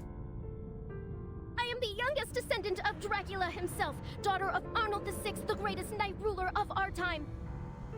Together we defeated Conrad the Wicked and his monster of a son, and then the war came, tore apart our home, and only I survived. Me, Rabuska, the vampire. The shadowless, the unbleeding, the unwoundable. Her eyes shine with madness, cheeks flush rose red by fevered daydreams. I crawled over mountains of corpses, waded through rivers of blood, ran between fire and screaming shells. Everything and everyone's gone except me. I lived. I carry the strength of my father, mother, sisters, and brothers. Their blood runs through my veins. As she falters, panting, her gaze full of fear. I'm the powerful, deathless vampire Rubus.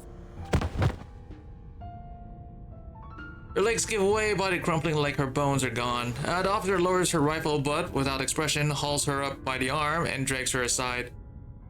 Unbelievable. She sure knows how to give a speech. Bring her to the warehouse at the station. Keep her in a separate room. The unconscious vampire is thrown over a soldier's shoulder and carried off. This is too far, Pyros. She is not a vampire. No, but she pretended to be one, didn't she? And she obstructed my men's duties. Besides... He looks over to passengers who fainted on the floor, his voice rising. With an infected on board, we can't take any chances. Until we're sure there aren't more of them, the train will have to be kept under quarantine. This is my train. We will handle this my way. We must reach Budapest on schedule. We don't have time for this.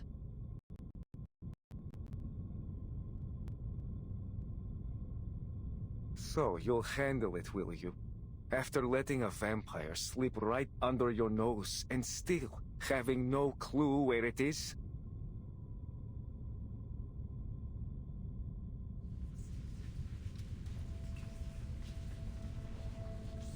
Pyros shrugs toward the whispering passengers, glancing toward the conductress with doubt. This is utterly unacceptable. To have all these delays and let a vampire on board of all things? Maybe it'd be better if the army just took over. At least they seem to know what they're doing. Need I say more? He motions to his waiting troops. Soldiers march in, quickly filling the carriage. Listen up, everyone. My men will escort you to a safe location shortly. Just stay seated for now and remain calm. So long as you cooperate, I promise everything will be fine. So this is your plan? To turn my passengers against me and seize control of the train? Why? What's in it for you? Come now, Iglika. I'm only doing my duty. You should know that after all these years.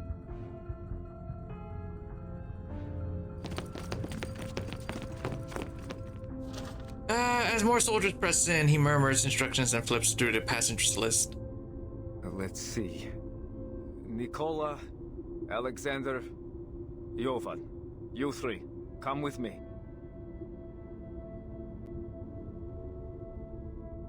As for the rest of you, well, I suggest you stay put.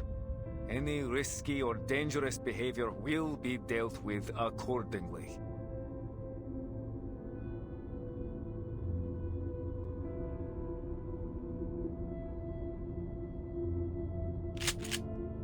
Semmelweis keeps her eyes trained on the armed men, but maintains a low profile. Something's not right. If that man truly is infected, his symptoms developed much quicker than any case I've ever heard of.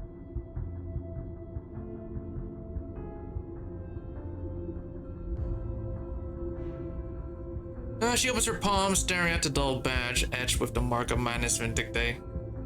But he also made a fair point.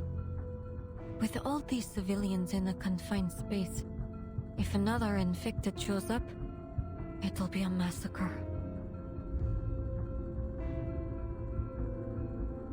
Is this what you wanted, Manus Vindictae?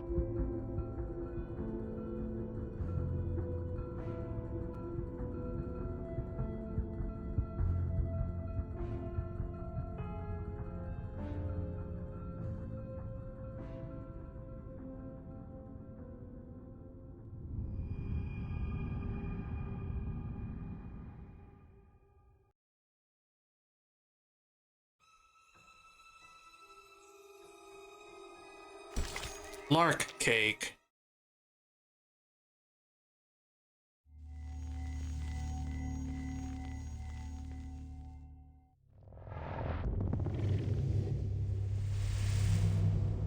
Maggots. So many of them. Wriggling, squirming, biting. I know they've rotted away, but their bodies have melted into the mud. I know that.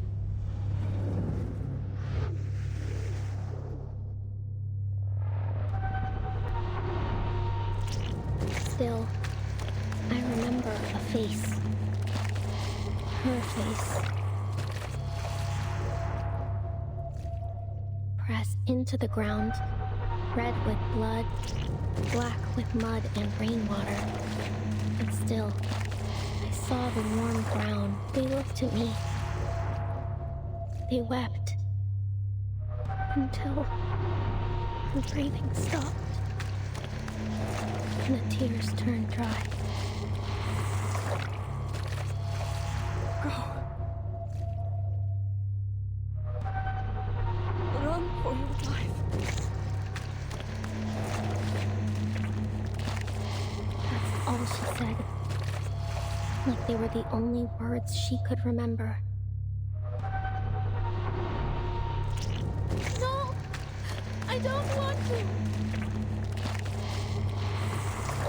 I don't want to leave you, Mama.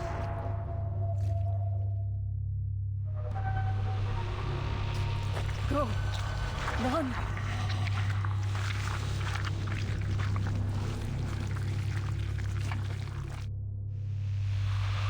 You must go.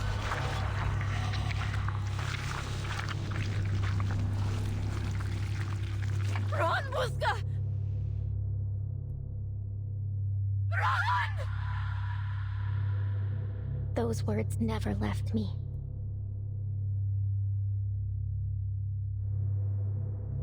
I hear them whenever the light gets low, just as I'm about to fall asleep, or as I run through the woods with everything I have.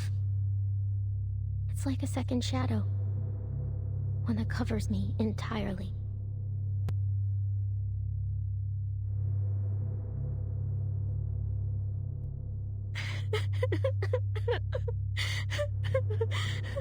Mama, no. I cried. I bawled. What else could I do?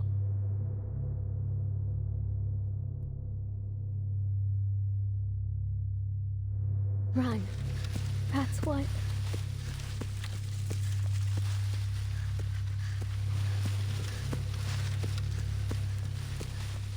As far as I could. As fast as I could.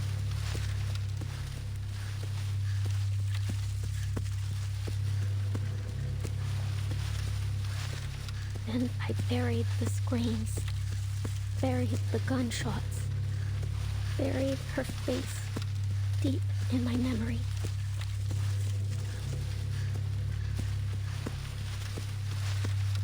And never looked back.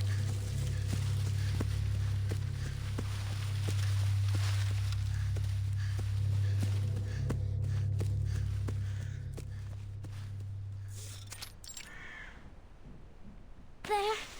You go. That go. Now, Kolya. You've grown a lot, haven't you? Okay.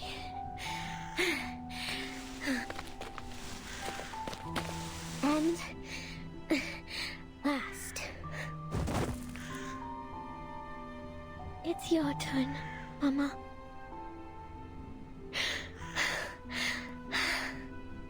The guns and the strangers who wielded them have gone for now, leaving behind fields caked with blood and bodies lost to eternal slumber. When all settles, the village is nothing but a scorched ruin. The girl buries her family together in a nameless pit. Father, mother, and little Kolya lie neatly arranged like porcelain dolls on a bed of dirt and leaves. Why are you all sleeping? It's still light out. I don't want to be the only one awake. Let's all fall asleep together, all right? She lies down with them, curling close to her mother, pulling a stiffened arm around her chest. This is nice. Like when I was little and you used to hold me, Mama. Oh, when we wake up, will you comb my hair? Damn, this is so sad. Cold fingers tangle in her hair, yet in her mind, it feels like comfort. Mama, tell me a story, would you? Please? I know you've told the vampire story 100 times, but just once more. Please. In the light of the blood moon, they rise in stride under the veil of night. Freely they live without fear of death. For through blood, they live forevermore.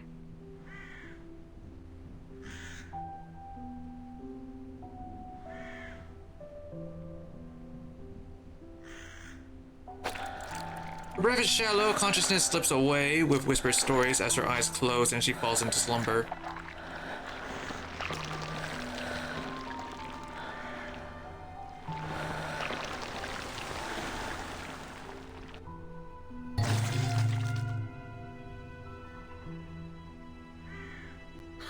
Because blood is life! That's right! As long as they drink blood, vampires can rise from their graves and live forever! The girl bolts upright, pallid face glowing with a strange light. She bites her finger and smears the flowing blood over her mother's lips. For a moment, she believes in miracles. The blood beats on cold lips, glowing like red agate, lighting up death's grim mask. The girl smiles with delight. Yes! Good! Mama! A little for Tatko too, and for Kolya.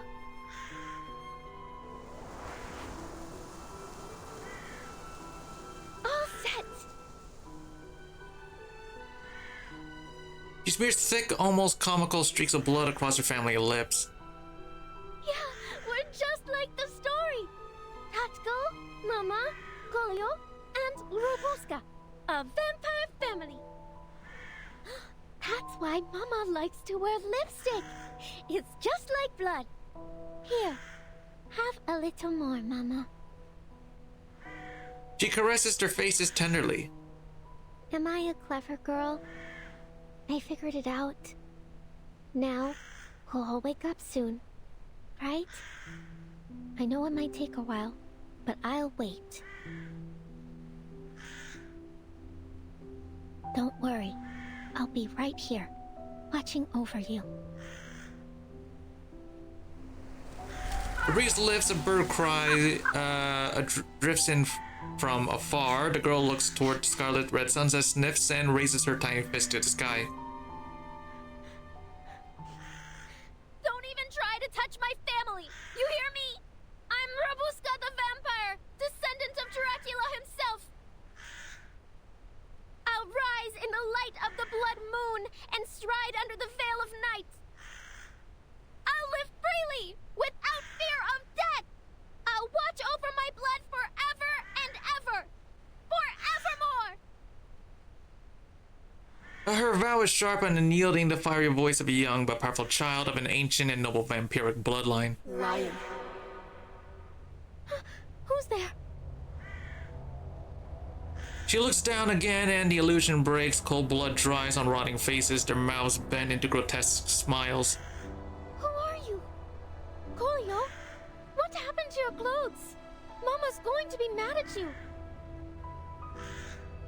Her eyes are milky and puckered dry, bodies cold and sagging, gray faces gaunt, blood-soaked, and tattered clothes, the last vestiges of their identities. Mama! Mama! Mama, wake up! Please! Please hold me! No! No! Mama! Tatko! She screams, ripping cloths, scrubbing furiously at their faces, but the flesh gives way like ripened cheese. No! You're not dead! We're vampires! We can't die! The rough wiping tugs at their mouths, bearing smiles soaked in blood.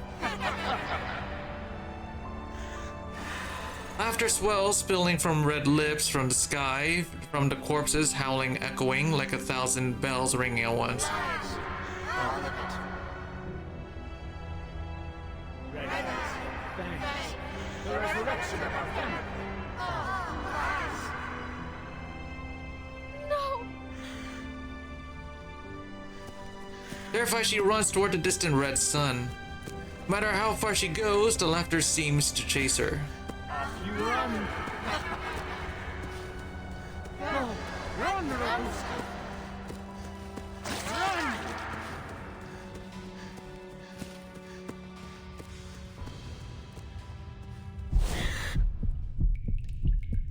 Robuska jolts awake from a deep sleep.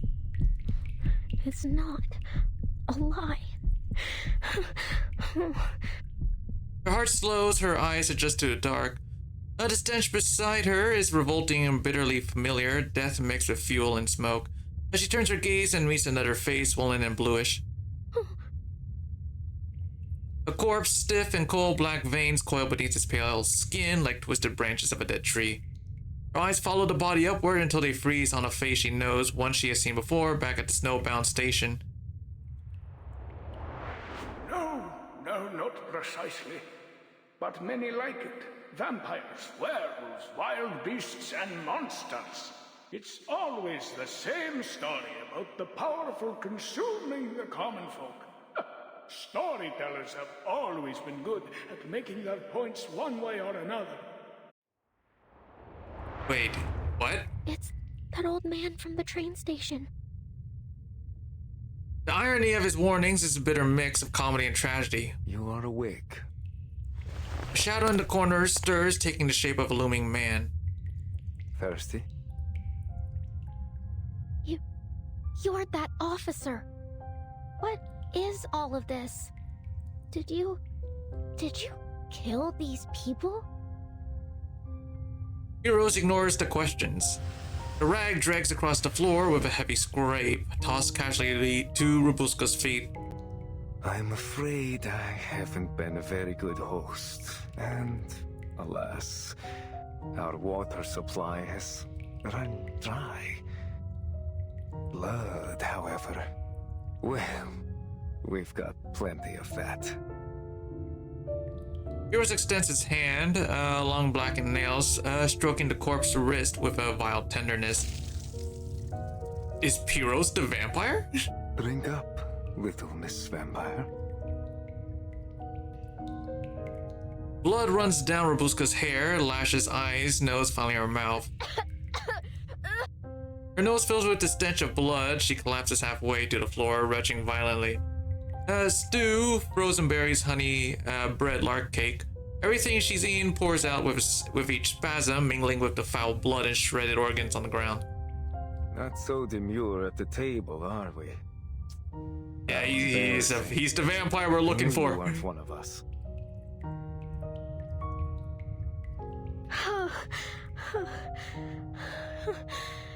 You. She lifts her pale face and meets the man's horrid gaze. His eyes are pure crimson, flawless like a sea of blood flowing under moonlight. An undeniable bloodline, an undeniable identity.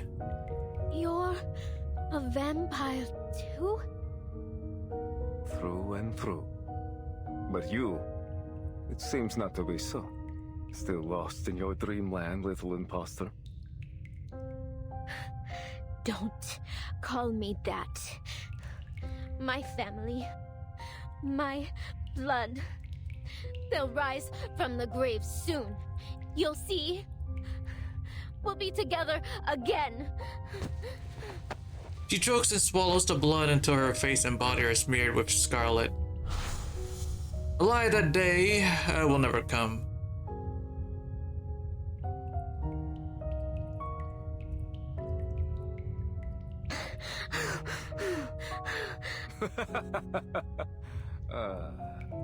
The man cackles. Aren't you a sorry little thing? It almost stirs something in this useless old heart. In fact, I've almost come to like you. Tell you what, I could make your wish come true. My wish? His blood-red eyes gleam with unfathomable danger. You heard me. I can help you. Become a real vampire.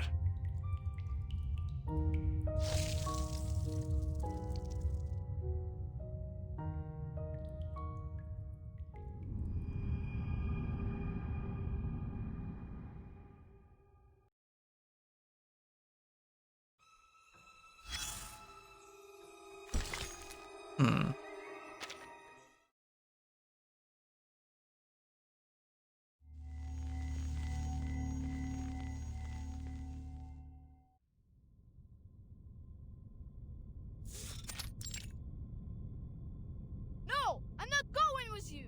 Never. Little William clings to the seat rail, screaming loud enough to pierce steel. After the quarantine order, passengers are scattered, some herded into the conductress's cabin. Let go. Soldiers pry open the boy's stubborn fingers one by one. Officers, with all due respect, you've taken 12 passengers already. May I ask where you're taking them? Shh. Rifle raises muzzle aimed at the boot now wedged in the doorframe. Step back, ma'am. Nobody leaves the carriage until quarantine is over.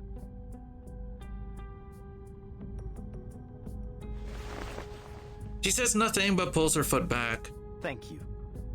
Just work with us, please. And soon this will all be over.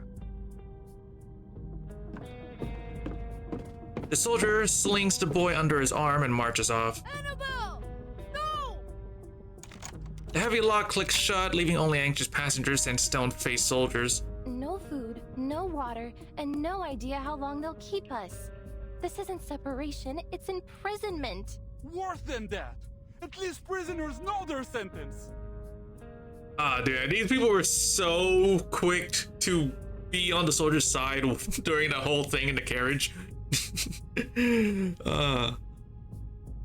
took William and Miss Dorothy. And Rabuska hasn't come back either. Sensing the soldier's warning glare, the girl clutches her doll tight. She presses her communicator and is met with static. Her words and any vital intelligence she could share are stranded with her. Something's jamming my signal. And the teleport disc isn't working either. Huh. Someone came prepared. Samwise approaches the door and peers through the window into the next car.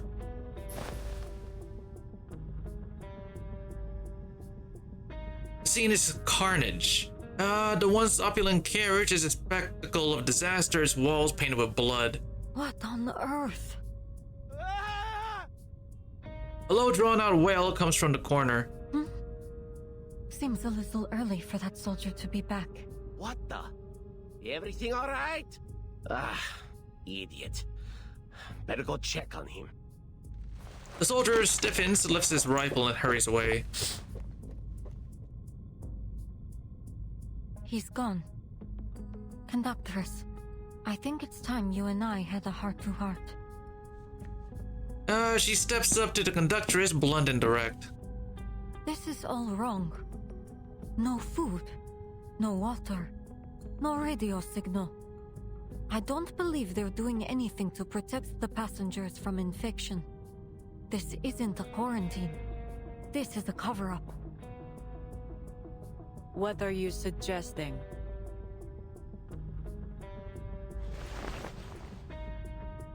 The investigator reveals the badge in her hand. This insignia. I believe you have one just like it. That's what you were sniffing around for. It belongs to an organization I've been tracking. Manus Vindictae. Manus Vindictae? At first, I thought you were one of them. Yet, here you are, locked up like the rest of us. Perhaps Pyros doesn't trust you all that much. Corvus's look of confusion, certainly genuine, serves to confirm her suspicion. The Menace are a group of extremist arcanists that take pleasure in chaos and despair. Heartless bastards. Every last one of them. Never heard of them. The badge is Pyros's. Some kind of identifier for his men. When I took this mission, our intelligence suggested that the vampire I'm after may be associated with Manus Vindictae. If Pyros is working with them, he could be working with the vampire aboard. It's possible, indeed, that he could be the vampire himself. Pyros is a vampire. No more evasions and equivocal answers. The conductress calmly reveals the truth. We were comrades in arms once. One of the most capable fighters we had. Clever, composed. He always made the right decisions when it counted. I would never have thought he'd be involved with such an organization. I'm afraid it's almost certain that he's the vampire Manus Vindictae had sent to this train. At last, a lead, Samwise breathes a long drawn-out breath, letting the weight fall off her shoulders. Now that things are out in the open, do you have any idea what happened to my squad? The reply comes from a resigned shake of her head. No, I haven't seen any of them. I'd know. As I've said before, this isn't the first time we've had the Foundation aboard. Last time there was a confrontation between them and some other arcanists. Sometimes, I think causing trouble might be our primary mission. But let's return to our vampire. I'm still not certain what Manus Vindictae is up to, but... That vampire infection couldn't have been a coincidence. Someone meant for it to happen. The conductress sneers, her fingers tracing the silver engraving on her pistol.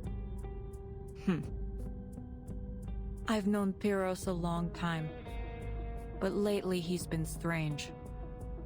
I usually wouldn't attempt to interfere with his business, but these are my passengers, my train. Glad to see we're finally on the same page. So, conductress, can you get us out of here? Haste makes waste, investigator. There's a loose thread I'm waiting for. Then we can pull all of this together.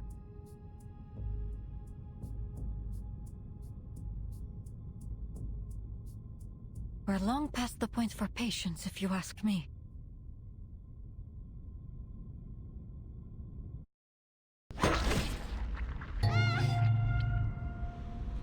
A bloody hand slaps the window, smearing crimson streaks down the glass.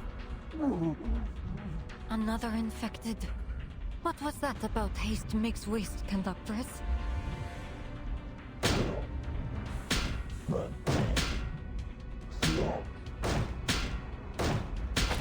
The man mumbles flatly, headbutting the glass again and again until blood pours from his brow.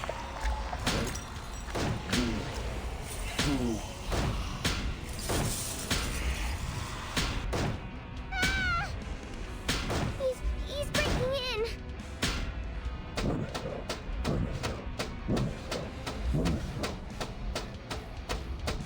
Conductress, there must be something muting arcane skills on this train. Arcane skills aren't everything. She pulls the passengers behind her, draws her sidearm, and takes aim. Before the shot fires, the infected passenger is yanked away by an unseen force. Another splash of blood smears across the window. What was that? Another infected? Sound dies, then comes a faint rustling outside the door. A familiar face rises into view beyond the glass.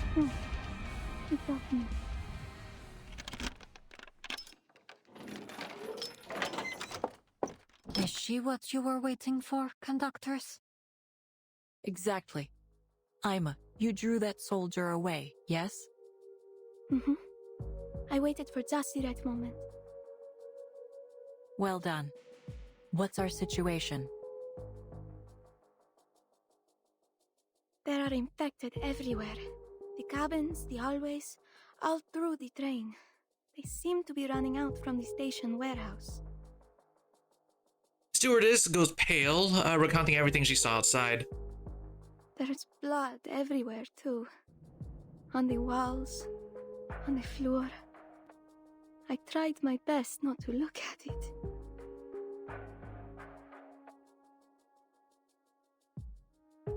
Was it you who killed that infected just now?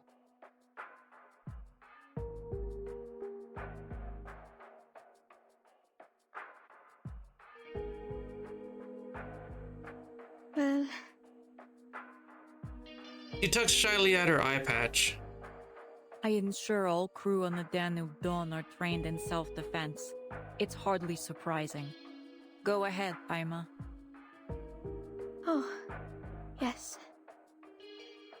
She lowers her head, clenched fist trembling. I saw those soldiers in their carriages. I thought they'd be caring for the passengers or removing the infected, but they did nothing.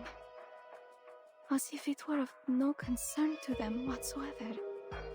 They took the passengers, one by one, to some kind of detention room for inspection, then sent them to the warehouse. But then they started coming back out, like that. As she wipes a smear of blood from her cheek, then slips her finger briefly into her mouth. Uncle Pyros, I don't know what's happened to him, but we have to find him. I see. How many soldiers remain aboard the train? Not many. A few were sent to guard the detention room. I think we can handle the ones that are left. The meat girl pumps her fist in an uncommon gesture of confidence. Good. Everything is in place. Let's move. Wait. Shh. I hear footsteps. They saw me just then. I can't be seen here again. Emma's eye darts around before she ducks behind the curtains. Then the door is opened forcefully. Damn it. This is getting out of hand. Soldiers, having dealt with the unexpected occurrence, rush in, weapons raised at the flying passengers. Where were we? On to the next passenger. The muzzle drifts left and right, finally settling on Annabelle. You, little girl, it's your turn. Me? I don't want to go. Come now, be quiet. Muzzle's locked in place. You heard her. She said no. In the scuffle, 2 shots ring out, each slamming into the metal ceiling. Soldier tries to wrench back his rifle, but Corvus's grip is unyielding. You! Let go! She's not going. What's going on? Stand down, all of you! Another soldier appears behind them, gun in one hand, whistle in the other, his fingers shaking. Go, Ima. Yes. Understood. The stewardess tears off her eye patch, revealing her other blood-red eye. Before the whistle meets his lips, she leaps from the shadow, slamming into him. Ah! Get off me! The second, her arm shakes around his neck, snakes around his neck. Apologies for the shock, but thank you for the gun and whistle.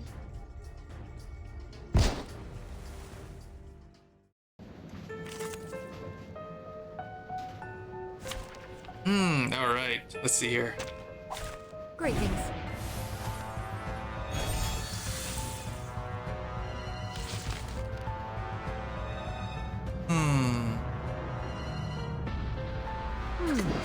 That was certainly a choice. My section and build a hidden.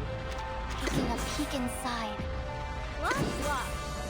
Our blood will burn. By God's grace. The path will become clear. Oh, hello, my shadowy friend! Now is the time for repentance. The enemies of peace shall be stamped out. Get off! I hope you like a splash of red.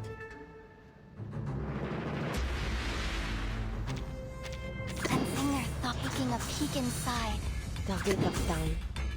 Close your eyes. It will all be over soon.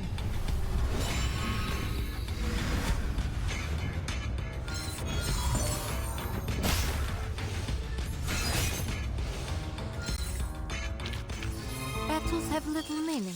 Save. Soldiers collapse.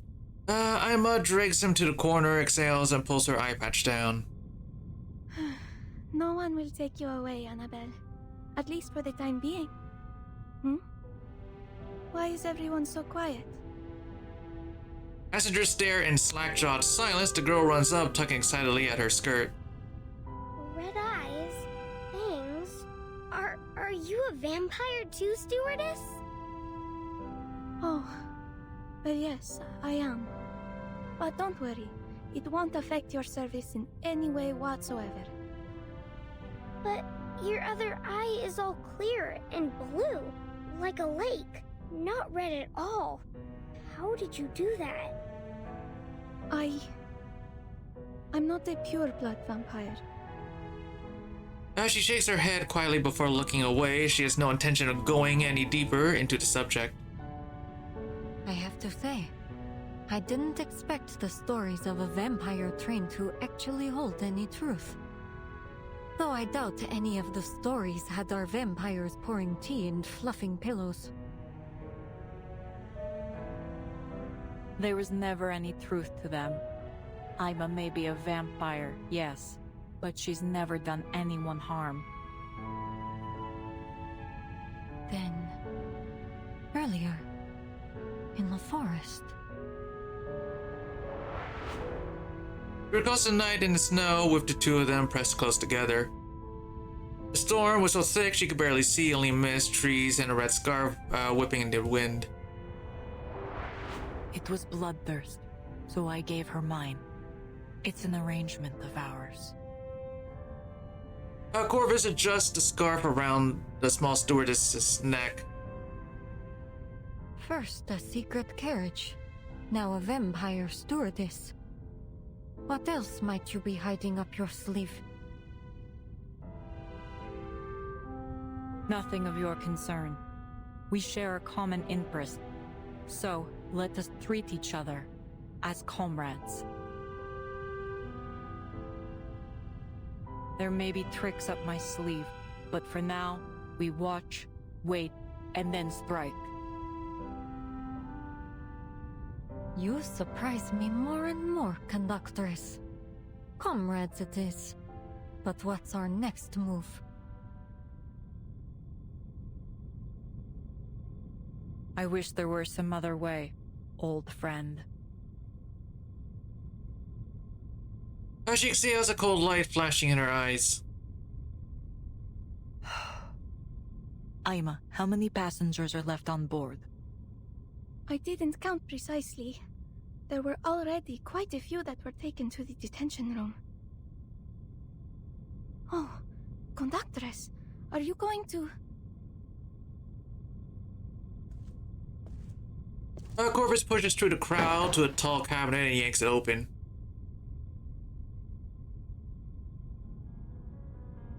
You there. Ever handled a gun before? Whoa! Weapons line the wall in neat rows gleaming under the light. Each one meticulously polished and ready as if awaiting their call to battle. Come on, it zoomed out. Let me just... There we go. Got the full picture. Yet another surprise. I don't think I ever would have expected you to be lugging an armory around with you. It's a hobby. Take this. He takes a pistol down and tosses it to Semmelweis. Silver bullets are more effective than arcane skill when dealing with vampires and their infected. Anyone old enough to handle a weapon, arm yourselves. We have a fierce battle ahead.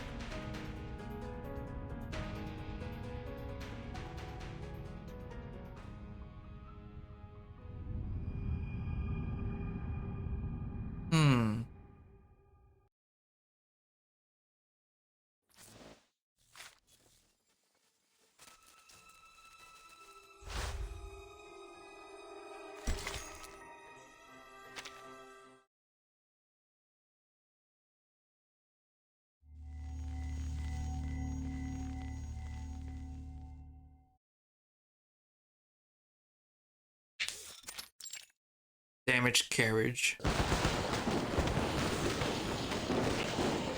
Gunfire erupts in less than half an hour. The train turns into a battlefield. Veneba, the gunshots are drawing them in. We've got to close the door. Head to the next carriage. I'll close the door. Corvus leaves cover and charges straight into the carnage. Conductress, don't! Don't look back. The weight of unseen eyes is unbearable. Annabelle turns her head.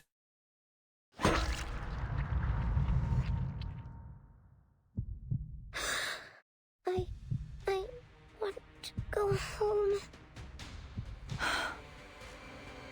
I tried to warn you. There are too many of them. We can't do this alone. From outside, more infected swarm in, spreading like a plague of locusts through every car. Cries of panic and bloodlust rise and fall. We have enough ammunition, but not enough hands to fire them. There is still one option left. There are more passengers. We can rally the people to fight.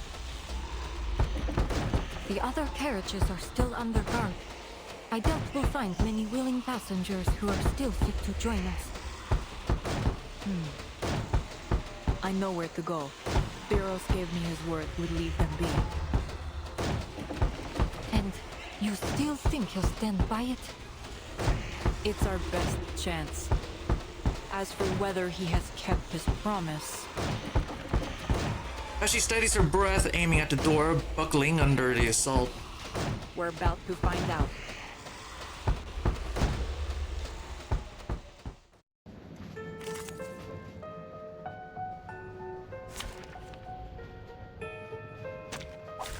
Anyone crazy seeing blood?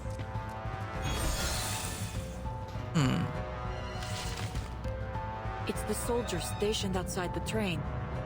It seems there's another surprise waiting for us, Investigator. More like a shock. That's them!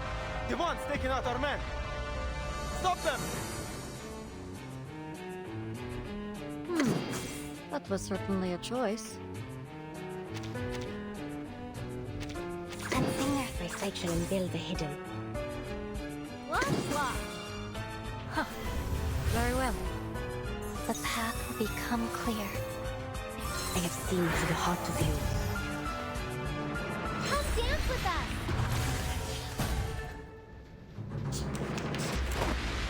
A shot hit. The enemies of peace shall be stamped out. I hope you like a splash of red. Target locked down. Listen to this! Resection and build the hidden. Close your eyes. It will all be over soon.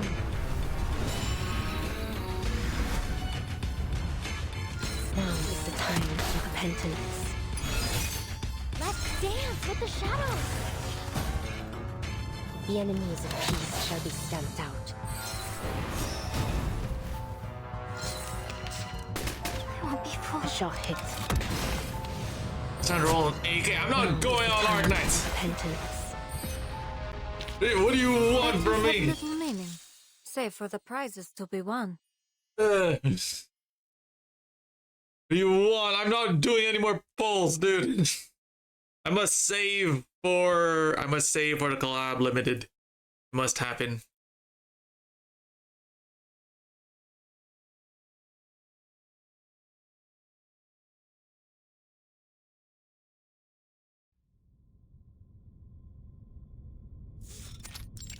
Need to roll every band. Hell no.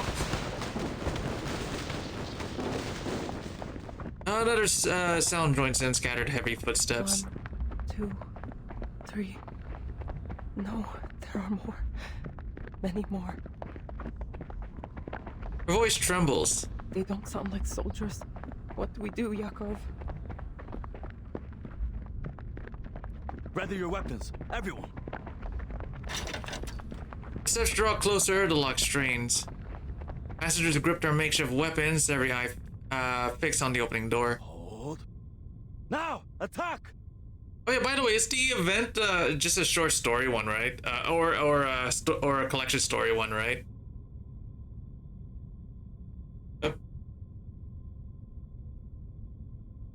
Yeah. Oh, okay. So it's just a just a collection. I guess I'll do it still.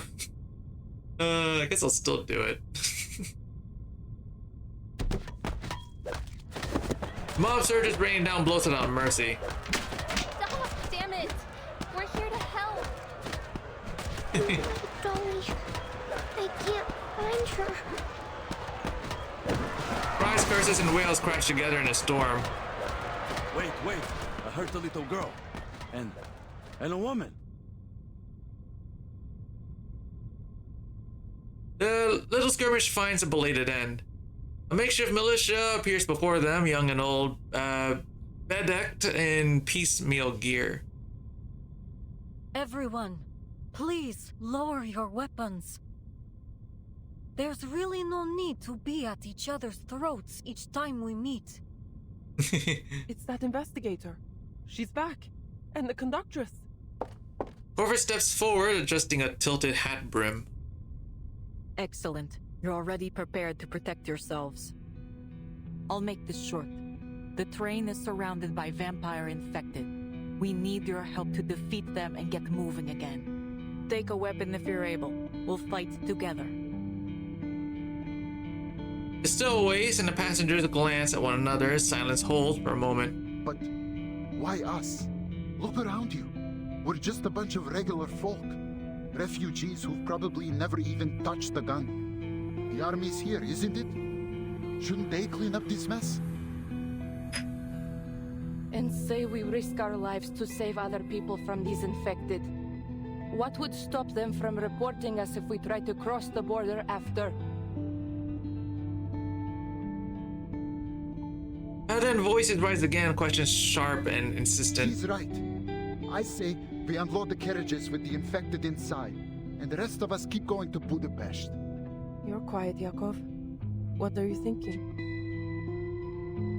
A single soft query hushes the noise, all eyes turning to their leader. I'd say...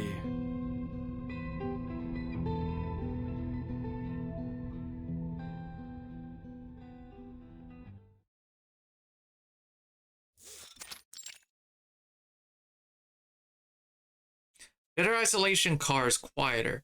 Only distant gunfire breaks the silence, like the front line of war. This is all getting rather unnerving. Oh shit, she's still alive. I thought she would have been freaking infected by now. Owen sits down her porcelain cup in a rattle, yet she remains in utter state of composure. Gunshots?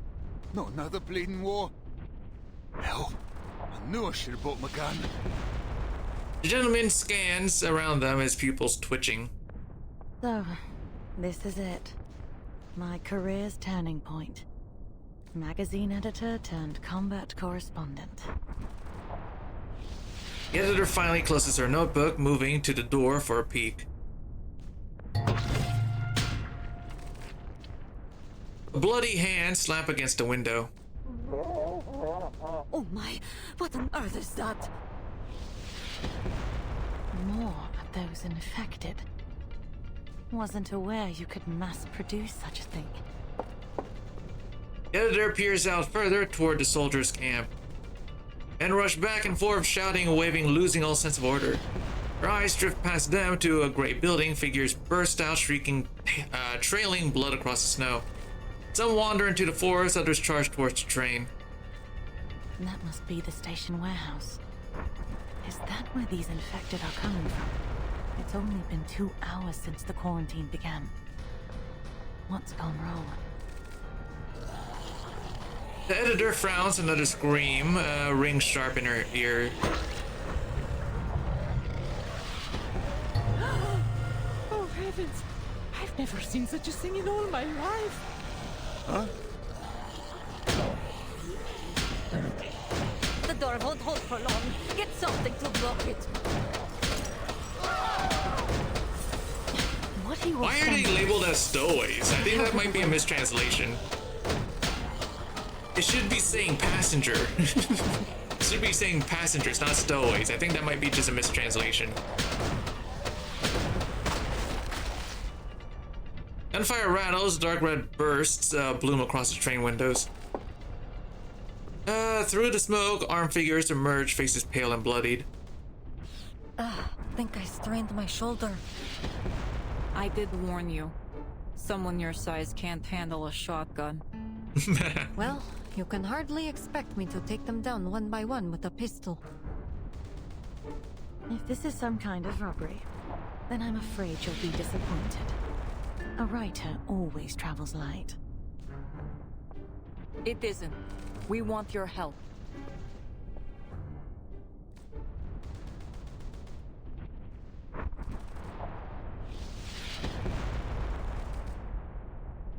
That is all we know. Most of the soldiers stationed here have been infected.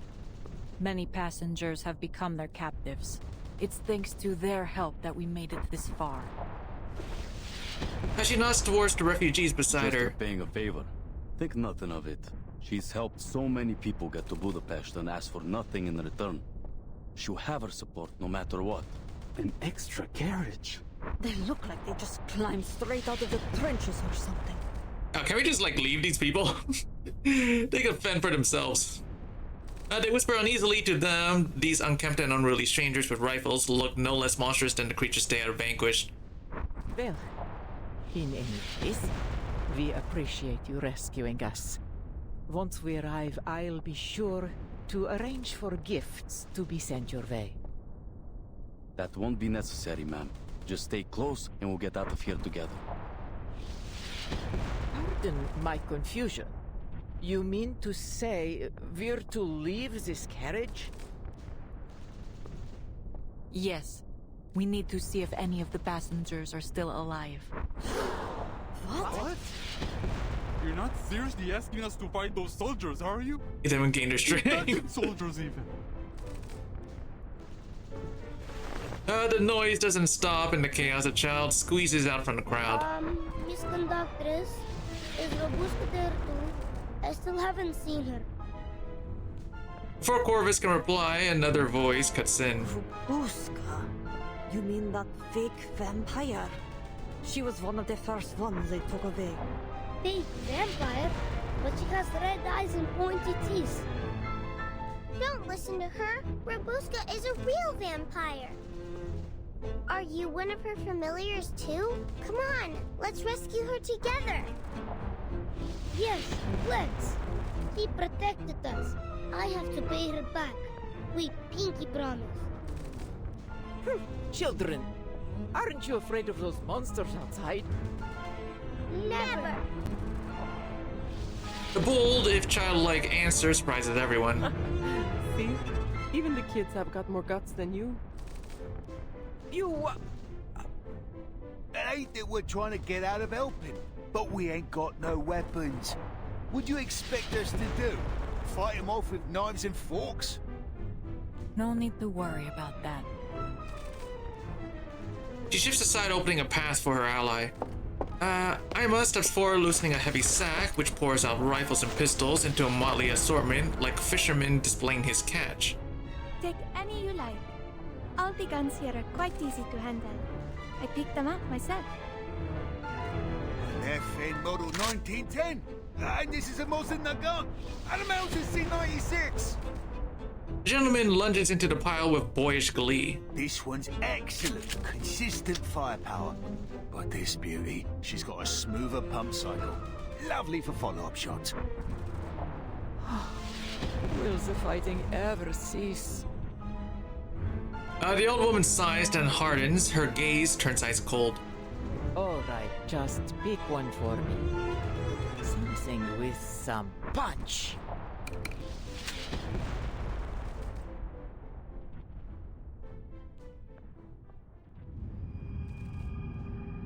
Yay, alright.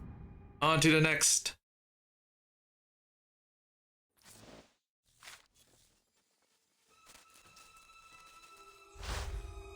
Okay, number 18.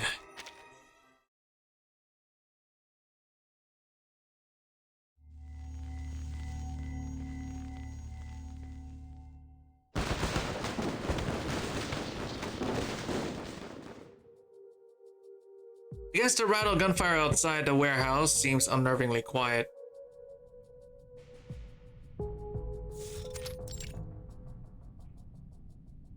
Vampire's invitation still awaits a response. The girl bows her head, staring at her shadow. Let me remind you that although my life may be everlasting, my patience is not. I have to say, your hesitation is disappointing. What's this going to cost me? He looks into his crimson eyes. Every time I've been offered any kind of gift in my life, every time I've even come close to something, it's either been taken away from me or turned out to be a complete fraud. So, sir, which one is it? Neither. Because I'm not offering you any gifts, only an alternative reality. All it takes is a drop of blood and little bravery. Because there's a good chance you'll end up just like them.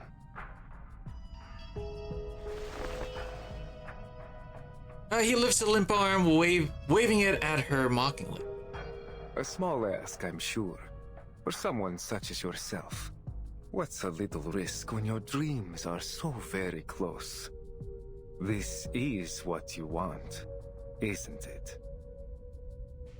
He stands by the window, hand reaching for Yes. I crave it. Dizziness grips her. A sudden crushing tide of fortune crashes over Rabuska. Stone walls, cargo, everything melts away.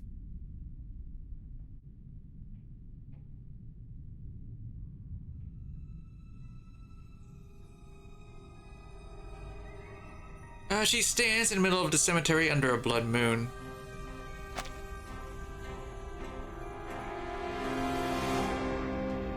Yes, the same damn cemetery her mother described 1,000 times. Before her looms the vampire Pyros, cloaked in black like an ageless shadow.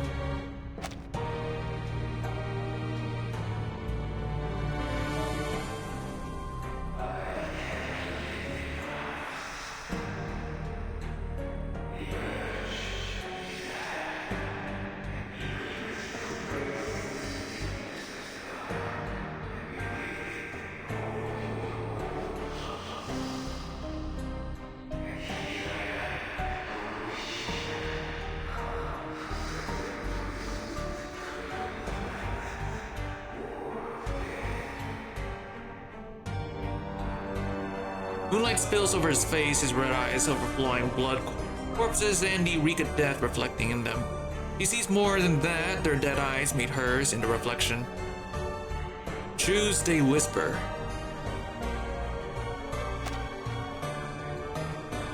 I'm just letting it pan out so I can get the full picture.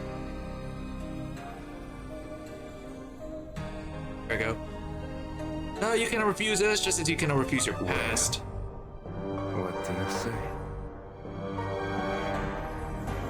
Faces flicker before her, mother, father, brother, and comrades. It is a chance to see them again. How could she refuse? Yes.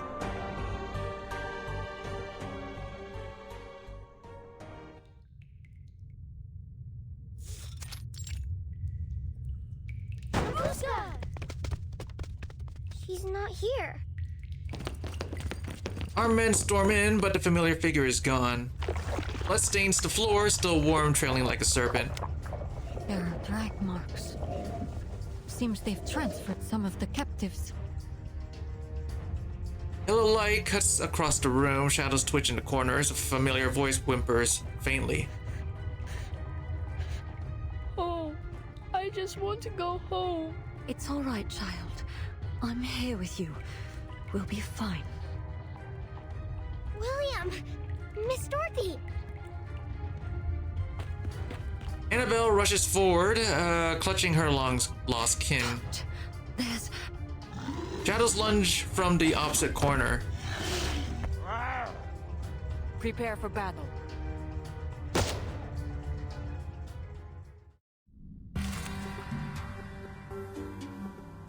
Alright, let's see here. Oh yeah, by the way, I got the character Luigi, the new character. Well, speaking of, I gotta, like, get her to Inside 3. So you've come So I gotta pick this stuff in the, shop. I'll do that after I'm done with the whole event, though. There you go. Anyone crazy seeing blood? Okay, these guys are not gonna have the dodge status. Okay, so let's see. Let's do this.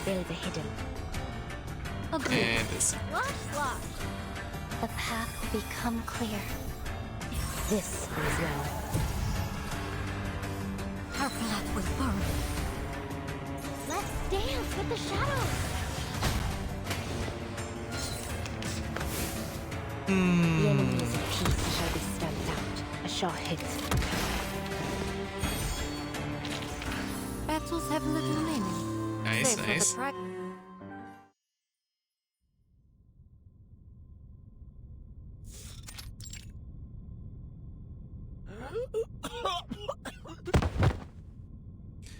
the The soldier crumples, eyes bloodshot, veins crawling like creeping vines across his temple.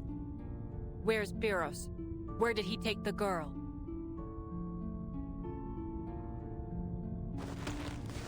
She seizes him by his bloody collar. That house. conversations. Lots of them. He coughs words, slurred, gurgling.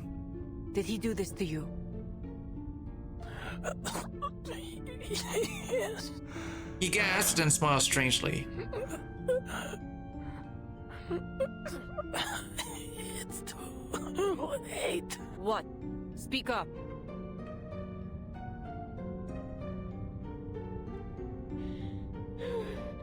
A cry rises in the distance.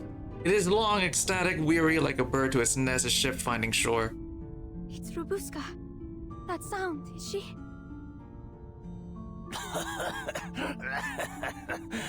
It's too late. Soon, your friend will be a vampire. He laughs until bloody tears streak his face. In his throat, he releases a stream of broken whispers. Another voice takes over. Seething at war and dread. We, the cattle, a plague we spread. We are the spawn, Empire's aid, to turn this earth a crimson shade.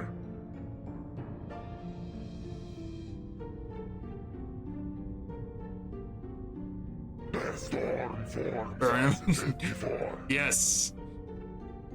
No wars, no conflict, nevermore. Gunshot, blood sprays. Corvus lowers her weapon, her stitched face grave. He's even turned his own army. It's no wonder these infected are crawling all over the place. The storm forms. She crouches, inspecting the corpse with an investigator's eye. Something's been off since the beginning. The symptoms have taken hold too rapidly. There has never been a recorded instance of the infection spreading so fast. Look here. Burst veins. Pupils so dilated they almost cover the entire iris. The infection's been accelerated. In other words, these are no regular infected.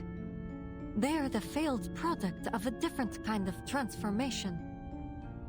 One task at a time. Come, we need to find Robuska.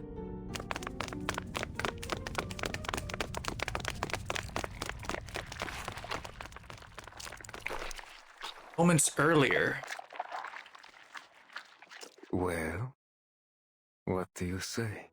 Yes. Very good. I knew you'd come to your senses. Satisfied with the answer, he offers a sharp, beastly smile. Come, child. It's time to leave the ugly trappings of mortality behind you. Once we have the same blood pulsing through our veins, we will build a new world, united in death.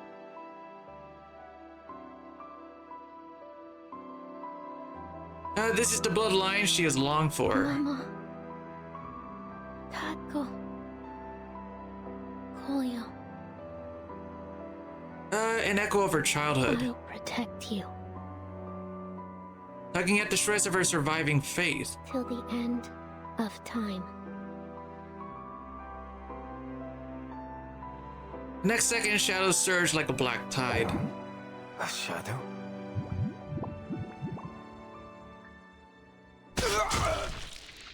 Oh shit! Why? I want to be a vampire more than anything I've ever wanted. To have the power to save the people I love from death. To be the one to protect and provide. But I never want to be like you.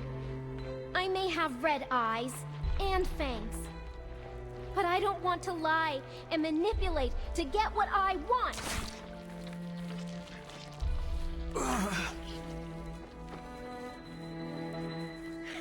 Did you really think I'd just surrender? That I'd take the easy way out? My family wants me to live. So I'll live, damn it. Live until the smoke clears and the sky turns blue again. Till the rain puts out the fires and the primroses bloom in the forests of Stranja. I'll live till my friends grow old and gray and wrinkly, till my family comes back. I'll live. We'll all live. And you will rot in your grave. Damn, man. Wretched bastard. That's pretty awesome. The true vampire convulses on the floor, his chest heaving like an old bellows. I did it. I killed him. It's over. Robuska settles on the floor, feeling her heart pounding louder and louder. Have to get back to the train. Have to tell them. She scrambles back up and staggers toward the door. She knows her friends are still waiting.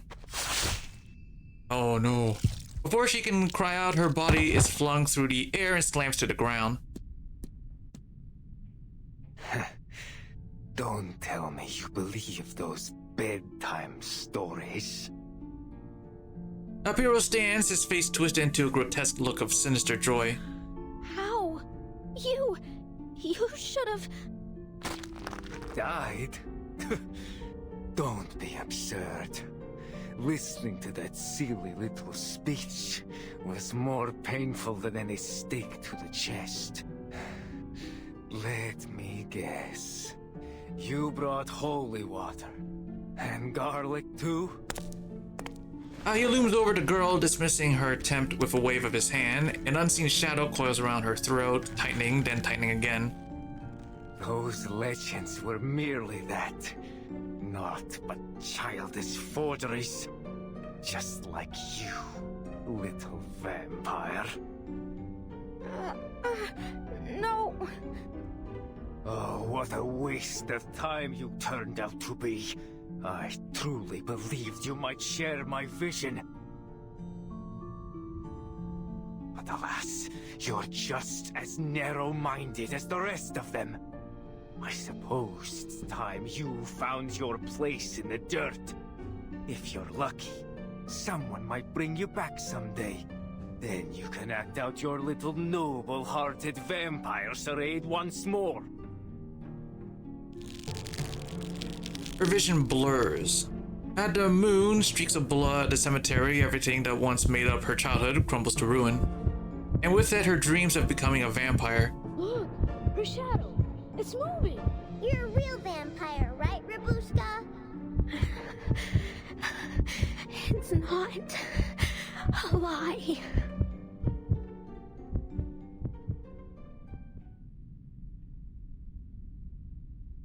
As she closes her eyes, arms slack at her sides, blood-like tears trailing down her face. Door bursts open from a weighty kick.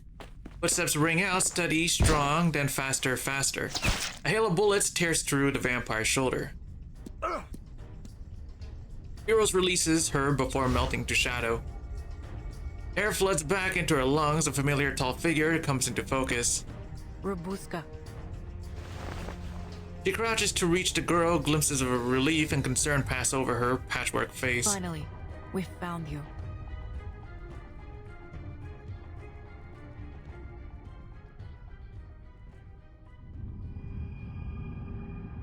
Be continued. Okay, let's see. We're on to the final one. I think it should be the 19th stage, right? Yeah. There we are. Okay.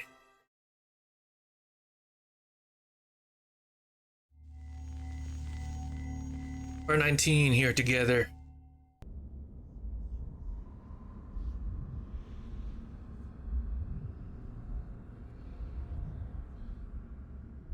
My blood flows across the Cité Calm. It rises. Okay, yeah, it's going too fast. I can't read it. Quenching the. Yep. It's auto scrolling. Okay. Not sure why auto scroll there, but sure.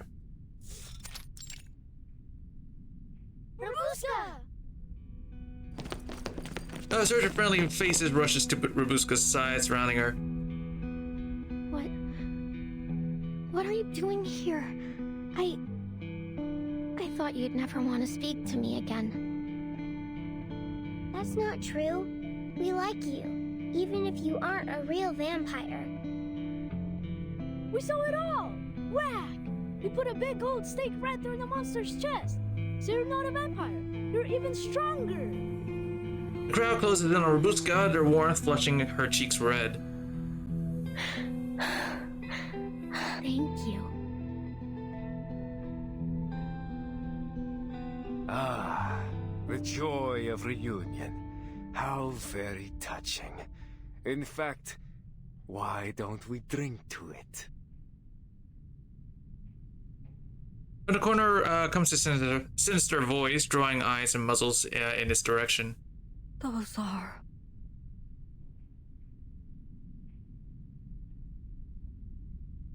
Damn, man. Just sitting on a pile of corpses. Corpses by the dozens piled high into a nauseating hill of flesh.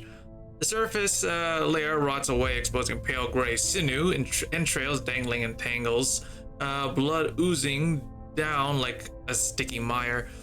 Hero sits atop the mound, lounging. The bodies of the passengers. And the soldiers, too. Is that all you see? You never did have an eye for detail, Iglika.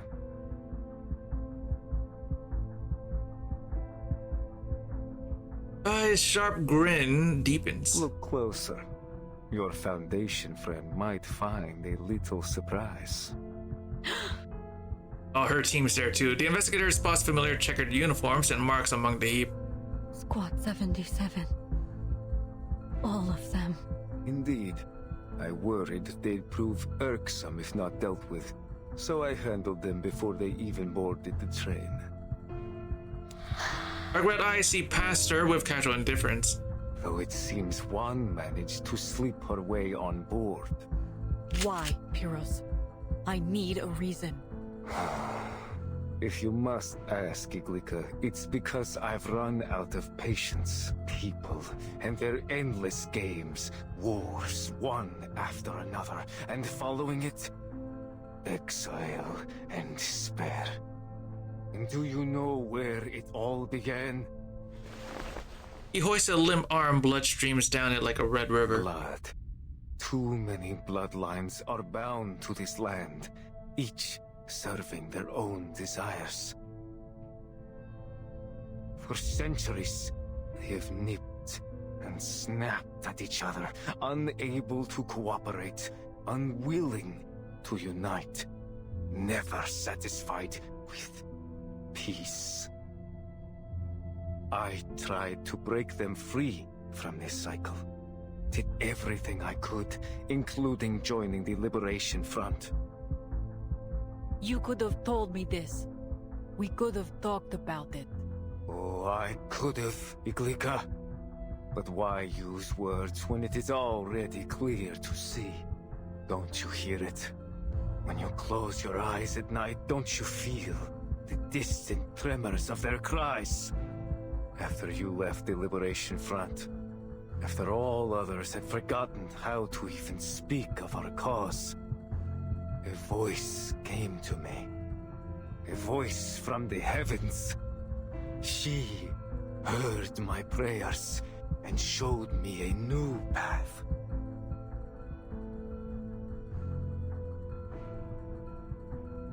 He gestures toward the mound of bodies, eyes blazing. A path of unity, where all would share the same blood, the same interest, the same goal.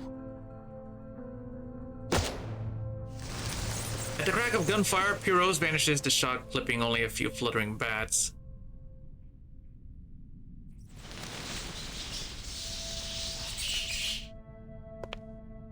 In only a heartbeat, he reappears soundlessly behind Corvus. Another bullet. You wound me in more ways than one, Iglika.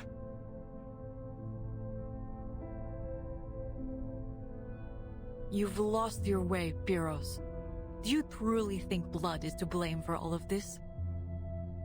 It's one cause of conflict, yes, but so are misunderstanding, fear, even love. To blame everything on bloodlines means choosing a simple lie over a complicated truth. You haven't thought deeply enough then, dear Iglika. Look at these causes. Examine them at the root. And what do you find, Human nature. And our nature, old friend, is set by our blood. The vampire spreads his arms before the hill of flesh, his maddened eyes ablaze with baleful violence. Listen to me. Imagine a world with no bloodshed, where everyone is free of mortal weakness and given infinite time to enjoy the pleasures of this earth. Our shared bloodline serving as a bond, not a line of division, so that all our hearts might beat as one. Race, color, creed, all would melt away in the face of this great family we will create. Was that not your vision once, Iglika?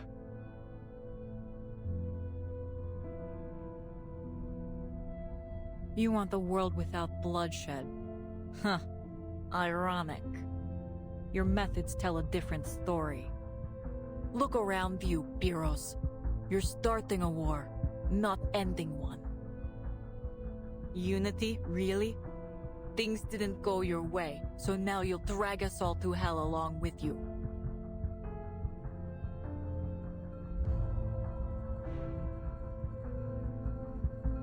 Moonlight strips away all pretense, casting a pallid veil across his face.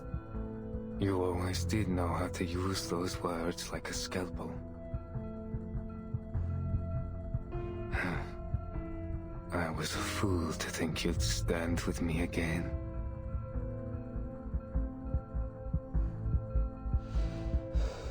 He sighs, turning his eyes with strange softness toward the stewardess. Aima, come. This battle will be fierce, and I won't allow my blood to come to harm. His blood? She's... Semmelweis darts her eyes from face to face, loose threads knitting in her mind. Aima steps forward at every eye, as every eye turns to her. Uncle Piros. Aima. A voice calls out from behind and she halts. As she looks back, the woolly red scarf brushing her cheek. She grips it tight, slowly and firmly, locking with her uncle's eyes. Forgive me, Uncle. I love you dearly, and I'm grateful for all you've done. But I can't. You know how much the Danube Dawn means to me. Please, stop. I don't want anyone else to get hurt. She steps back to stand proud and defiant among her people. Blood of my blood. Of all people, you choose to stand against me. And you... And women, the old, the young, each stand ready from a measured distance, brimming with fear, disgust, and scorn. They build a silent wall, cutting him off. Beneath it yawns a chasm no words could ever cross. You look at me like I'm some kind of monster. He laughs with a twitch, then inhales deeply and resumes his malevolent composure. Well, I tried, but I always knew preaching would only get me so far. Violence, religion, politics, marriage. Our predecessors sought every means to unite us, but greed has always been stronger. Still, I was naive enough to hope we'd finally put aside our differences. Ruins, battlefields, countless headstones, and beneath every one, a blood debt unpaid. Perhaps, in the end, you were right, Iklika. If I can't have what I want...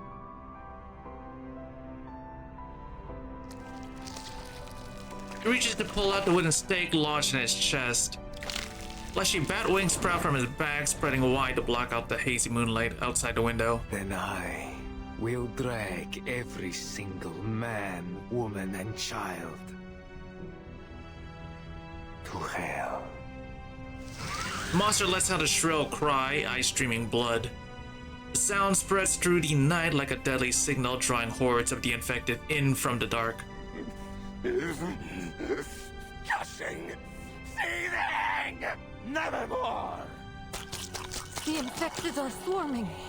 He must have called for them. Incoming! Weapons ready!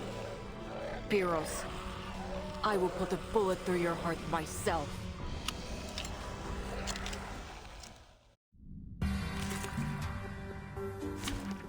Okay, let's see here.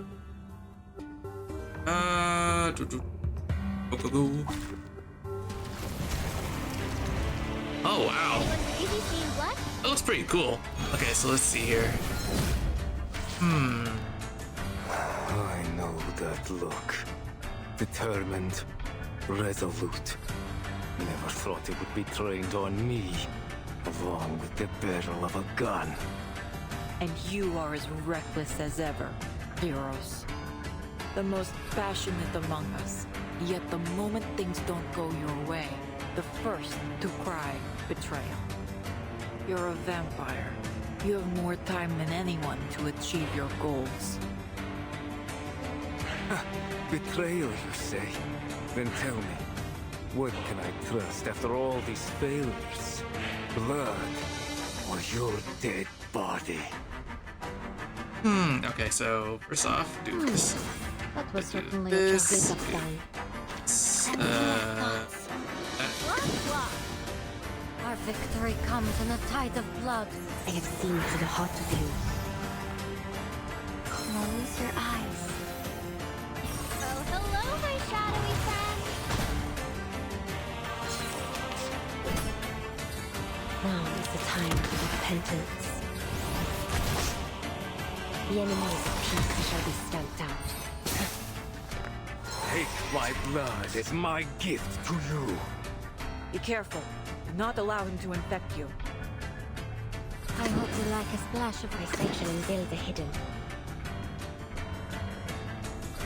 Taking a peek inside. Darf wir Blackstein. Close your eyes. It will all be over soon.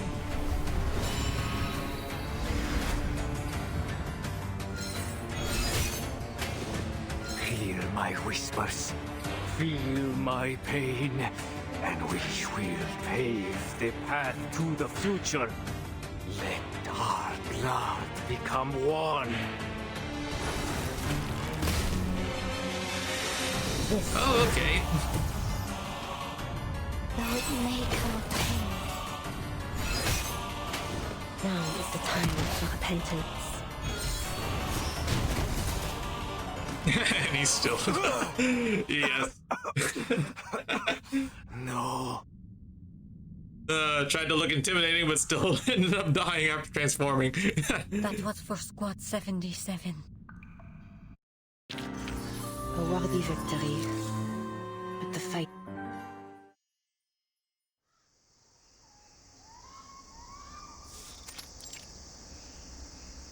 Is the beast still breathing? Hey, you! Devil take him. He's still twitching. Even after we staked him and left him under the sun for a week. He ought to be dust by now. The last one didn't last but 3 days. This one must be of purer blood. They say those are stronger. Why? I never hurt any of you. What's that? Why? 'Cause you're a vampire. A monster. What? So we've got to wait until you've drained someone dry before we put you down, do we? The sunlight burns him until he can no longer raise his eyes. He shrinks his neck, attempting to turn his head in vain. The vampire's hunt is a bloody one, as always. Human, beast, vampire. Blood spills in a tangled mess across the ground, merging into a stream that soaks his toes. A breeze stirs, carrying a distant song. The song is ethereal and light, as if drifting from a vast boundless space, weaving into a comforting net that rises and falls. Despair, the purest of emotions. It lifts the weight of fear, frees you from the constraints of mundanity, and brings you one step closer to perfection.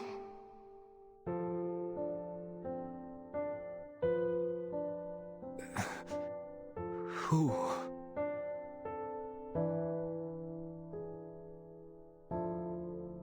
He smells and hears the crisp, cool wind. I am your wishmaker. Wish. My wish. You need not speak it. The wind has whispered it to me. I shall help you achieve greatness, and you will be surrounded by family and friends, never to be alone again. And all this will bring you ever closer to perfection, for you will be awoken to your emotions, to perfect passion.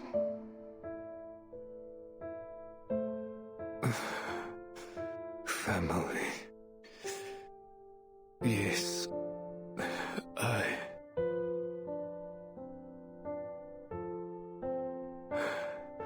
I want them with me evermore.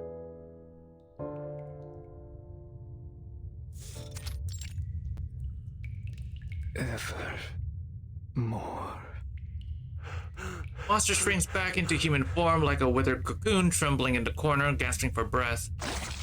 Its neck is torn open, dark blood flowing out like a spring. I'm here.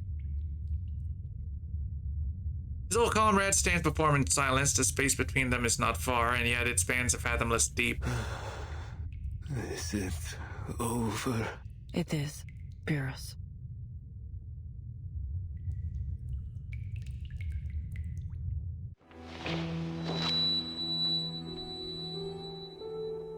Do you remember our old rallying cry?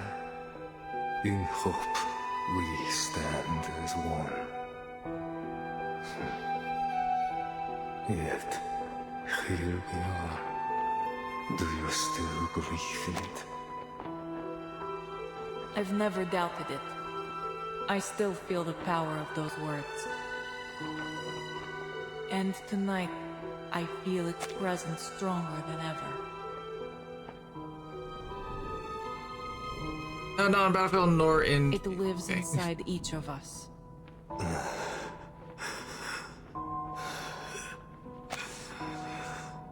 Then you found the right path.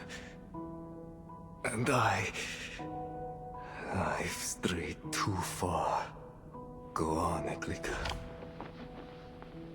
Do it. I hope you live to see that dream come true.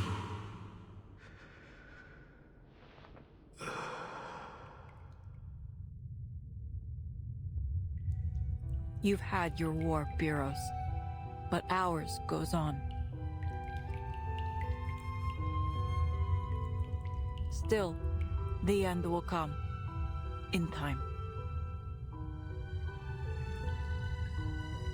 Maybe not today, maybe not tomorrow. But one day a generation will refuse to raise their guns, refuse to trade blood for fleeting victory. When that day comes, the Danube will flow in peace once more, and lilacs will bloom again over the ruins of Belgrade. When it does, we'll ring the peace bells so loud that all those who rest in the earth hear it. As she lowers her weapon, turns on her heel, and walks away.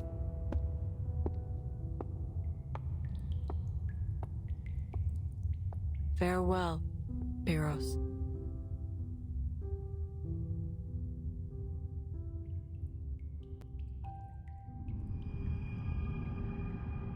We continued. Okay, there's the epilogue. We are almost there. And I'll be able to make dinner. Let's go. Here we are.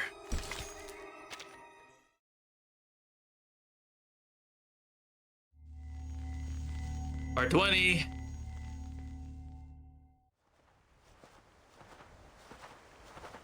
Uncle Pyros, how much farther do we need to go? I'm feeling a little dizzy. Not long now. The border's just on the other side of the mountain. We'll be there soon.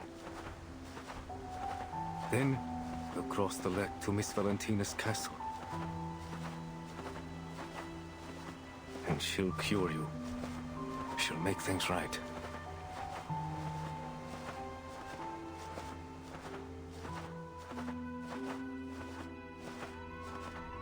But how do you know she'll help? I just know, Aima. A vampire always stands by her people. It's in our blood. In our blood. You'll do well to remember that, Aima. There is no bond stronger than blood. Uncle. Aima gently sets the wooden Matryoshka down. His painted smile is unchanged, as if it still remembers the winds along the Danube, the swaying of the train, the murmurs and laughter of her journey. Now its journey has come to an end. It should return to where it belongs, a world without walls, without exile. Perhaps there it will find its answer. Goodbye. Oh, give me a minute. Be right back. Just gotta go take care of something.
Okay, I'm back, sorry. Where were we? Their leader gone, the monsters prowl restlessly, the roars ripping through the silent snowbound night. Inside the warehouse, the survivors gather to plan their next move. Signal's back. I've contacted the Foundation. They're sending reinforcements immediately. But by the looks of it, the infected will get to us before the backup arrives. It seems Biros' death hasn't had any effect on them. They're still coming. Perhaps, if anything, they seem more dangerous.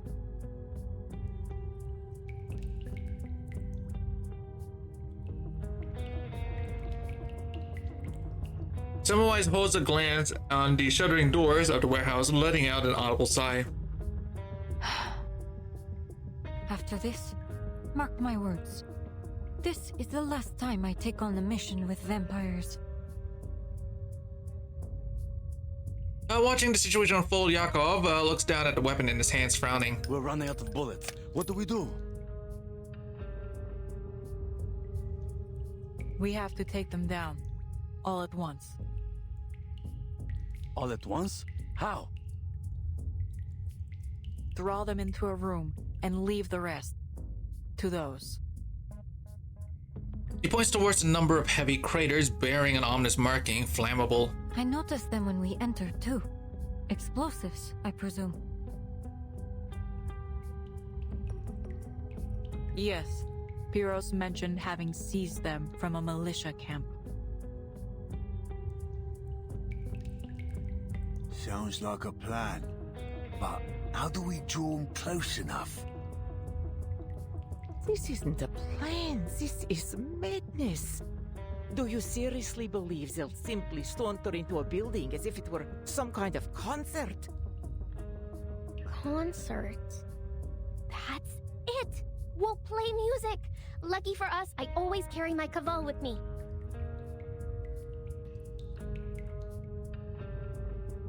Ruby eyes sparkle with sudden inspiration as she lifts her flute.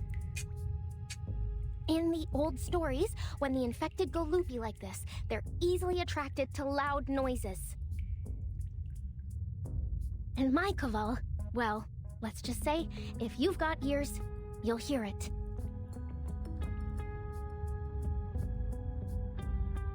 That matches with documentation I've read in the Foundation archives. A feasible solution. But that would make you the bait. Are you certain you can do it?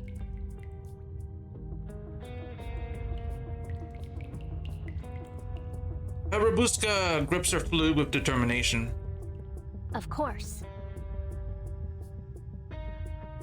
We can't. She's just a child. Don't go, Rabuska. We nearly lost you once already.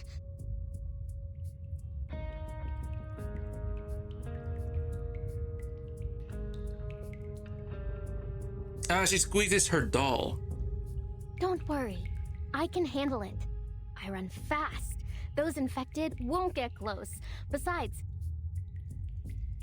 me and my kaval can control shadows. I'll make a whole bunch of them as a distraction. See? Tell me, who else could pull that off?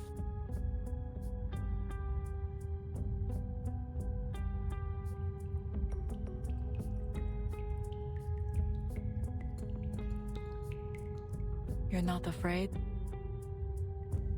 I'd be lying if I said no. But I'm Rabuska, the all-powerful, the deathless. And you're all counting on me.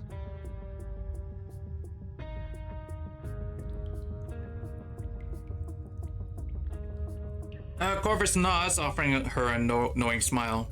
Then go. I believe in you, old pal. See you when this is all over.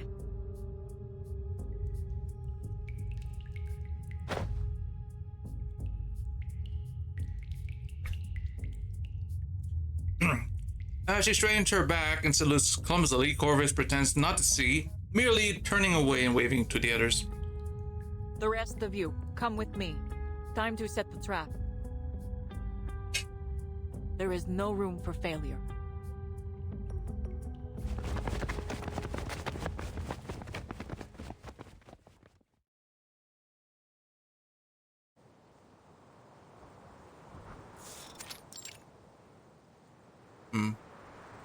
Snow still falls. Infected trudge through the whipping snow, moving step by heavy step.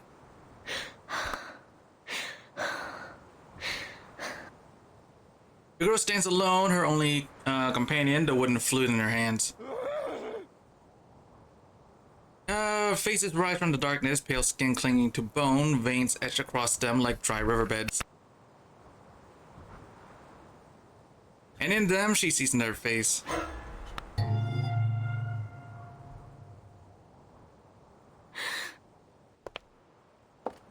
She steps back once, then forward twice. Mama, forgive me. But I'm not running. Great Robuska takes a deep breath, lips meet the waiting flute. After a few clumsy notes, followed by a jumble of uneven chords. But the chords soon weave together and the melody resonates. It is a soft, lonesome tune, one that once carried her through battlefields that had gone quiet, graveyards, and mounds.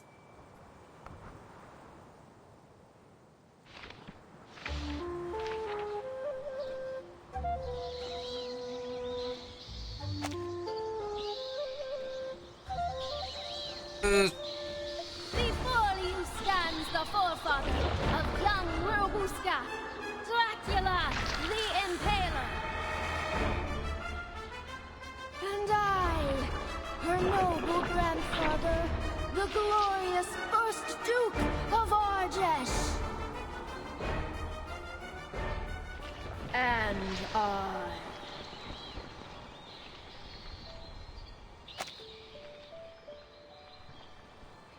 And when she comes to, she realizes how far she has wandered. Mama!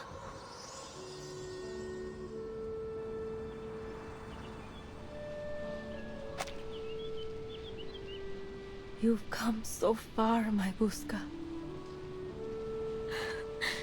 Yes, I have. I crossed the Rila Mountains, waded through the Struma River, and traveled along the Danube.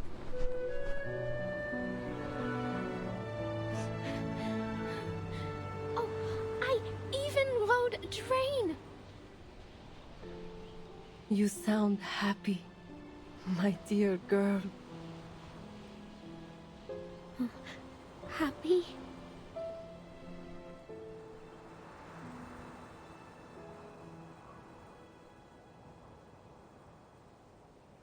Those sights you've seen, your new friends, the train.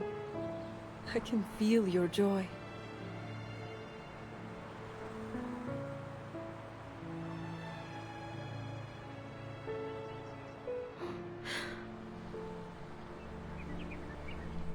In fading flute's descent, the last note melts into the sunlight. She tilts her face upward as if catching the April wind once more. I am happy. Happier than I've been in a long time, Mama.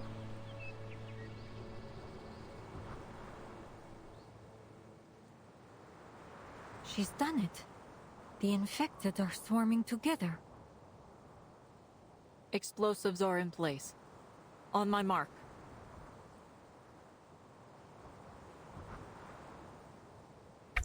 Orvis waves towards Robuska. She instantly understands, slipping out from the shadows until she is free of the infected's encirclement. All is ready. The conductress narrows her gaze and gives the final order. 3, 2, 1.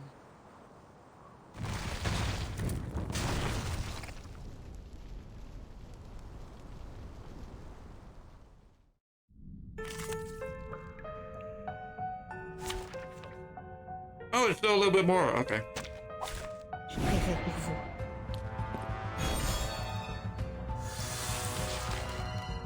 Nicely done. Looks like the explosion took out most of them, and stunned the rest too. This is no time to get sloppy. There's one batch more. We need to take care of them, fast. I'll go right to force them into the center. Then you leave the south corner to us. We ain't letting them escape. Good.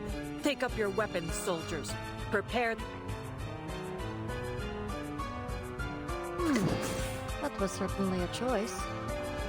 My sight should unveil the hidden. Taking a peek inside. Listen to this. Our victory comes in a tide of blood. By God's grace. The path will become clear. Let's dance with the shadows. Now is the time of repentance. The enemies of peace shall be stamped out. That's it. It's over. We did it! My goodness, it was like a dream. Well fought, soldiers. Can I give everyone a ride on my back?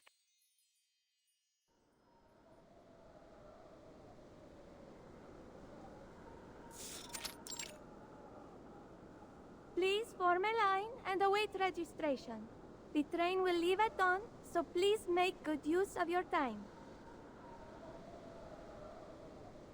Order is at last restored. The conductress remains behind, watching the snowy way station and the wreckage left by the blast. Blood, organs, and fragments carpet the snow, like scarlet flowers blooming in an instant. Euros' corpse is brought forth, laid at the center of the bloom, his hollow eyes stare into the void. This chill in the air. The last time I felt a cold like this was in Stranja. I thought it would be the end of me. We were hiding out in the mountains. Every gust of wind felt like icy teeth biting into us. Snowflakes land in her palms. Soon they will melt away like breath into the cold air. Ima will continue to work on the Danube Dawn. Who would ever suspect a gentle girl like her of being a vampire? She'll be able to live a quiet life. She'll need blood from time to time, and I will provide it.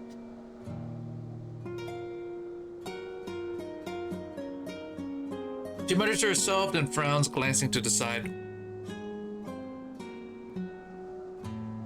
I see you over there. Come out. Eyes as sharp as ever, I see. Nothing escapes you. Do I know you? Do you know me? We were partners. That is, until you were lost to us in that accident. I think you have me confused, madam.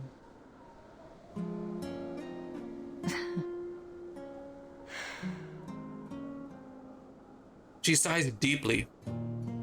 Indeed. How unfortunate that the similarities only go skin deep. Still, who's to say it wasn't a cruel twist of fate that I boarded your train? But in a way, we both lost someone today. She takes the torch from the conductress's hand, lights it, and casts it on the scattered flesh before them. The flames rise with a low and crisp murmur. They do stand together, speechless for a time until the first light of dawn spills across the ground.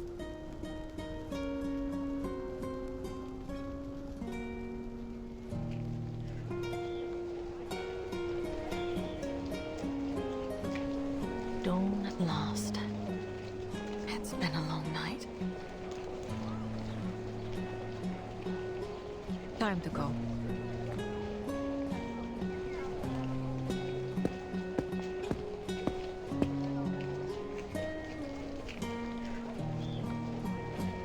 turns towards the train, still halted, waiting like a slumbering iron giant. The Danube Dawn is ready to set off once again.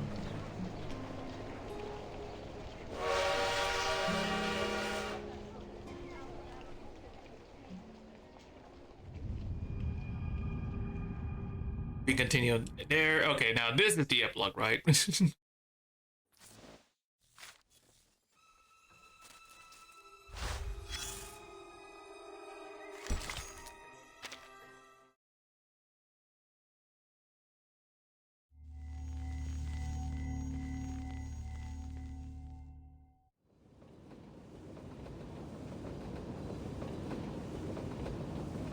The bloody night is over. The train pushes west, weaving across the snowy fields as it follows the path of the Danube.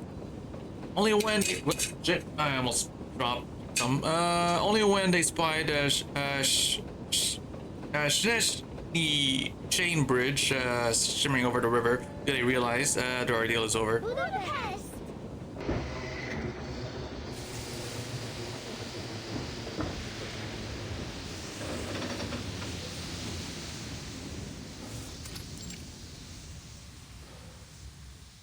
We are now arriving at Budapest Keleti Station. Please gather your belongings and form an orderly line. Stewardess maintains order on the platform, pale cheeks touched with the golden morning light. Thank you for an unforgettable journey. I don't believe I've ever gathered so much useful material on a single trip. I'm almost tempted to write a novel. If ever you take to writing, or simply have some thoughts to share, do write in. Our pay is quite generous. Oh, Utu. Yeah. She passes the card to the stewardess. Here, our contact details. I hope to hear from you soon. Atu Magazine Editor-in-Chief, Pandora Wilson. Atu? What an unusual name. Oh, so she's a editor for Utu, huh? Yeah. Editor-in-chief, too. Huh. When she lifts her head again, the crowd surges by and Verity is nowhere to be seen. Emma stares down blankly until a loud cheer pulls her back. Goodbye, Madame Sonia. Goodbye, Mr. Yakov. And you, Mr. Arbuthnot, sir. No, don't say goodbye. You promise you'll write to us? Georgian cling to Rabushka, unwilling to part. Cross my heart. And I'll send gifts. Christmas, birthdays, the whole lot. Really? Can I have a ruby eyeball for Thanksgiving? And vampire fangs for Halloween? Oh, me too, me too! Such naughty children. Who told you it was appropriate to demand gifts from others like that? The governess's stern scoldings drowned out by their joyous shouts. I do apologize. I don't know where their manners have gone. No need to worry, ma'am. I'd love to send them some things. It would make me more than happy. You're very kind, Miss Rabuska. I'll be sure they prepare something for you in return.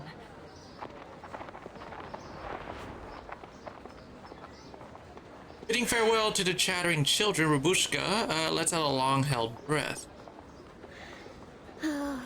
Right. Now I really need to work hard. Ruby eyes and fangs don't pay for themselves. I may have some errands from the Foundation that would suit you, if you're willing. I won't say they'll be easy, but they pay well. You mean it? Of course. Now that the three of you are registered with the Foundation, you're free to lead your lives as you wish. That includes deciding who you'll work for. Is that all? Your procedures were quicker than I expected. For a moment, I thought you'd take us away to the Foundation and lock us up. I admit I did toss the idea around. Huh? But after a thorough investigation, I regret to say... She blinks with the flash of a secret smile. That our intelligence was faulty. There are no vampires aboard the Danube Dawn. It's safe to dismiss the reports as no more than a rumor. Oh, real funny, boss. You nearly gave me a heart attack. The girl's laughter drifts up and scatters into the tide of people. Right then.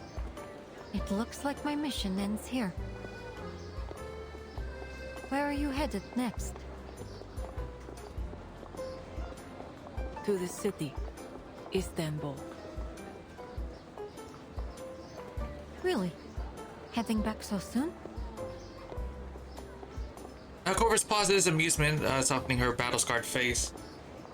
But our next stop is Vienna. We have some passengers who need to get off there. Any plans to head east again from Budapest? As long as these wars rage on, there will be people who need our help. I wish you all the best, Conductress. With your secret operation, and with the dream you're chasing. Thank you. I intend to see it happen. And we're making progress. Especially now that I can count on not just one, but 2 vampires to assist me. She points toward the 2 vampires at her side. Indeed. I can only conclude that things will improve from here. Perhaps we'll meet again, if we're lucky.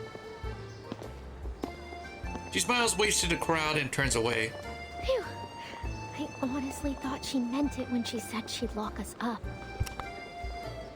Vampires aren't meant to be locked up in a cell. I'm curious, Ruby. If you were given another chance to become a vampire, would you take it? Ruby's eyes dance around and find their rest when they meet Aima's face. Given a chance? I don't need a chance. I am a vampire. Haven't you heard of me? The nightmare haunting the Danube Dawn. The terrifying monster, Robuska the vampire. She prowls the train, looking for anyone who might cause trouble.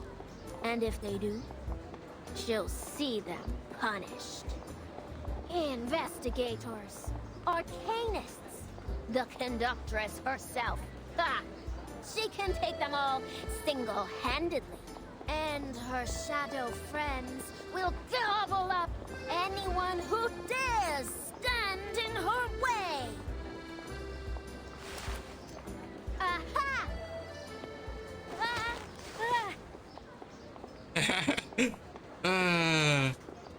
Single-handedly, you say? Let's see how our monster manages her chores first. The 5th carriage windows need wiping. Chores? How could you do this to me? Funny. I recall someone saying they'd do anything to stay on the train.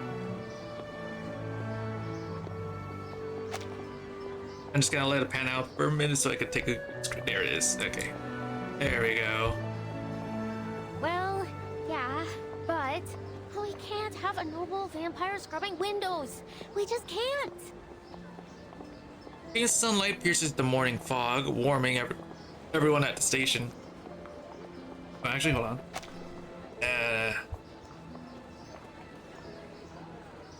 Bathed in gold, the conductress' scarred features soften. Oh, look at that! Jokes aside, I must be clear. Working on the Danube Dawn is no easy task. You will learn the service manual by heart. And I will be testing you, so you'd better start reading. The station bustles, soon-to-be passengers rush past, oblivious to the small exchange. After a night steeped in death and violence, the conductress and her crew brace themselves for a renewed journey. Still, they dream of these days painted gold by the morning sun.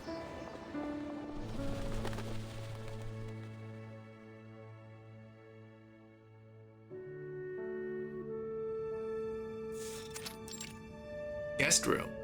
On November 30th, 1912, I boarded the Danube Dawn and encountered a young arcanist named Rabuska, and the conductress of the train, Corvus, among others. At the Nika checkpoint, we stopped Pyros, a vampire and army officer affiliated with Menace Vindictae, and foiled his scheme to infect the greater population, after which the train successfully entered the territory of Austria-Hungary. Vampire. She stops writing, staring at the report before her. Half-truths have become a specialty of hers. It hardly counts as forging reports if I simply leave out a few details. All that I've written is true. It just didn't occur to me to include some minor details. Miss Semmelweis. No need to worry. I'll turn in the report by the end of the day. Oh, I'm not here for the report. Hmm? Our office in Vienna received a gift. They were asked to pass it along to you. Young clerk leaves a small gift box by the door and slips away. A gift? Could it be... She slices the letter open with her fingernail. The scroll is uneven, the corner stained with two thick drops of blood like a wax seal. Dear Miss Semmelweis of the St. Pavlov Foundation. Then her eyes fall on the illustrious, overlong, and entirely playful signature. The youngest descendant of Arnold V, Voivoda of Wallachia, true heir of Savonovich, first Duke of Argesh, rightful lady of Castle Argesh, daughter of Arnold VI. And the bravest vampire of the century, Rabuska, sends her regards.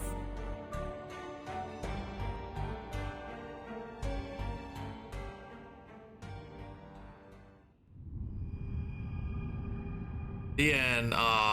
Let's go. This was a good event. I liked the story. It was awesome.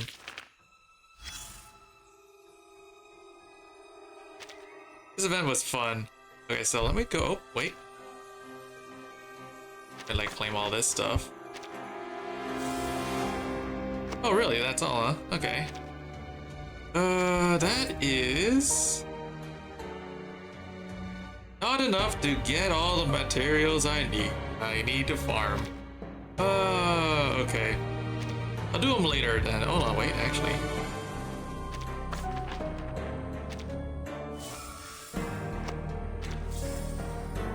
Still don't have enough. Okay. I'll get to it at some point. Anyway, I gotta go. I hope you guys enjoyed the stream. Tomorrow, we'll see what we do tomorrow. Anyway, hope you guys enjoyed. Let me just like climb stuff. Yeah. Hope you guys enjoyed the stream, and I will see you all. Yeah, we'll see what we do tomorrow. So, have a good night or I mean evening. It's not night. It's dark outside. That's why I thought it was freaking night for some reason. It's like pitch black outside, and it's only like 5 p.m. It's like it's pretty much still evening, but it looks like nighttime outside. So anyway, hope you guys enjoyed, and I will see you all tomorrow. Yeah, bye.